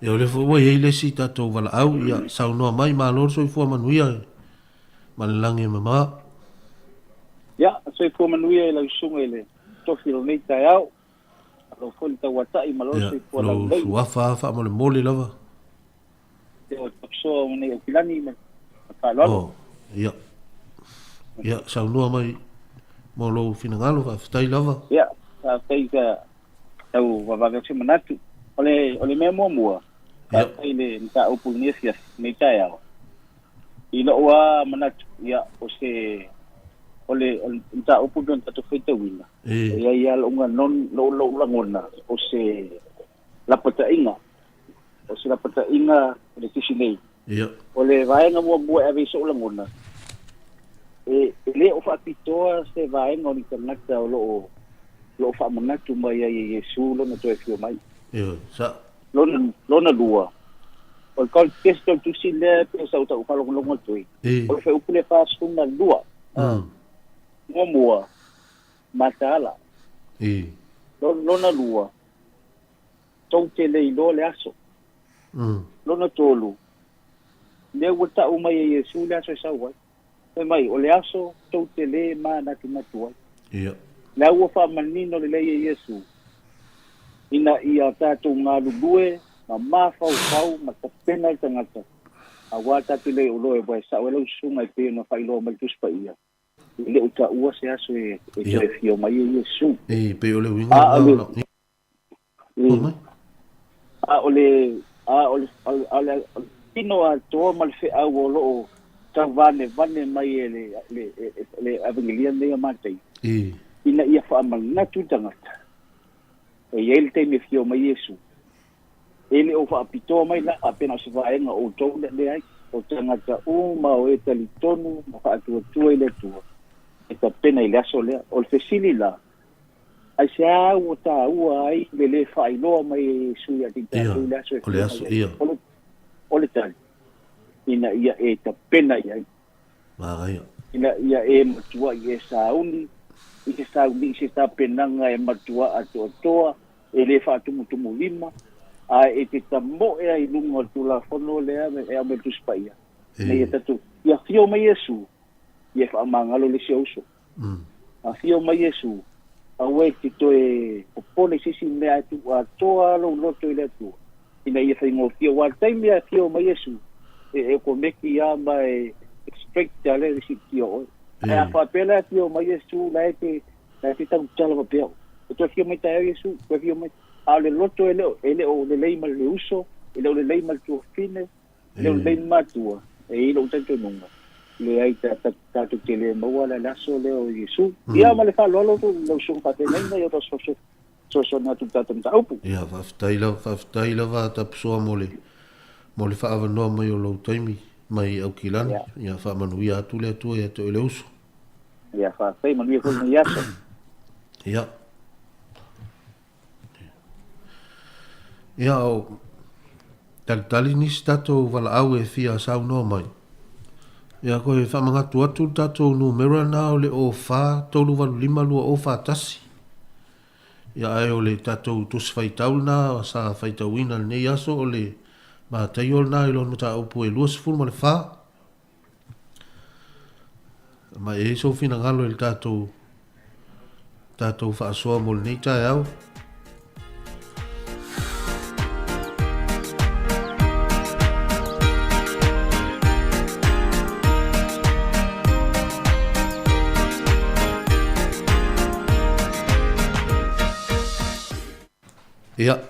Whaatalo whātu le tātou wala au i lunga le leina mā lore so i fua manuia. Pasal fatu le nganga pala le sunga sa penga. Palo so i fua mauma lang manuia. Kakalo fakufio tuanga le na esa fitoa kwa fio aku ilalo via le atua. I va pe foi la au so na mo atu va pe foi le tunga ya tasi pe fa tasi o tiute. Ya via le atua ka ko le tio fo nei tengal taao. Ai la va kustama manas le umi fa sai le atua ke le amana so fa ali le. O lo peia o lo toma ma le au. E sa no ina la sunga o le alava. Ia ma lo so i fua lo toma ia sa no mai loa. Ia fa sai mo lo wa noa. O ke fa mana ia manas. O te fa sa we na o pule o fa longo ma fai. Ia. Pa le leila wa ai. Amen. Ele se a unga fai mai a wape o fion pa ia nei ele atua o lo tu sa noa. E fa fango tanga to fo me leola. Langa leo tato ai o tele fa ai longa. O tato i lo ai. Le fai mai ia le fo ile tu sia le tato fai ta wina. Ka ko lo ai na ua la salata no na toya fio mai. Amen. O lo la de manasu. A wani o tato fai e mo mon fa sta yo to sunga le tio foi il tau longo sa pe longo mas pau a wa misi lo fa longo le lo lo fa longo in e mo si no alea o le fo ele o le fo ila wa ai a wa ale le lo wa ai le lo fa longo e te fa ya umma me ia le fe me sus pa ia le ke fa mai ia sus pa ia so te no fo me su e a fai fo itato te ola la langi nei o le ko kisila fia ma uloa o le alanga luenga wa mai le tu te ngalue ai tono le kalesia po le ngaluenga fai i tono le langi su e me tato te ola ai tato loa fai a mal fa maon tato te o te pena no foa i loa e au mai nau fa manianga te pena no foa sa ninga o ame o matato te fai a mal fa maoni ia le leilo va ai o meo fa le tono fa nga ia yo lima ma au ma lima ina ia fa leia ia o tau tala foi ia o tau tala me tusta me no final pa ia awa le fai mai lo polus por fa i lo stunga fa fenga ia awa su mai ke riso pelo perfecto pelo la to te fai foi tala i va venga tele pelo ni ke bu ka ko ai fa longa ia ar ka ko ai le tau me e su ke risto aso i puanela langi on sto ma ita so o lan fanau ele o koi so i po mai so o Jesu Kristo ele o koi so i po Jesu Kristo la langi nei awa fiong pa ia umaia mo ita so o lan fanau ia tato sa viuni ia tato ta pena pe isi manasu ia le leilo va ai le leilo fa along ma ia fa astino mea umalava i lo walofa i lo wasua ona e tarsonu le famnianga le asua mo oe o au fortina ma sia ufanau tau tala pe ia tu lo lava ngana o tau tala pea whaatonu i eila tau. O te le whaatonu i nisa taimi, au te whamanatu. O lawa umanu whai ele sala, au te whamanatu. O te whamanatu lau whanau. Wa aile lalo langi nei, na whai mai tuspa ia, e ngata e mawai. Ni ke u kako kuli o swaku kako nei, le o whai mai wa ili whaarutanga. Whai mai utapunit whai toa, a uo ia iena muli mai. Nanga le whai mai tuspa ia, e tusta le tele o taustanga, ma le asto i tasi. Ale leilo va ai le leilo fa longo ma e sala mo msa li Jesu Kristo fai mo li mo fa ola me le se fa te futa tala ia me le ava fa mo le lo stunga fa fenga o ni manatu au mai ala foi fa mai fa linga fa ia tuia fa pe ole wa o ia sa o pe ole nga oi e pe e masala tau si yo ofu ina ne e sa vali le lava ne e lo ai tu lo ne e lo ai lo ma vai fai mai tato te ofu tato sauni o tato ofu fai mai eli uala langi nei tato te mawai e fo ina mai mo i tato le o fo lo tato tino fo i ke ua au mai tino na mo tato e ka fatala le iei a le ko kisanoa o mako ofu nga le ko ke maia ia ofu pa yo mato nganga la le fai mai fo ile le tusi o le manu len na stala iei le tu fata Jesu Kristo fata funa ino le manu fatusa na tino tangata pa ai lo tino o le manu le atua e fe ilafi la langi nei ngalo ya oe o le o lo wanga le manu na le atua lo tino pa ia lo tino mo le ali a teu fo la fa mai umai o apostoli I tu atu a teu awane I teu wano ano ai a e teu malawiloa o e tangata e lofa I le atua mea uma pamania le atua po kalame nei asu tele tik mana se upu nisi o mai o tu atu familia le atua la stunga pa tua manofo alo fa tele mo o lua le kale si o lo ngalo ai familia le atua tato le tio alo fa tele familia le atua o lo le matu te mawai a fion pa ia le atua ile tele o saimi familia fo le atua nai tu le tuno alo fa tele mo o so pa tai mo lo wa vanoa so fa so fua aftai lava loto ma aftai tele lava mo lo fina ngalo mata o fia ia fa manuia at fo ile tuai ia te ultina mo fuanga o lo toyo nei aso a mese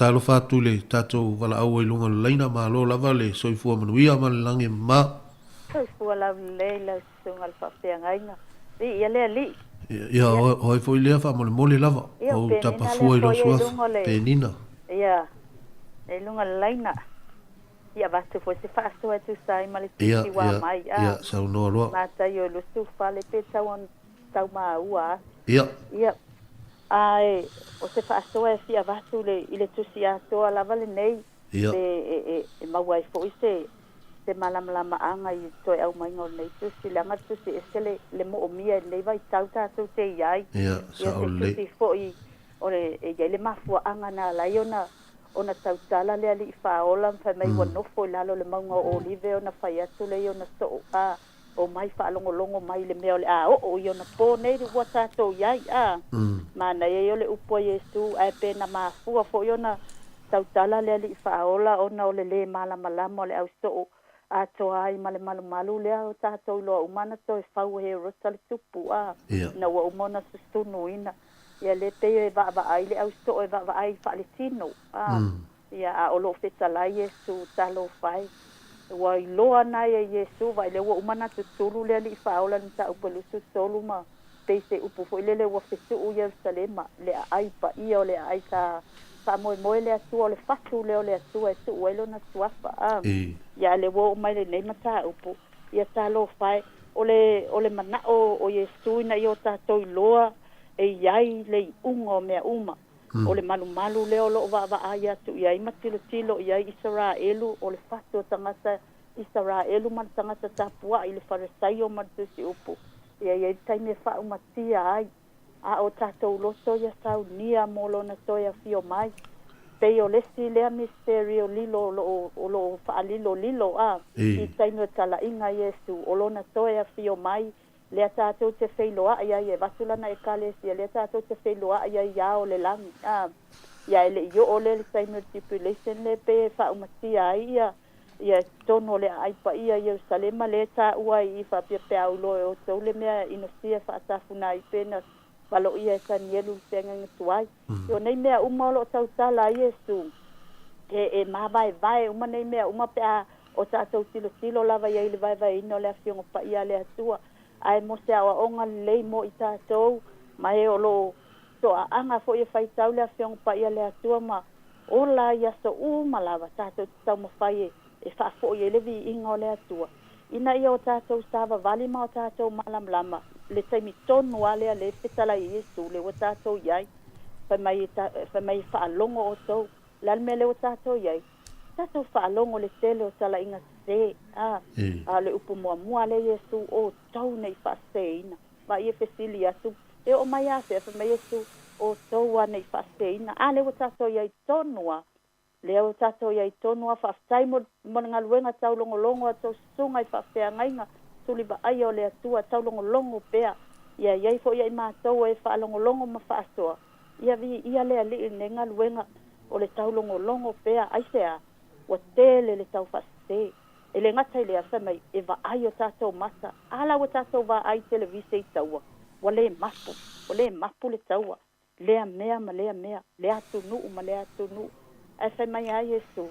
E le mawai ale nei to pulanga. Lona winga e eita ngata la tau te wa ai ale afia o mai o Yesu. Lea au o tau tala Yesu le taimi o noa. Le wa amai le whaatu sai taimi o noa. Ina ia o tatou malama iai. Pefo ni tau tala Paulo Iakonito. Watu sia nei mea, mo ai, mo tātou ia ola taimi nei, ina ia whaima o onga ia i tātou. Ai ole ala fo ilena whaatoa e Yesu, lefu so toma mako moro nei o na po. Ina ia atu le ausu esu emi tātoni ai, le ai, e iai le atua moni o lo soifua, le fo lo tātou wola ai. Ia, o si au na whaatoa nei tae au, e miso le tusi wa mai. Ia tātou mauti noa lava, e iai le taimi a fio mai e lo tātou wali i whaola. E vatu tātou tātou te whailoa ai le langi.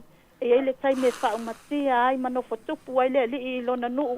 Tātou te wa ai atu iai taua ma mea o lo te tupu mai le nuu o le atu ewe mai Yesu. Wa ai le mati. O ai le mati o Israelu pe o ngata tonu mai ai mea uma. Ia o siau le whaasoa atu. O tātou iai o na po noa. Whai mai e pāti ia. Whai al pāti whau whale. Ele kea I mea lai whai atu iai le upo le atua lai tau longo ai tātou wa tātou I loa le upo le atua ia tātou tū mau tātou tū mau I o tātou fua tātou tū mau le whaatua tua ma ia sanga ba ai mai tangata ma vivi iai lo tātou atua ia vi ia le atua I mea uma tātou te whaia whamania tele le atua I lau sunga e meisa le tusi wa mai whamania le au whaafonga e meisa le ofisa whaasalau ia ono le suafo Yesu amene Whaftai lava pe nina mō lo whina ngalo mātango whia foi. Wa taringa e whia longo lo whaasoa mai nei tai au. Ia whamanui atu foi le tuai. Ia te oele tina amale. A inga.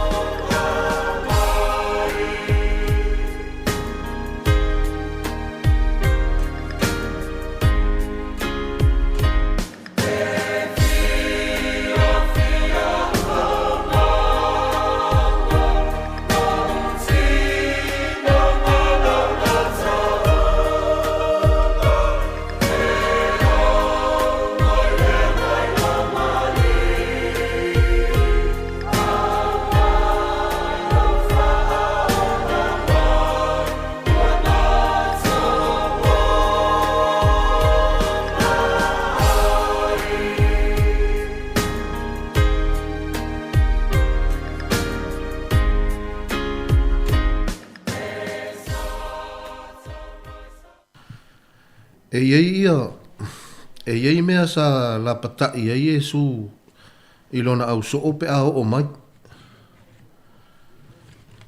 O le me mua. O lo ta ue le tatou mata upo. O ke riso pe pelo po o anti ke riso. Ile mata upo e los furu fafa upo e fa o lo iei le fa matalanga Yesu fa apea. Ia o tou ne I fa se ina o tou se tasi. A wae to a tele o mai lo ingoa ua whaapea ne. O au nei o le keriso, la tau te whaase se ina foi, tangata e to a tele. Ma nino le leile sau no angal na Yesu, e to a tele e o le ao mai. Ia a o le latou, mea lal na o le a whai o le a whaase se ia I tātou, o lo o talitonu I le tua moni e to a tasi. Mea longa lua o perofeta pe pelo, Ile fai upo e sfuma tasi fa mai Yesu e tu mai foi perfetta pe pelo I to tele. La tau te fa se foi I tangata I to tele. Fa ta se la malesi I fai tuanga mana ia lea Yesu mo tātou. E fa ta tau I mea ia e lua ke riso pe pelo perfetta pe pelo. Fa mai le fai upo na I lua sfuma le tolu a nga I le lua sfuma le ono. Fa mai Yesu a fai e fai ane se tasi a te o tou. I o na po whaauta o I nei le keriso, po o I la. Aua tau te whaalongo I ai. a wai tu tu mai ke riso pe pelo ma perofeta pe pelo la tau te whaia fo i wha longa te tele ma wā venga ina ia wha se ina ai i e ua filifilia lava pe a whai e ma whai ai wha auta wa ou muai tu ina atu ia te o tau o lea a whai la tau te whai mai ia te o tau wha auta o i le vao o ia aua tau te o atu iai wha auta o i se afe o ia aua tau te wha alongo iai e esele maa nai au o a foi maa nai ai o le wha maa lama ina ma nino le leia Iesu o mea nei mo tātou o le itu mata utia le wata ua Iesu e wha tatau i ke riso pe pelo ma perfeto pe pelo le ua sau noa ma nino a Iesu e ma whai e le aua li nei o na o latou whaia wha ilonga te tele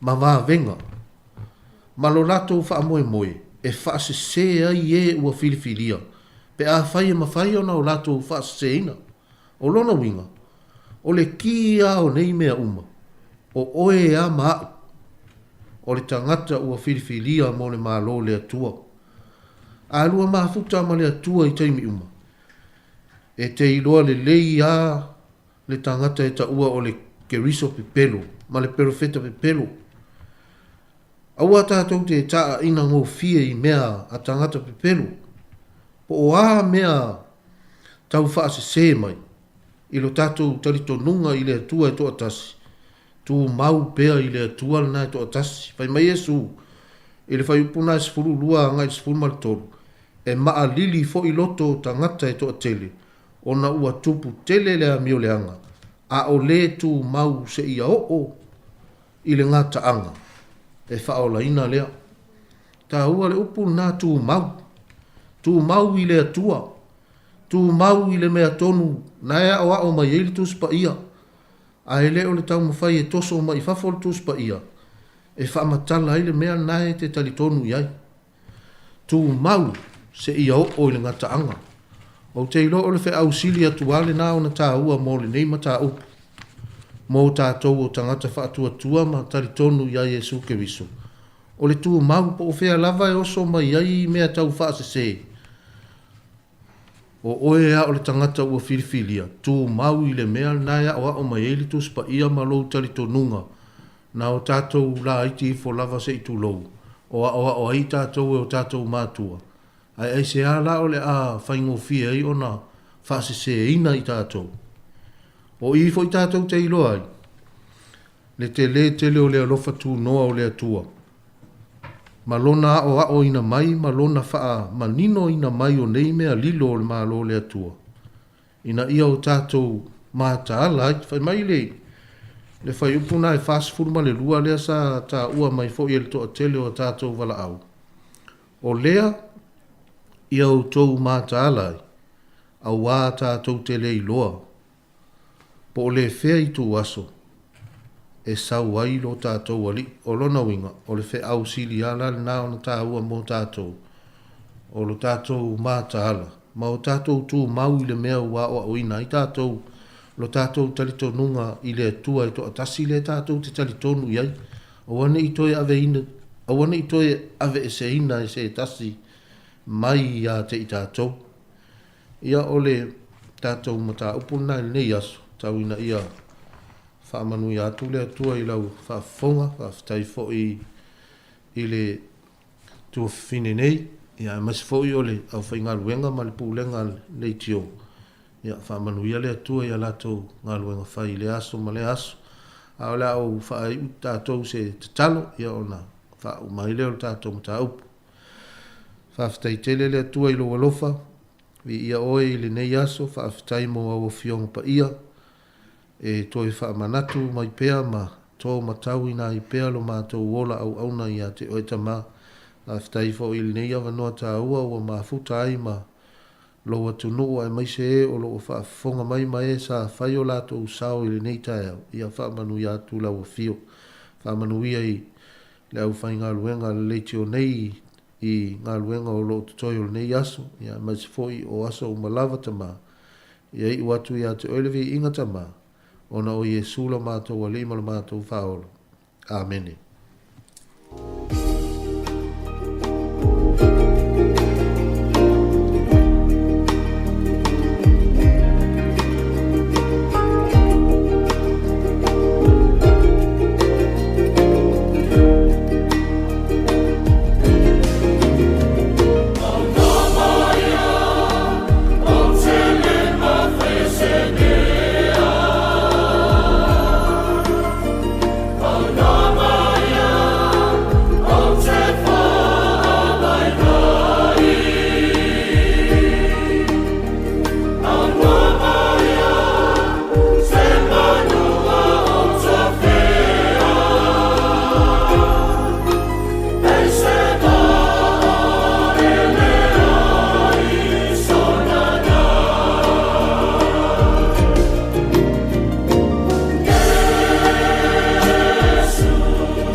Tala flava al whapoponga o telefon mai le si o fonga le laumua mo le nei vaenga o le awa uli.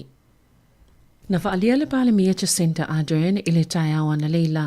Ua matu atu se avenga mamawhaina ua ia whaalongo i le tala, ua tu ua se ulungali ni usila lea na yele tala tonunga na tau fia i Iran moni nai masina lea tunu, maolo o saunga le mu ma soifua malolo ina le le. O Christopher Rich White ma Bridget Thackeray e yele tala tonunga sa tau fia i se whalepuipui i Iran. Talo na ulufale ia i le tunu ule masina o yulai, o se ulungali e la wiloa ia la au nanga e whaia tustosinga i upenga o tawhailangi whemalanga inga na whaalia mtanga luenga o le vai whafo ma whaatawa inga le tai on leila. O tangatani usile ina tu ina tu ia i le fsosoani ale ofisa o le ampasa i Iran. O lea ua tu ua lea tunu o maolo o saunga le mo masoifua malolo ina sa whaalia i le anganga whaaftai o le tamaitai pale mia Jacinta Ardern. Sa loka matapu ni le pale mene le tai on leila ai to tasi se tangata na tau fia i tu sai ma se whaamtalanga leo leo pe o na tau e ripoti ale leite o New Zealand na tau lima ina leo leo se ripoti. O se tangata sa masalomiena ia umia se la au malosi po se whana i te tono sta vale i le loto au le pale mene pe tu sa leo le afo le valo le tai au. Na tapuni ai mo se taimi le tu maulu pale mene. Masa le whaatangaina se tangata ese o na ulfale atu i te tono ona ole puipuinga. Na tau fia leo leo le tangata na i te tono le taavale. Masa su esu eina fo ili taavale peitai. E le se whana po se la au malo sina mawai. Na taue leo leo e le se tulanga la mati o le lautelo le tunu o mo le taimi nei i le amata upu. Ua si itia pasene tulu yo mo kesi al faltupe al BNZ, ma o se tasi leo faltupe pita te leile atunu le ua si itia na pasene tului. O faltupe le ANC, Westpac, ma le ASB, whape ma le Kiwi Bank. O si itia umala tau pasene tului, le whaatu mau mōnu no ngā tupe o fale po fixed term home loans mai le 5.5 pasene le sa ile pasene whaatu mau mōlu tau sanga e tasi le BNZ wasi itia le 5.2 pasene mai le 5.1 pasene mo tau sanga e lua wasi itia atu le 1.1 pasene o mo kesi e whaatu mau pasene tului mo tau sanga e tolo wasi itia mai le 5.2 pasene i le 1.35 pasene ma le wha i le 5 tau sanga wasi itia mai le 5.2 pasene i le 1.35 pasene e ele talutonunga le asi itia al faltupe wha leo leo le pasene tulo yo tupe i le asolua sfultolo Novema.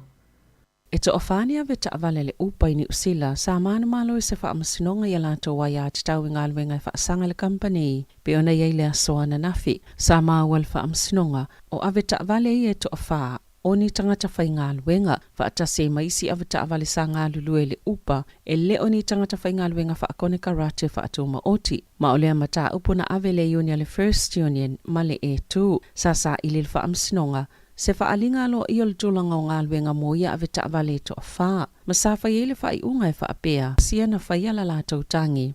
Oni tangata whai ngalwenga employees au wha atino la la tau ngalwenga wha ave ta avale mo le upa na ta ue se sui o le First Union o se whai unga le lei tele ele ngata mo au te aroa ai wha apea fo i mo atunu o i fafo. Sa wha maalosi leo o ato le upa i tutonu o a aio le atunu o wha apea male lalangi wha atasia masalato ta i ala le soli o le tola fono.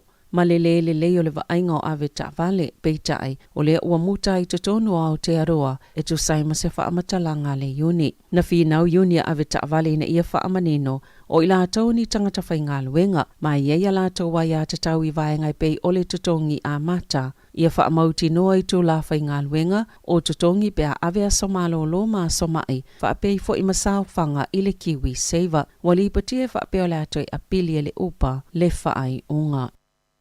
E lata i le lua se lau awhetala se vai ngā tupe o aso malolo e le i wha o ngā ina o le sa avia mapule silo le TVNZ Gavin Kenrick. Ma o se vai ngolo na tutongi muli muli a o le itu ua le au nanga o le masino Februari na malolo ai Kenrick. Mai le TVNZ talo mai le lata i le sefulu tausanga o avea mapule sili na ta o le reporti wha le tausanga le company.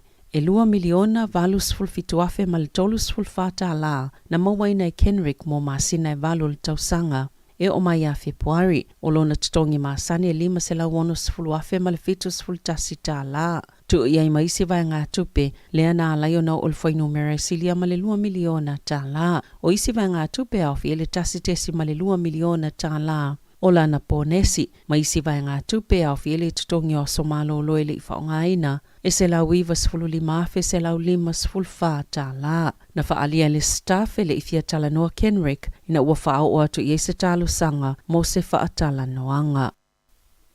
O le whaatautonga le tamaita i whaipule fō le leipa i le asoana nafi, Soraya Baker Mason, e soitulanga ia Trevor Mallard, wa ausia i se isi matati a fō le palemene o New Zealand, ona o le taimi mua lea. Wa mawai le afa o le whaitaua o whai o whaipule tina matamaita i totono o le palemene, o le vai asutaluaina tu ua e Mallard le maota fono, ma o le amalanga atu i whafo e tau a veina se tuwhinga po ngā luenga whaavao malo mo New Zealand. O le vai asutaluaina whaamawai ai fo i kau Rav Sharma, ma ua le se whaipule mo le itu malo whaapalo tau Hamilton e isi sifo, ma o le taimi nei, wa te ohono se fulu lau whaingo whaipule tamaita i le palemene a New Zealand. Sa le i whaatangaina tamaitai ona avea mawhaipule i tutono le palemene New Zealand, se ia o mai le tausanga ia whaiva se lau se fuluiva, ma o le tausanga i tasiiva tolu na filifili e le ulua i tamaitai i whaipule, Elizabeth McCombs, ai o Helen Clark o le tamaitai i whaipule lo na se fulu ma le fitu o New Zealand, e ono iaia tunu uo o atu li 5%, leo whainga o whaipule tamaitai i tutonu o ala tau palemene, o na sauno i le sui palemia, Grant Robertson. E o atu le 5 se lau leo whainga o tangata whaingaluenga o social workers i whale whaingaluenga e 5 i lalo whaala potopotonga whaatuma o te elesa i liani polo fiti o le asapi nei sisi itanga o tutongi tolus fuluono pasene ina ua manuia ni whaatala noanga mawheutanga inga o le whaatutu sanga o tutongi ma se maali lienga le kapeneta mo le whaatupenga pe ona iaia na nafi na whaalia le anganga fiefio le asosia tangata whaingaluenga al malo. Ona o lea fuafuanga ma a whai o se tangata whaingaluenga tau mau pe amale luas fulu afe ili tolus fulu afe tāla. Le si itanga o le a maua i o lātou tutongi whaaupopo. Le si itanga o le a maua i o lātou tutongi e whaaupopo i lunga o tutongi whaale tau sanga o le a manuia i social workers mo le ngā puhi iwi social services, Wellington Sexual Abuse Help, Christchurch Methodist Mission, Stand to Maya, Male Banados, ma ua tolu tau sanga le umi talo na whaanga solo ia whaatala noanga.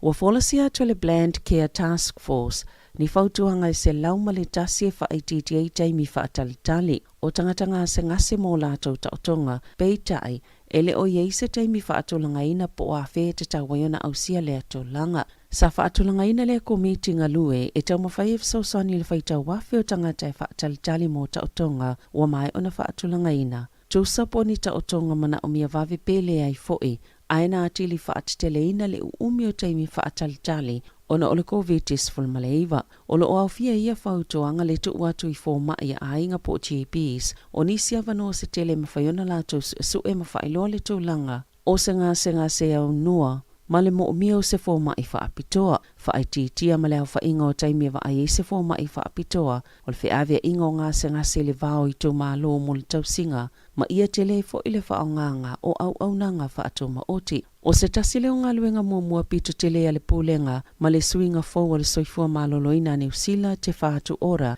lea ua sui ai pūlenga whaafalama i e lua se fulu. I le masino uni, e to sama le lua se fulu valua fe 5 se lau, lea whainga o tangata na ova ato ma le wha masino whaatalitali. Mo le vainga o ila atou, e to sai mataimi na whaatulangaina, o tautonga ia e le whaanatinatia. Sa whaapopo ina le whainumera, o na uisi mafo anga i pe o le COVID-19 fuluiva, o le whaama i o le fulu mga se ngase o au whainga luenga. Peita ai, sa manino le saililinga le komiti, ua leva lava o na iaile a whaafitauli, a o le itupo le whaama ai. Ua sauni le Heart Valley e a mata la lātou polo keti pito te leo ngā luenga titele, lea ua valo i o le a inivesele lata i le tasi le piliona tā la.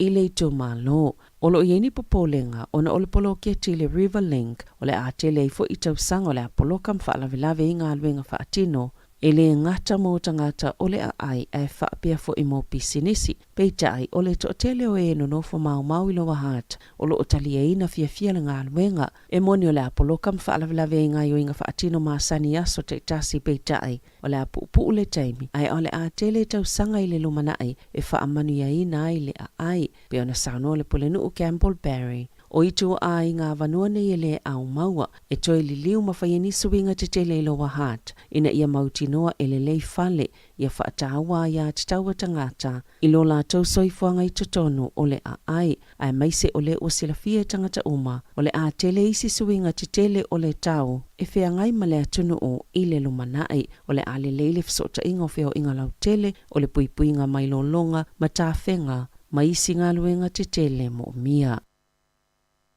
O lo whaasosolo peina pa ule whainumera tangatai masalomia na maali leo na o le pule i leola mai lea tausanga i lea tausanga. E to sai ma wha maumonga fōne wha alauloina i leo fisa e wha aululu i eiso su enga mōti no maali leo na tā ua ia wha maumonga.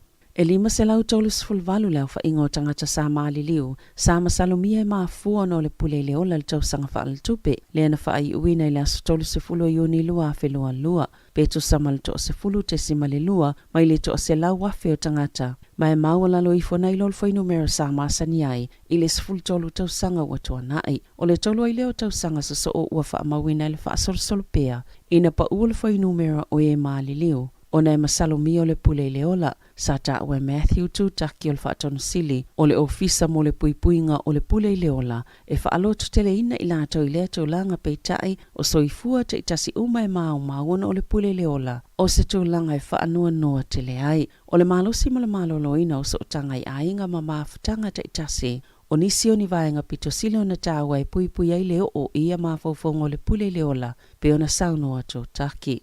E tele au nanga i te tono le atunuu mo whaatalatala noanga o lo o mawai le fesoa soani. E silia mal se lau tolu se fulu le pasese male au whainga alwenga a le meli lau pasese mo mua ua taunu le atunuu talo mai le lua tau sanga talo ai. E whaapena whaamaonia a fianga mai le COVID-19 na whaamaonia le a numera le a soana nafi. E to oli maafe le pasese atoa a le Ovation of the Seas malana au whainga alwenga e to afe tolu se lau. Na folau watu le Ovation of the Seas in Abia, mai Tahiti, mana taunu ultaya wana nafi i Wellingtone, ma whaawa watu i Picton o na malanga i le sini, na whaamaonia le te whatu ora i le afiafia na nafi, e to se laulua sifuluiva le pasese male au wa to alua, na li puti o lo o afia le COVID, na ta ue whaapea sa whaanonofo esea i la atou, na whaamaonia i le virusi i te tono la tau poto mo aso e lima ma a whaia a fia lava ini aunga i le asolo na ono ma le lona fitu o le a wha wawai pea. Ua pongi le lei e le palimia fo Beretania Rishi Sunak lona tupuanga initia ma lona talitonunga Hindu ma o ananafi na patipatia i anisio Beretania lona maana manlo ina ua avea i mataita i fo le atunuu wa telefa manianga ua va ayelunga upenga tawhailangi ma televise i tutono initia i a la taufa malo ua tu inatu ya Sunak leo le avea na impalimia mua Beretania e ese lona tangatano o poolona lano sa avea ma minister tupea le conservative au le ifilifilia la tauvaanga fa upufai i se ngai o inga fa anatinati mo se isi tangata fo e ta ita ia le atunu i tūlanga wha ale tonu le tamau a inga ma upu whai o le malo na wha ilo le mita o le tele o tangata initia. Leo lo pāti patia le Diwali se tasi o wha mamalunga pita tau le Hindu na wha ai poipo atu sona kia Aksha Tamurti o le awhawhine o se bilionea initia o aperila lua fe lua na alia e ai e whaapea o Murti sa le i tatongina na la fonga i Beretania i ana tupe mauma mai fafo. Mai na whaalia whaapea o se whaingolo o tusai malto la fono pe tai e le o se waainga le lei i se taimi na si iti ai e Sunak la fonga mol whaitau miliona o tangata Beretania. O le tau sanga talwai na pātipatia i fo i e tangata initia le filifilinga o Kamala Harris o le Superstene o Amerika o nolona tupu anga initia. I ta'alonga, wa leo fiatu le Fijiana i awe valu pito ilunga le ta'amilusanga lo whanga solo le ipo lalangyo le lakapi. Ata maita i pio na tali malo i New Zealand na whaia ina le awa fiti le ta'alonga mawhalani i la ta'alonga muli o le pulu fast full fa i le ai. O awe valu ia ua fiatu le quarterfinals o New Zealand, Kanata, Engelani, Falani, Italia, Ausitalia, Amerika, Mawelese o le astona inea ama tailepa umanofo o le ta'amilosanga. Talafau ia male si ufonga le laumua mo le nei vaenga o le awa uli.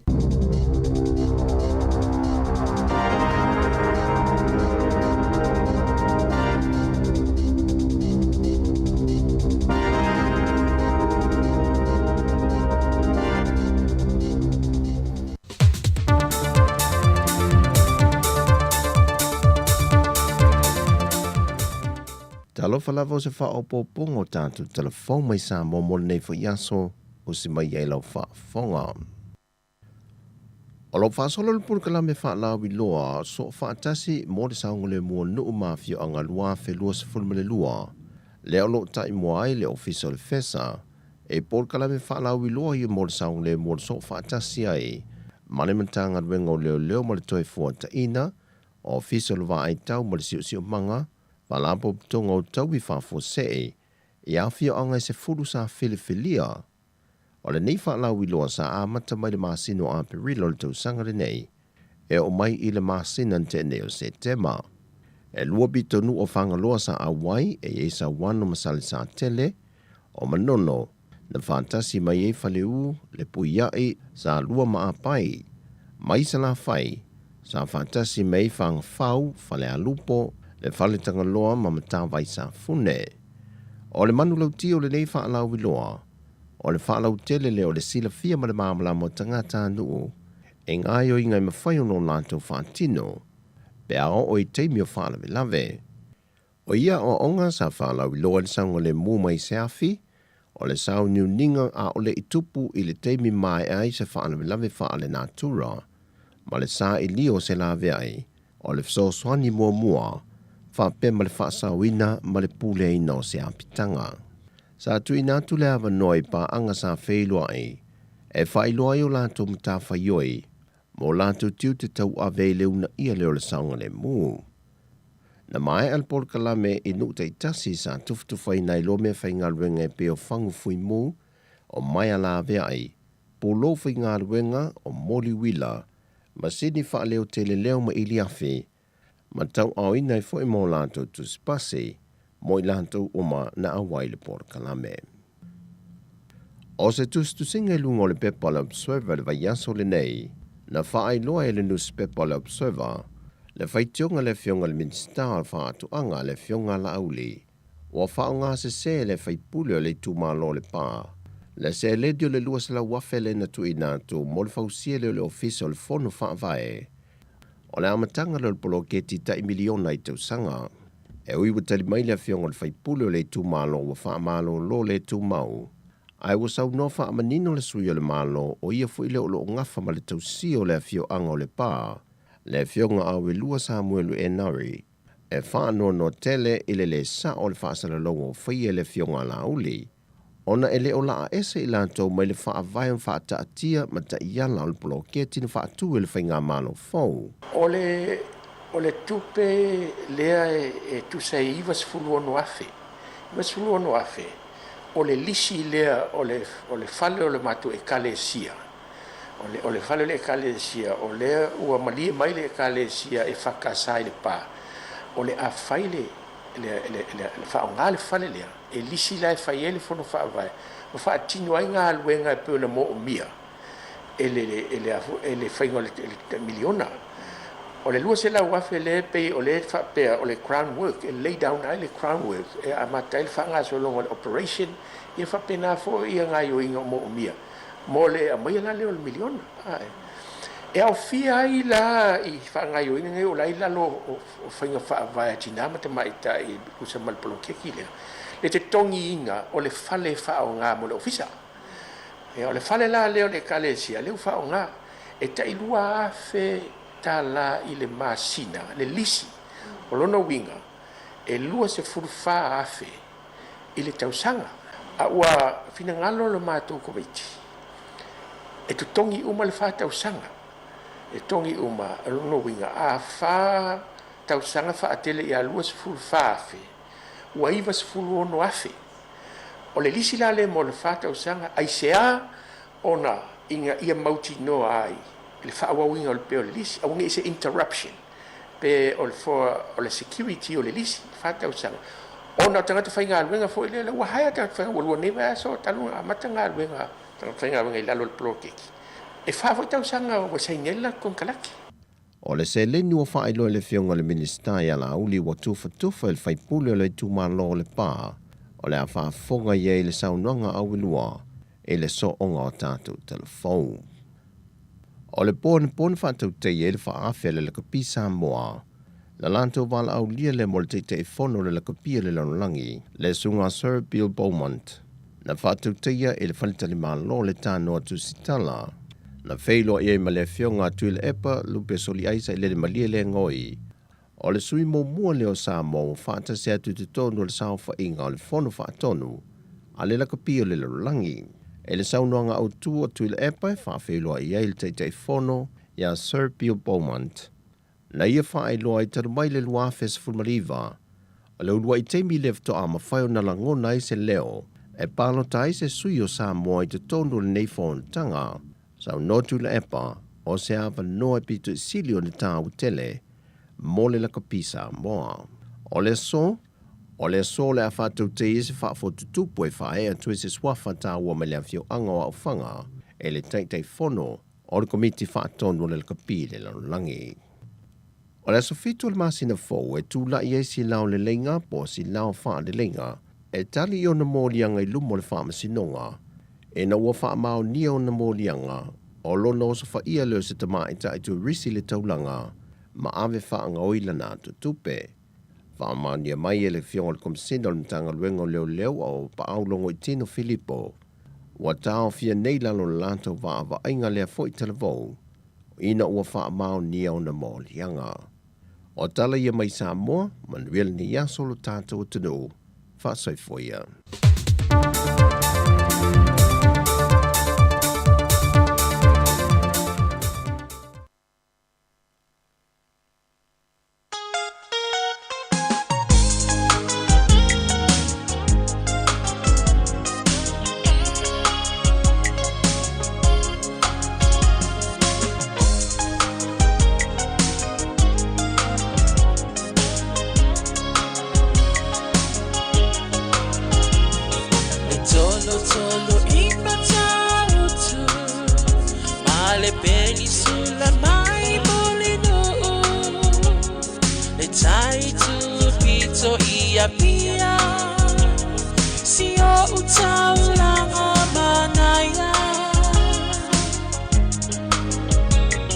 Efe pula fimai ile sau o ata uma o petu o le lani e sulungi ya umasia uhani a o masa bali bali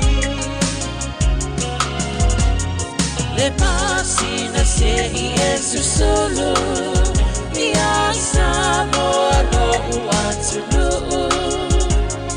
se ifai mafia fianga ye mama atene matama olo sisi vai mapepese matata lato tunele a omae mane ilano ole ni na o masia ukele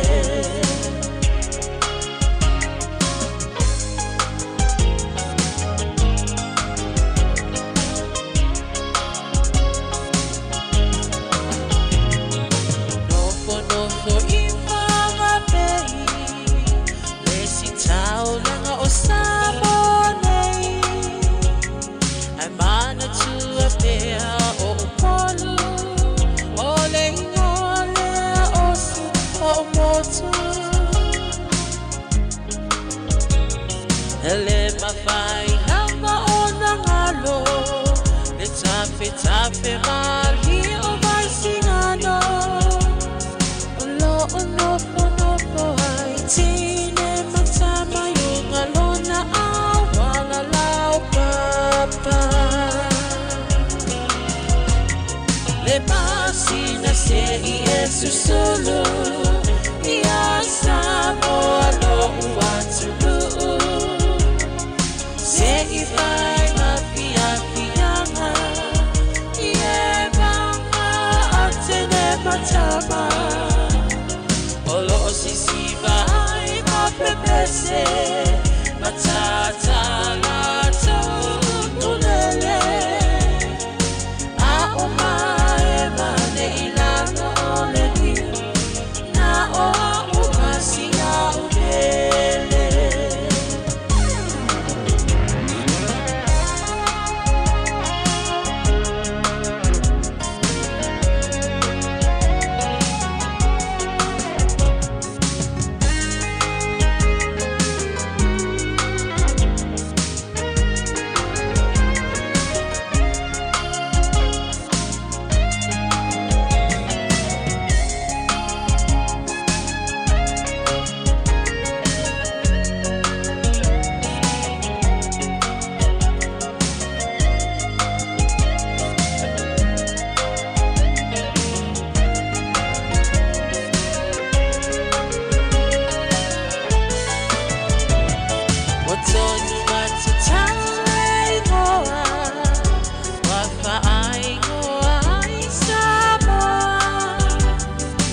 Faasilasilanga Ta'alonga Tapolo, Pole Golf, Mole fundraising ale Wellington Samoa Golf Academy. Tolona le pa ia o Samoa ai ole nei faasilasilanga e faasinotonu ia i latou e au Maui Wellingtone. Maona nu utua oi e o atu i Palmerston North e fia i le whaangata ma o le Tapolo. E faasisila atu ma le whaaloalo o le awhaia le Ta'alonga Tapolo po le golf tournament i le aso to onai aso 12 Novema i le itulae 12 i le taihao i le malai Tapolo Shandon i Lower Hutt. O le tausanga lua tolu na whaavai le Wellington Samoa Golf Academy e tau wao i nai i alo mawhana wa Samoa i le laumua o te aroa i le Ta'alonga o le Tapolo. Masailalo le vainga a le ofisa o le komisina sile o Samoa i Wellingtone. O le wase e mai i le vainga le Samoa Capital Radio i le tausanga nei. Maulo o whaawa wina ta amilusanga po tournament masani i tausanga ta itasi.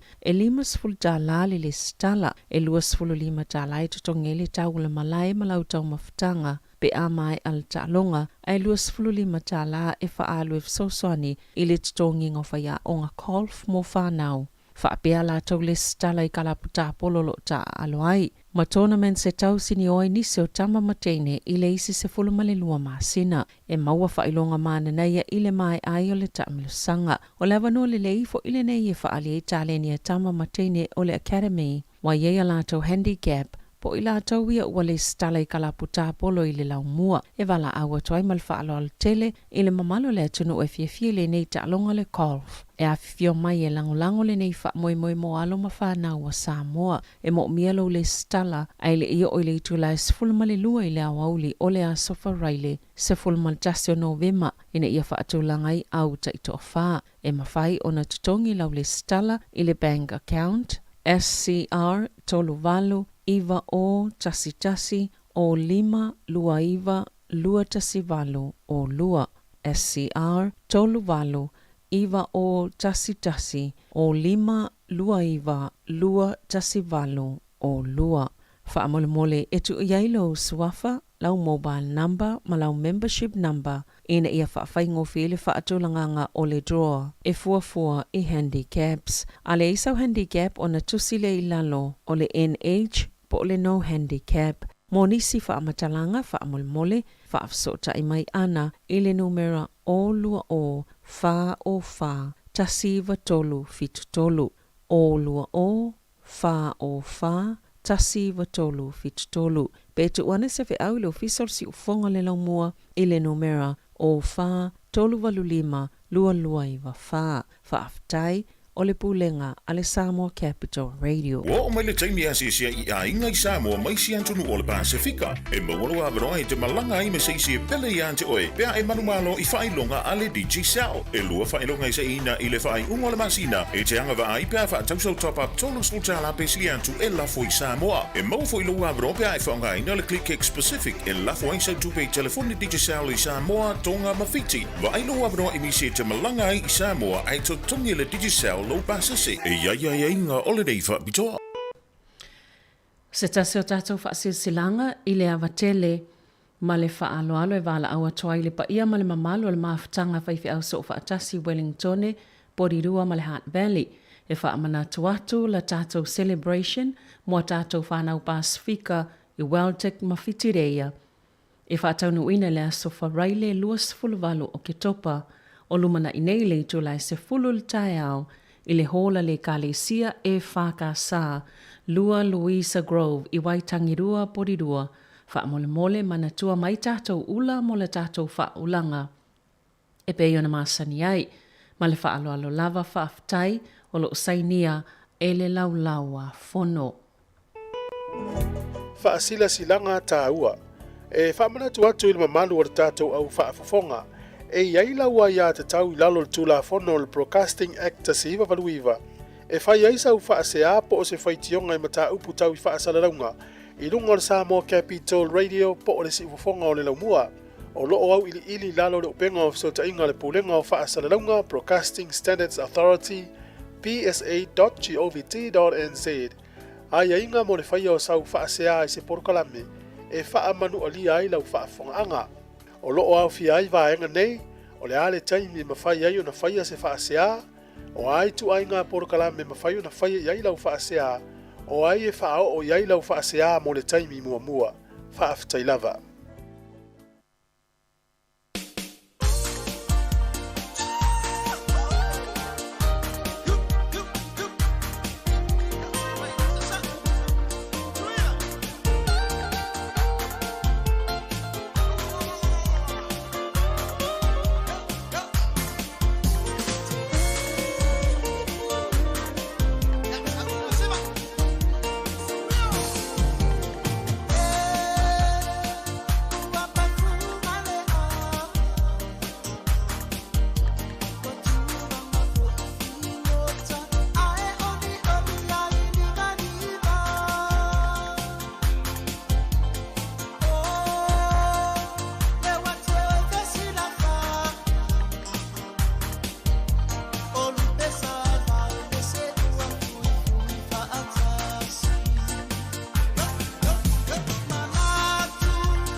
Ia o le whaafifianga na tama o le vai Aisa Band. Ia o te lelo pofia tonu e le tama o le vai Aisa.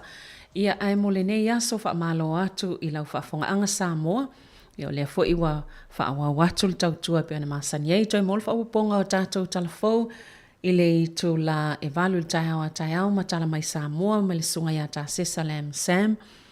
Ai i toi maua i lunga o le tasi lunga o le ala ata o le Facebook whapea e ma le YouTube i al tātou talafou ia na whaafonga i le so ia mo i lātou wa o lo mwhaiona ki mai a lātou mwhaiona o la mai a lātou Facebook i lunga o penga ta whailangi ina i mwhaiona whaafonga mai ai ai o le whaapoponga fōwe mo le le tula e valu taiao a taiao whaamalo mo ngā luenga o le nei fo iaso o tātou whaasisilanga mwhaalinga nā a whai e tele i maua i o le am whai whuntoi maua le aso a taiao e mai se lava le tālunga o le tāmlusanga po le tournament lea o lea o ngā tāpolo lea Samoa i Wellington i o lea whai ala tō sa ili ngā tupe i le wha moe moe lea i le aso sifulu ma le lua o Novema e lima sifulu tā lai wha au luai mo le tangata i tō tasi e tō wha i le au ia a whai loa o maus tō tōnu e wha au lumai le tō au i ona wha so ta i mai leo ana po le tātou ofisa nei e wha au lu i lau au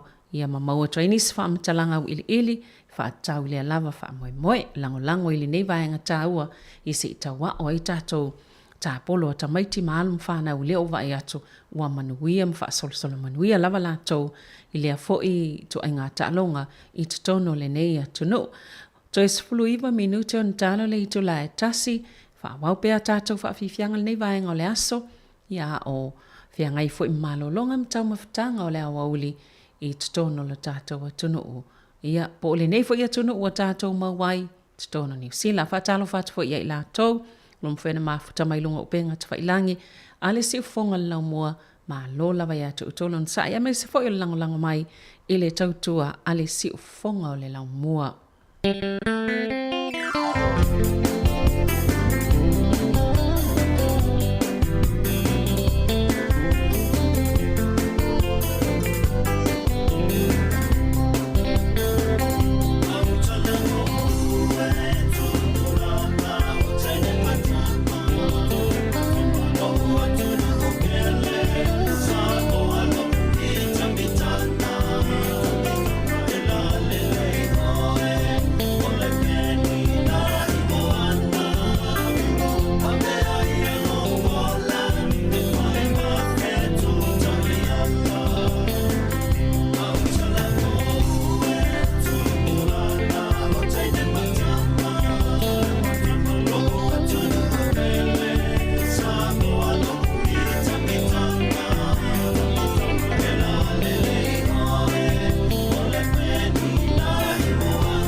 sa la fai lo motu te pai le tua sili o polu pelai te loa tuai o le la au lea o le nono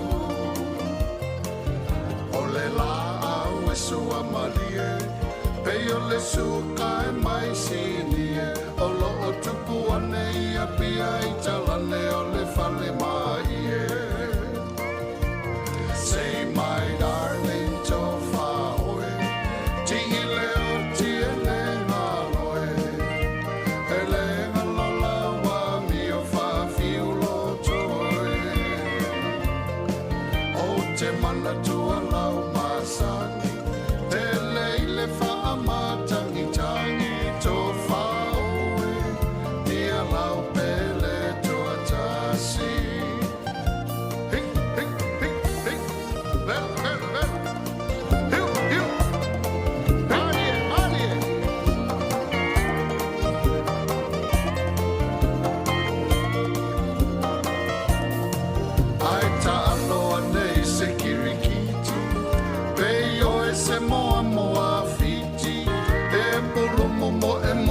si au fa te ata avili a e si va mai se wosi peo e se molito si to si malu vai vai peo le vai ole telefoni say my darling to faoe tingi leo tiele maloe ele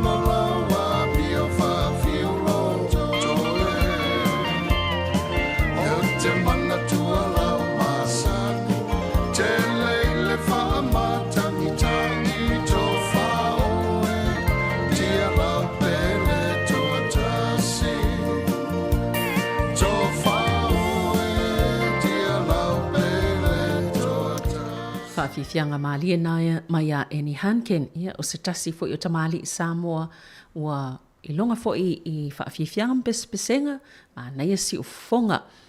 Toes full tasi minuto njalo le i to la tasi ma to tal noa lava i nei le ofisa ma le ufaingalwenga i le isia so e te iwo ole tala noanga i le nupi wha i tutono Samoa tangata fo i sa whaingalwenga i Samoa ia sa e tutongi le nupi wha ai mai se lao tangata i e malanga mai fafo e le itala ina nupi wha ia umil taimina no fo i nei ai po o iloa fo i po o tutoi sana pāleni i le nupi wha mana tua i lea ia sa iei fo i tangata wha pēnā ia pivota i te sa whaingalwenga i Samoa te sawa ta te le ito manatu i sata nupi wha pia ia ailongai ia ngā wailonga tutoi spāleni te le ia ai te iwa nofu no whaile si vai tau su e atu. Ele ai o lae, fia ulolo sipa leni i le nupi wha. I samwhai o na tala ia mawhaini si mea o ngā le ainga. Ole vaengala na o i mātou taltanoanga malau whaingalwenga. Po o ini tangata o whapena na malanga ma i nei ngalo na tala nupi wha manato whapena ailonga o tutoi sana pāleni. Ia, atono se vaenga tā ua tele nae toi sona fasili pe iai vili i nupi wha leo te vātu. Vai peo se fulu pasene lea e taipei lava le kiwi se iwa le whainga lato te unga tupele wai wha amalo sia ia le tangata whainga alwenga o na whaila na lana nupi wha ia o na awhale o le sauwhanga e mai le whainga alwenga awha fo il tangata whainga alwenga ia taipei ia o le whainga o sauwhanga ia le kiwi seiva ia le fo isawa wa ea to lato upenga ta whailangi so tangata lava whainga alwenga i Samoa po tangata fo i e fafo ai e le lato ai se official lato falfainga alwenga i Samoa. Tanga tai em whea nga wa ai lalo to la fona whainu pi wha. Ia o steu ngā tupe le lei tele, ia o monisi fo i le o sila fia le vaenga. Ia po wangalo fo nupi wha u sau lava i New Zealand. ma le toi mantua lan nupi fa po fi san paleni e le fo va va ai nei na tu langa i lopo o to toi sau paleni te le o yai ia ai e le fo le fasili yai ne mana ia e fo le o nangal ba ngale te va va ia tu yai e ma fona siakil paleni nupi fa ilunga penga te fa ilangi ia lope mfai ona siaki ai lau pe a ve lau tano sanga i fa atumul pepa o le ute va atol taimel covitis fulwiva ai le lola ia le taimi nei ia me se lava mo tangata nei fafo wai le lope mfai na siaki ato ai lau pale ni nei ai ia i loli numero lau nupi fa ina ia fai ngofio nei lope fies pale ni la ngalo lava ia tato ia ona i te unga tupe na tonue e alo sau tafa o ngai Samoa alwa tulo alo va aile nupi fa se va ia wala ta pale ni lea po ye se pale ni o toi tele nei tangata lo fa longa tu fo itala ia ole to langa na la yai ia ona i misia na fa amnianga mana ia tele malu minute tali tu la tasi fa wa pe tato fa fifianga tan tasi ona muta fo ile lunga ole tasi ono tesman tasi famo fa wa pe le Facebook ma le YouTube ia ai mai se fo ile tato app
Ni sinau whaafifianga fōu tali pope i le tasinau whaafifianga mo le vaenga le auli. Sina vai atu i tala i ta alonga o le fōlinga mai o whaasaine le Crusaders ia le alo Samoa lea o me lani na nai. Lea sa ta alo fo i mo le Blues pe 5 ea ta amnusanga sa ta 5 tau sanga ta alo mo le Blues malanga i loi inge lani ta alo ai. Lea lau whaasaine nei e le Crusaders ia lea fo i alo Samoa. O le tasi nei o nisi o le fo i o le ufilfili atu le aulea le Crusaders mo le lakapisupa tau sanga asau e fo ile li ile mai Waikato o Taha ke Mara sfulu iwa tau sanga ia ma Willie Hines 5 tau sanga le matua. E fo ile tamale sa ta alo i le Hurricanes o Pepe Sana Patafilo ia le fo ile ufilfili Scott Robertson mo lana aulea I kalai stete le au malosi lea ale Crusader. Ia ale Crusaders ia pe o nisina o filfilinga ia le wa ia toi foi. Ai mo le aulea le Blues o le wa ia tu ua whaasaini foi e le Blues ia le alo le li ileo Eric Crush le sa ta ua le ta ito fito New Zealand io le li ileo Rob Rush ia le sa ta alo I Northland le ala ufilfilia nei I le awa le Blues moltau sanga a sau. Ia, o ni sina vaenga I ta alonga o lewa wa ia toi fo il nei taima le aso. Ai o le tātou tautona I lunga le tasi ono tesman tasi wha mo wha aftai tele lava ai toi a matalia fo I le taima sane le fitu tai au tai au. Wha awau pe lunga le Facebook ia wha atasi fo I ma le YouTube ma le app tātou tautua mo le nei fo I vaenga o le aso.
Tala flaval fa poponga o telefon mai le si ufonga le laumua mo le nei vaenga o le awa uli.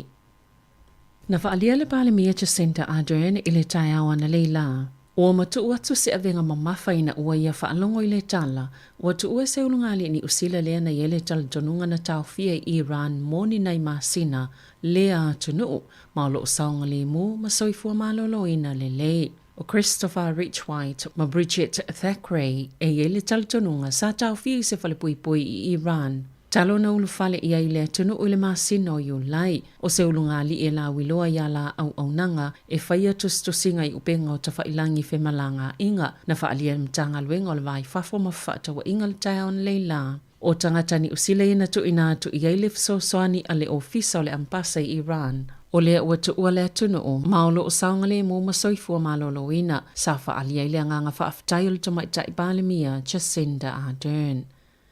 Sa loka matapuni le palemene le tai on leila ai to tasi se tangata na tau fia i tu sai ma se whaamtalanga leo pe ona ta we reporti ale leite o New Zealand na tau lima ina leo se reporti o se tangata sa masalomiena ia umia se la au malosi po se whana i to tono sta vale ile loto au le palemene pe tu sa leo le afo le valo le tai au na tapuni ai mo se taimi le tu maulu palemene ma sa le whaatangaina se tangata ese ona ulfale atu i to tono ona ole puipuinga na tau fia leo le tangata na i tono le taavale, ma sa su ina fo il taavale peitai, e le ise whana po se la au malo sina mawai, na ta ue leo, e le ise tūlanga la mati o le lautelo le tunu o, mo le taiminei i le amata upu. O si itia pasene tulu yo mo kesi al faltupe al BNZ, ma o se tasi leo faltupe pita te le tunu o, le o si itia na pasene tului. O faltupe le ANC, Westpac, ma le ASB, whape ma le Kiwi Bank. O si itia umala tau pasene tului, le whaatu mau monu no ngā tupe o fale po fixed term home loans, mai le 5.5 pasene, le sa ile pasene whaatu mau molu tau sanga e tasi le BNZ, o si itia le 5.2 pasene, mai le 5.1 pasene mo tau sanga e lua, o si itia atu le 1.1 pasene, o mo kesi e whaatu mau pasene tului mo tau sanga e tolu, o si itia mai le 5.2 pasene, i le 1.5 pasene, ma le wha i le 5 tau sanga, o si itia mai le 5.2 pasene, i le 1.5 pasene, e ile talutonunga le asi itia alfa tupe wha leo. Le pasene tulo yo tupe i le asoluas fultolo Novema. E to ofania ve ta avale le upa i New Zealand sa mana malo i se wha amasinonga i alato wa ya titau i ngalwenga i wha sanga le company pe ona i le asoana nafi sa maa wal wha amasinonga o ave ta avale i e to ofa o ni tangata whai ngalwenga wha atase maisi ave ta avale sa ngalulue le upa e le o ni tangata whai ngalwenga wha akone karate wha atuma oti. Ma olea mata upuna ave le union le First Union ma le E2 sa ili le wha amasinonga se whaalinga lo i ol tūlanga o ngalwenga moia ave ta avale to wha. Ma sa whaiele whai unga e whaapea o ave ta avale ta ito o tasia na whaiala la tautangi. O ni tangata whai ngalwenga employees a o whaatino la la tau ngalwenga wha ave ta avale mo le upa na ta ue se sui o le First Union o se whai unga le leitele le ngata mo au te aroa e whaapea fo i moa tunu o i fafo. Sa wha maalosi leo o ato le upa i tutonu o a aio le atunu o wha apea male lalangi wha atasia masalato ta iala le soli o le tola fono. Malele le leo le vainga o ave ta vale peitai o le ua muta i tutonu o Aotearoa e tu saima se wha amatalanga le uni. Na whinau uni a ave ta vale ina ia wha amanino o ila atau ni tangata whainga luenga ma ia la atau wai a tatau i vaengai pei o le tutongi a mata. Ia wha amauti noa i tū la whainga luenga o tutongi pe a ave a somalo lo ma somai wha apei fo i masao whanga i le Kiwi Saver wali ipatia wha apeo le atoi a pili le upa le whaai unga.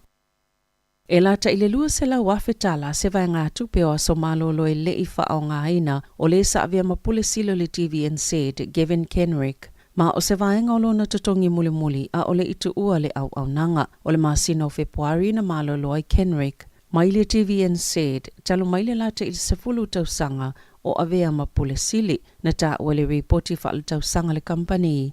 E 2 miliona valus fulfituafe ma le tolus fulfata la na mawaina i Kenrick mo masina e valu le tausanga. E o mai a Februari, o lona tutongi masani e 5 se la wonus fuluafe ma le fitus fultasita la. Tu iai maisi vai ngā tupe, lea nā laiona o ulfoi numera silia ma le 2 miliona ta la. O isi vai ngā tupe au fi ele tasitesi ma le 2 miliona ta la. O lana ponesi, maisi vai ngā tupe au fi ele tutongi o somalo loele i whaongaina. E se lau iwa sfulu lima afe se lau 5 sfulfa ta la. Na whaalia le staff ele i fia tala noa Kenrick, ina ua whao o atu i se talo sanga mo se whaatala noanga.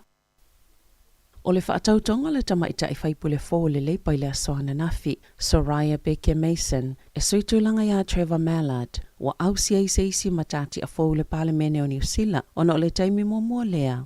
Wa mawai le afa o le whaitaua o whai o whaipule tina matamaita i totono o le palemene, o le vai asu taluaina tu ua e Mallard te le maota fono, ma o le amalanga atu i whafo e tau a veina se tofinga po ngā luenga whaavao malo mo New Zealand. O le vai asu taluaina wha ama vai ai fo i kau Rav Sharma, ma ua le se whaipule mo le itu malo wha palo tau Hamilton e isi sifo, ma o le taimi nei, ua te ono se fulu leo fa ingo fai pule tamaita i le pale mene a New Zealand. Sa le i whaatangaina tamaita ai ona avea ma fai pule i tutono le pale mene a New Zealand.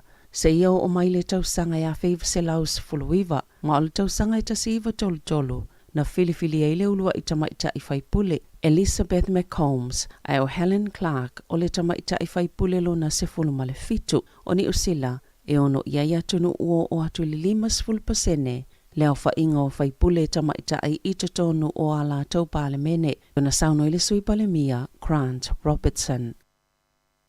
E o atu le 5 se lau leo fa inga o tangata fai ngā luenga o social workers i fale fai ngā luenga e 5 i lalo fa la potopotonga fa atu maoti e lesa i liani polo fiti o le asapi nei sisi itanga o tutongi tolus fuluono pasene ina ua manuia ni fa atala noanga ma feutanga inga o le fa atutu sanga o tutongi ma se maali lienga ka peneta mo le fa atupenga pe ona iaya na nafi na fa alia le anga fifio le sosia tangata fai ngā luenga al malo. Ona o lea fuafuanga, ma a whaio se tangata whaingaluenga tō mau, pe ama le 2 afe i le 3 afe tā la, le si itanga o le a maua i o lātou tutongi whaaupopo. Le si itanga o le a maua i o lātou tutongi, e whaaupopo i lunga o tutongi whaale tausanga, o le a manuia i social workers mo le ngā puhi iwi social services, Wellington Sexual Abuse Help, Christchurch Methodist Mission, Stand to Maya, Male Banados, ma ua tolu tausanga le umi, talo na whaanga solo ia whaatala noanga.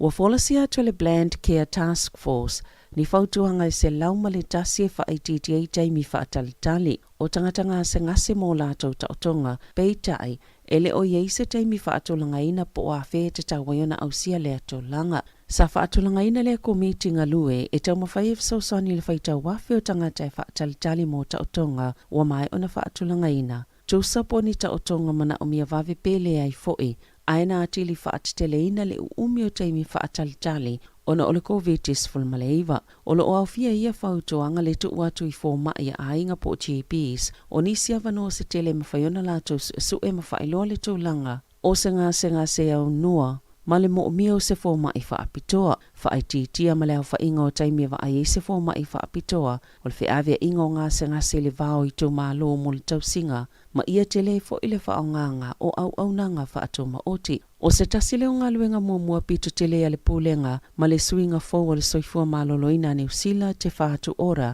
lea ua sui ai pūlenga whaafalama i e 2 ile masino iuni, e to sama le 2 afe 5 se lau, lea whainga o tangatana o vāto ma le whama sino whaatalitali, mo le vainga o ila atou, e to sai mataimi na whaatolangaina, o taotonga ia e le whaanatinatia, sa whaapopo ina le whainumera, ona o isi mafua anga e peo le COVID-19 o le whaama i o le fulu mga se o au whai ngā luenga. Peita ai sa manino le saililinga le komiti ua leva lava ona iai lea whaafitauli a o le itupu le whaama ai.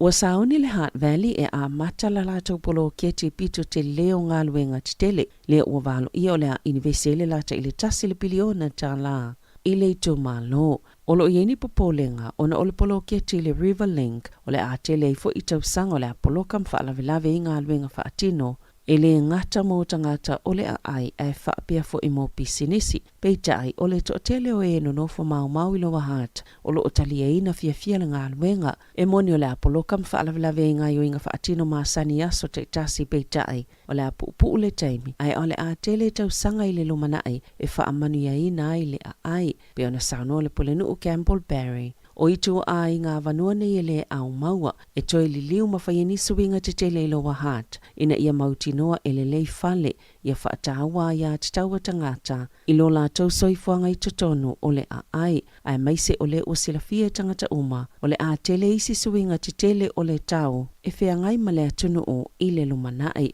o le a le leile fsota ingo feo inga lau tele, o le puipuinga mai longa, ma tā whenga, ma isi ngā luenga te tele mo mia.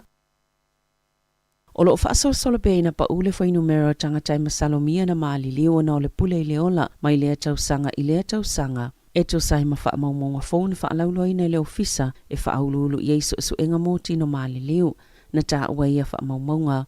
E lima se lau tolu sifulvalu leo fa ingo tangata sa maaliliu, sa masalumia e maafua no le pule le ola le tausanga fa al tupe, le na fa ai uina ile aso tolu sifulo yuni lua afe lua, petu samal to sifulu te simale lua, mai le to se lau afe o tangata. Mai maua lalo ifo na ilol fo numero sa masani ai, ile sifulu tolu tausanga watua nai, o le tolu ai leo tausanga sa so o ua fa amawina ile fa asol pea, ina pa uol fo numero o e maaliliu. Ona e masalumi o le pule le ola, sa ta ue Matthew tu taki o le whaatonu sili, o le ofisa mo le puipuinga o le pule le ola, e whaalotu tele ina ila ato i lea tau langa peitai o soifua te itasi uma e mauna o le pule le ola, o se tau langa e whaanua noa tele ai, o le malosi mo le maloloina o so tanga i ainga ma maafutanga te itasi, o nisi o ni vaenga pito sili o na tawa e puipui ai leo o ia mafaufonga o le pule le ola, pe ona sauno ato taki. E tele au nanga i te tono le atunuu mo whaatalatala noanga o lo mawai le fesoa soani.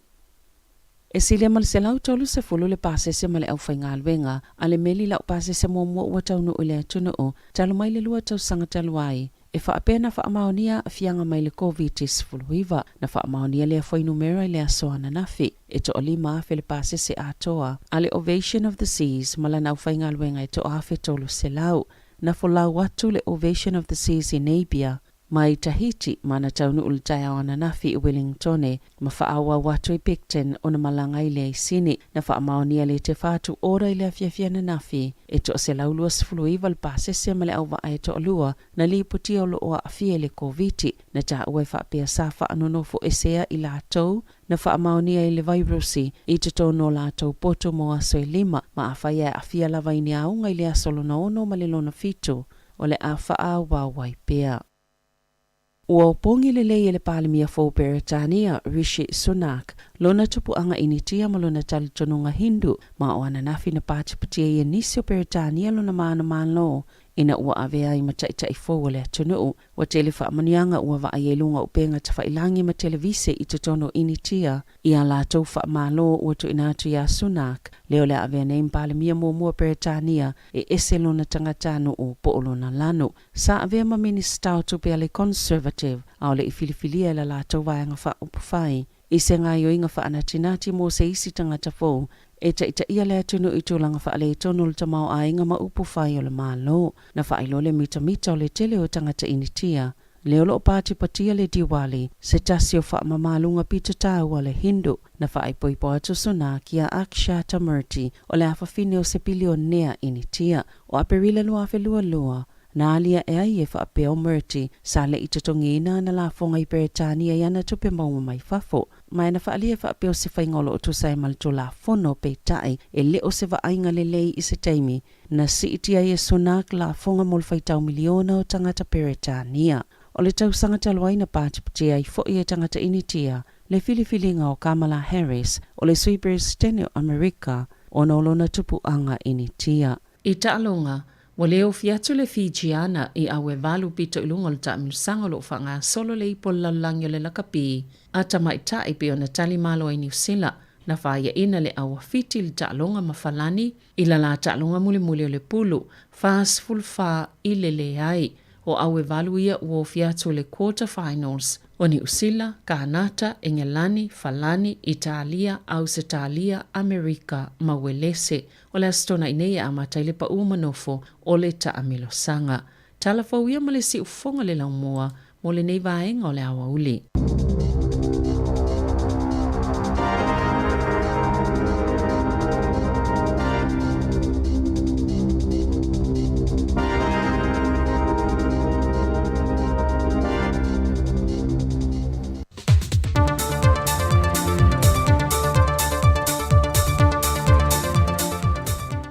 Talofa lava o se whaopoponga o tātou telefon mai sa momole nei fo iaso o se mai ei lau whaafonga.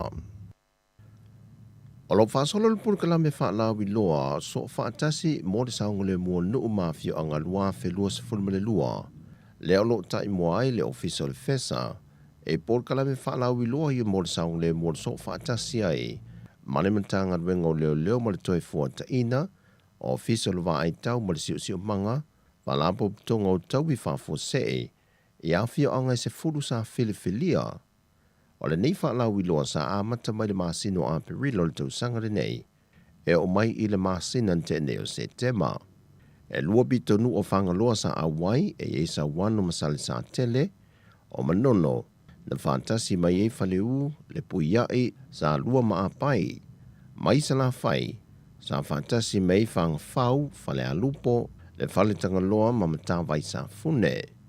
O le manu lau tio le nei whaalau wiloa, o le whaalau tele le o le sila fia ma le maamala mo tangata nuu, e ngai o ingai mawhai ono lanto whaatino, pe a o I teimi o whaalawe lave. O ia o onga sa whaalau wiloa le sango le mu mai seafi, o le sau niu ninga a o le itupu I le teimi mai ai se whaalawe lave whaale natura, ma le sa I lio se lave ai, o le fso swani mua mua, whape ma le whaasawina ma le pule ino se apitanga. Sa tu inatu le awa noi pa anga sa whailua ai, e whailua I o lato mta whaioi, mo lato tiu te tau ave leuna ia leo le saunga le mu. Na mai al por kalame I nuk te itasi sa tuftu whai nai lo me whai ngaruenga pe o whangu fui mu, o mai ala ave ai, po lo whai ngaruenga o moli wila, ma sini wha leo te le leo ma ili afe, ma tau au inai fo I mo lato tu spase, mo I lato uma na awai le por kalame.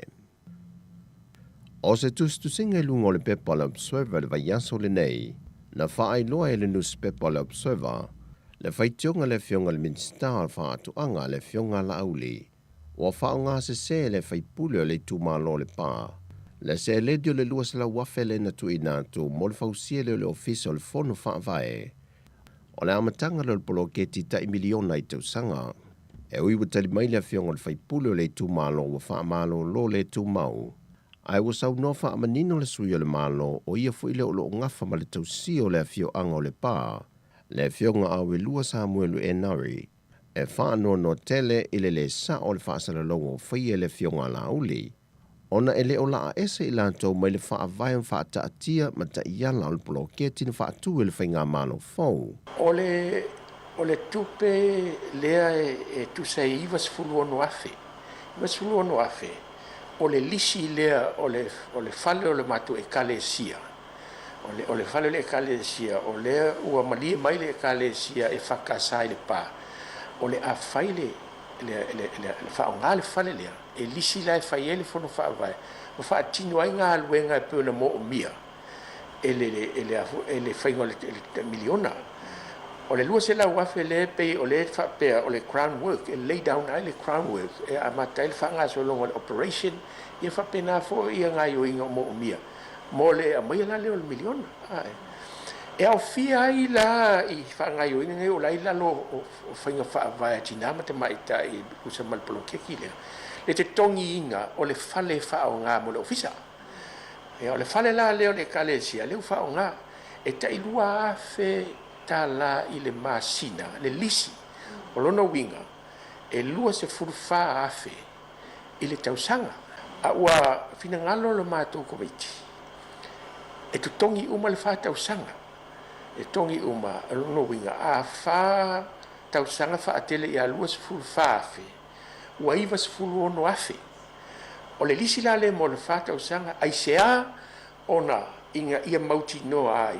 Le whaawawinga o le pe o le lisi, aunga ise interruption. Pe o le security o le lisi, whata usanga. Ona o tangata whainga aluenga fo ile, ua haia tangata whainga, walua newa aso, talunga amatanga aluenga, tangata whainga aluenga I lalo le plokeki. E whaawata usanga wa sainela kon kalaki. O le se leni ua whaelo le fionga le minister ia la uli wa tufa le whaipule o le tūmalo le pā, o le a whaafonga ia le saunuanga awilua, le so onga o tātou telefou. O le pōne whātau te le whaafia le kapi Samoa, la lanto wala au lia le mo le te whono le kapia le lanolangi, le sunga Sir Bill Beaumont, na whātau te le whalitali malo le tānoa tu sitala, na feilo ia ma le fionga tuile epa lupe soli aisa le malie le ngoi. O le sui mo mua leo Samoa whaata se atu te tonu le sao whainga o le whono whaatonu, a le laka pio le langi. E le saunoanga au tua tuile epa whaafeilo ia il te whono ia Sir Bill Beaumont.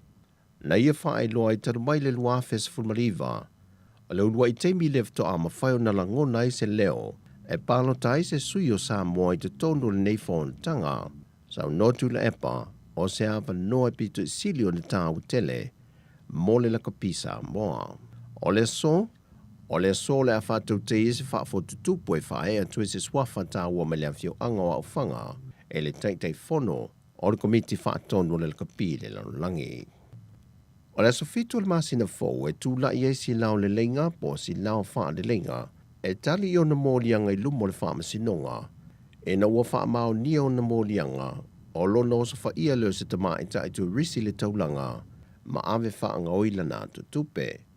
Wha maunia mai e le fionga le komisina o le mtanga luengo leo o pa aulongo I tino Filipo, wa tau fia nei lalo lanto wa ava ainga lea fo I televou, ina ua wha mao ni o na mōlianga. O tala ia mai Samoa, Manuel ni yasolo tātou tunu, wha soifoia.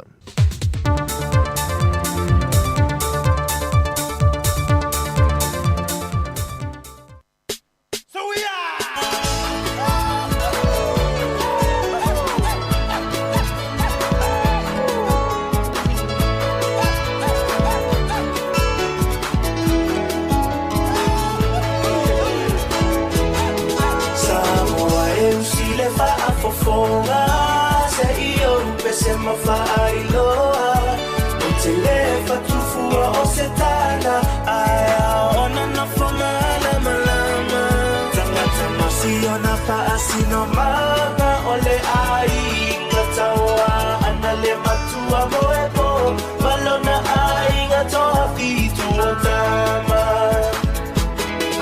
afio mai la ia o ngava so o tino so o papa ainga o tupu ainga o papa ainga o tafaifa ala mai la ia I matau a e sila mafa atatau ia ui mai ia mafaingata a fionga e mamala ainga tawana se Atapatapa, ole aufia, ola utamalena, la uita paipa, I amapana wailoa, ai Samoa.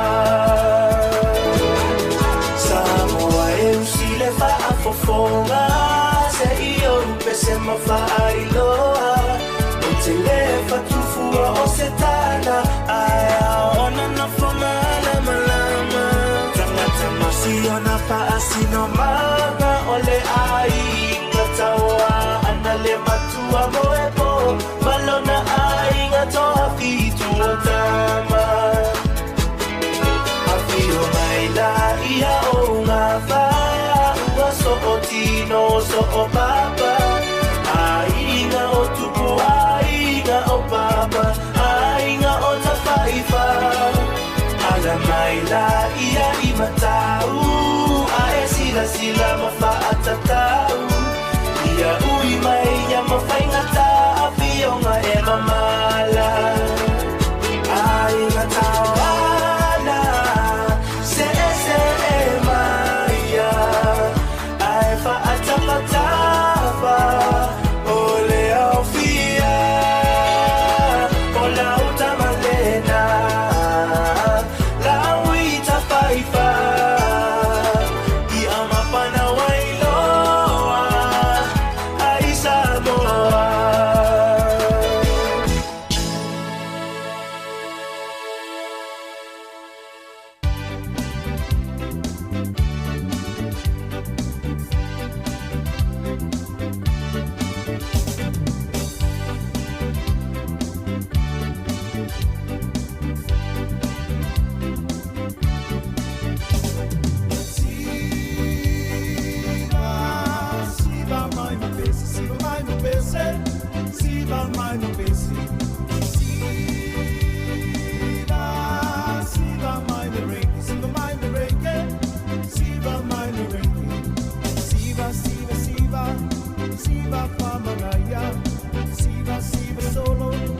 Siva lunga malalo, siva mai mabati, pa ana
Siva meine Reiki.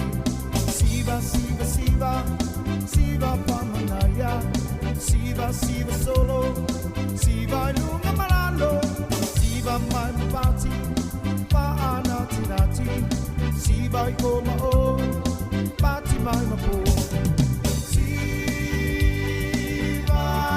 Siva mai mapese. Siva mai mapese. Siva mai mapese. Siva meine Reiki, Siva meine Reiki, Siva meine Reiki.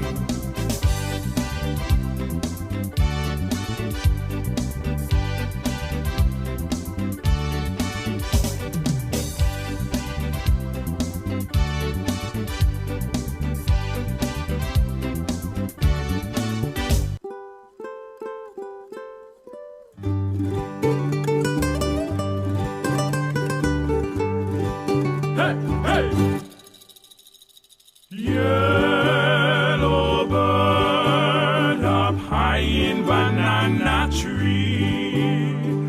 Yellow bird, you sit all alone like me. Did your lady friend leave the nest again? That is very sad. Make me feel so bad. You can fly away in the sky away. You're more lucky than me. Hey, hey! I also had a pretty girl. She's not with me today. They are the same, these pretty girls. Make them the nest, then they fly away. Yellow bird up high in banana tree. Yellow bird, you sit all alone like me. Better fly away in the sky away. Because coming soon, pick from 9 to noon. Black on yellow too, like banana you. He may pick you someday.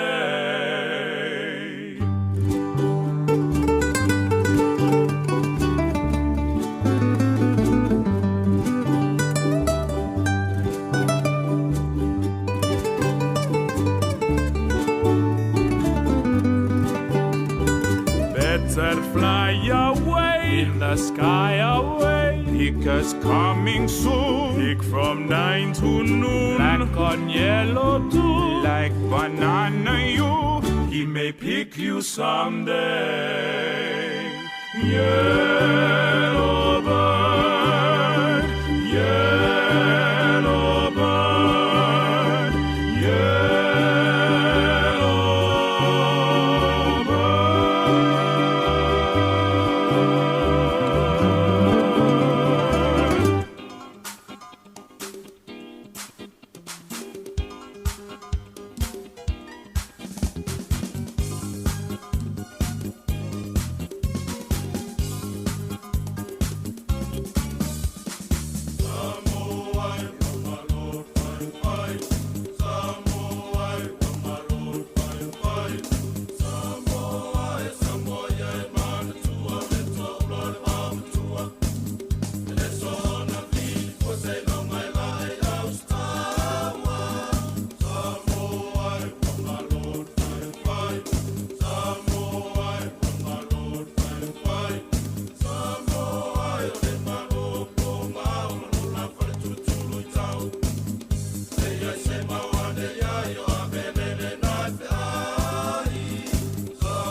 Ko he tamamanu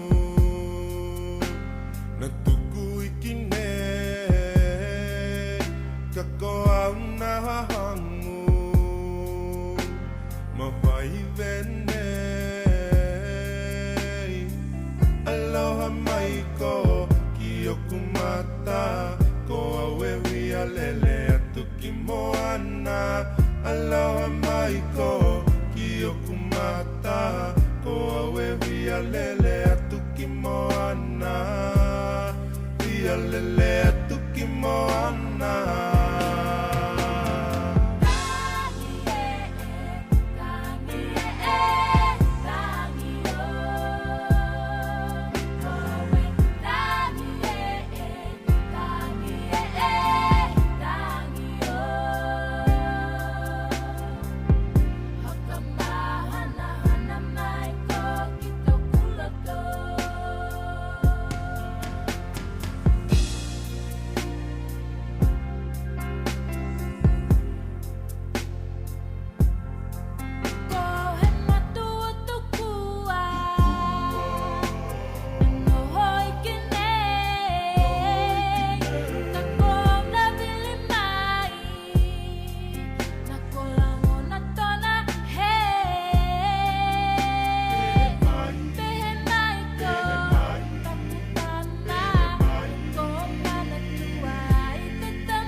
mangalo malo ulo to faangalo o ama ngama panu faatasina ya u anu salende alofa so fano ai lo uola o te ino ai lenei pe afai hiwa ele langona va iva sale masaninga ile miliona oh my love I ofu ita ile tashoina le anga mama seinga ayane uliwa le biosina tama ita ilo ainga ai etuli ya ita a osa pailo lu mana iyo ulima utifa mangalo malo ulo tofa angalo o ama mama panu faatasina ya u anu salene alofa so fano ai lo uola o te ino ai lenei pe afai hiwa ele langona naisa afi afinga isia ufana ia puna pea le oli oli e o ile fa ababau tu solamba po ame uma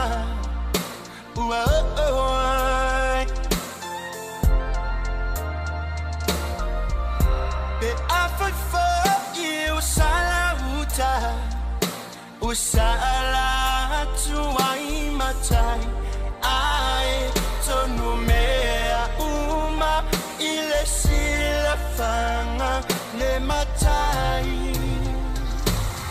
o te fa mangalo malo ulo to fa angalo o ama mama panu faatasina ya u anu salende alofa so fano ai lo uola o te ino ai lenei pe afai hiwa ele langona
hiwa ele langona.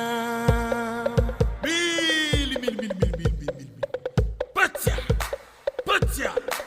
Lobat. Total fire. Patsimal po.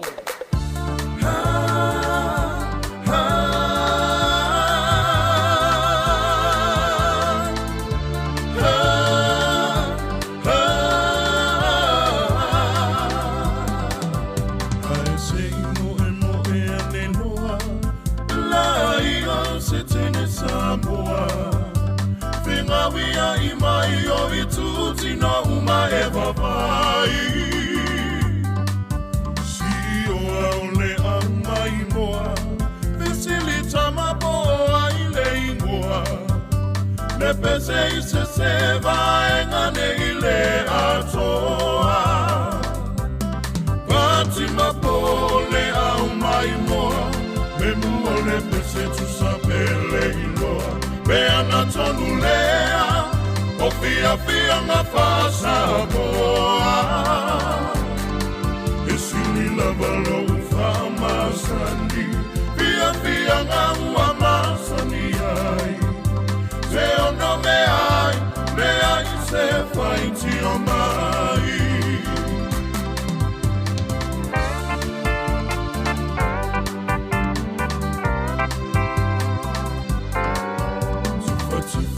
si toia ina la lava ai ua tausua ina masalo sa inu se fa mafu o se ainga le fana ua tau fetuliane tau mawhaia tau ave i le fale tu be aia o anga lava o le fia Pati ma pole au mai moa me muole pese tu sapele iloa pe ana tonu lea o fia nga fasa moa e sini lava lo fa masani fia nga ua masani ai te ono me ai lea i se faiti o mai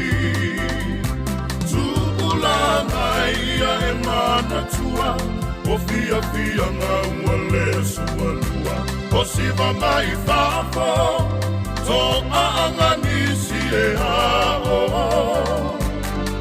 isini lava lo fa masani fia nga ua masani ai te ono me ai le ai se faiti o mai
Falava. You know, in Samoa, English is not our first language, but like the rock, we are try very hard. So, let me say, check this out. You walked into the room and put a smile upon my face, smile upon my face. Do you still remember? I said, please don't leave too soon, 'cause I really wanna know your name. I'll never forget that day. Now we have come a long way, and time goes by so fast. Time goes by so fast. You taught me to love again and put trust back in my heart. 'Cause you ain't my sweetie pie or the apple of my eye. You are that amazing, humble girl that's running around my mind. Whatever I do, you know, no matter near or far. Wherever you go, I go, my darling. Wherever you are, I are. Wherever you are, I are. It ain't so hard to be so lost in the love you found. Lost in the love you found. 'Cause the beauty that I can see goes deep within yourself. Deep within yourself. You bring out the best in me. Put my feet down on the ground. Feet down on the ground. Both of them. And all the love you share with me, my baby, I'm gonna mix it with the sound. You know, mix it like a salad or chop suey. 'Cause you ain't my sweetie pie or the apple of my eye. You are that amazing, humble girl that's running around my mind. Whatever I do, you know, no matter near or far. Wherever you go, I go, my darling.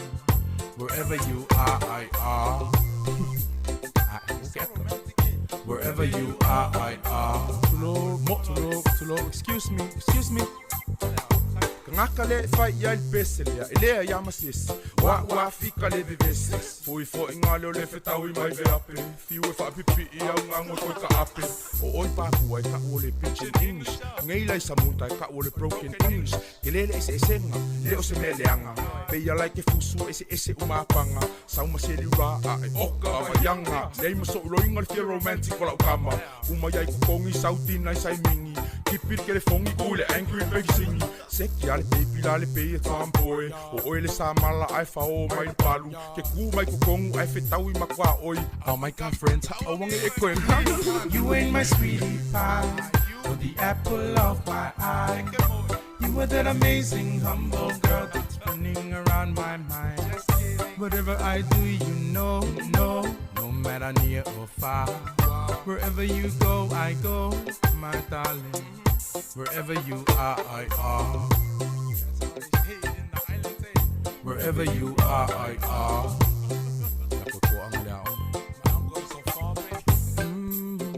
You said that I was gifted. All I had to do was use it. If I don't, that I was gonna lose it. There wasn't one doubt in you, out of the blues. I don't know how, but you just knew it.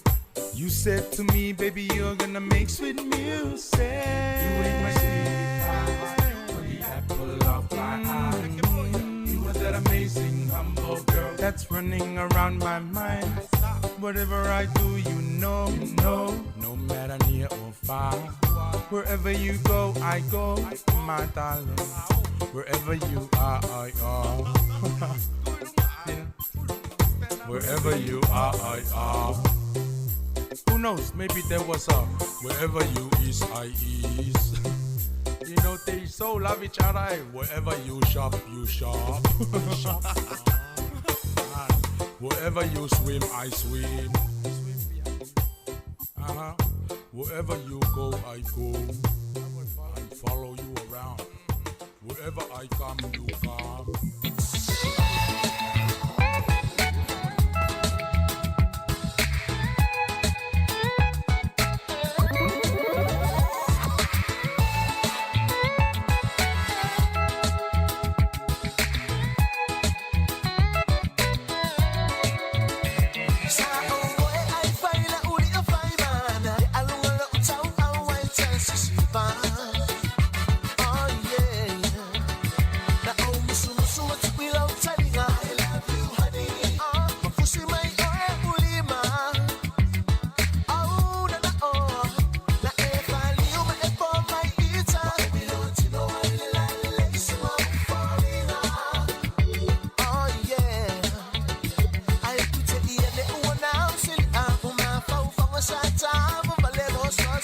Now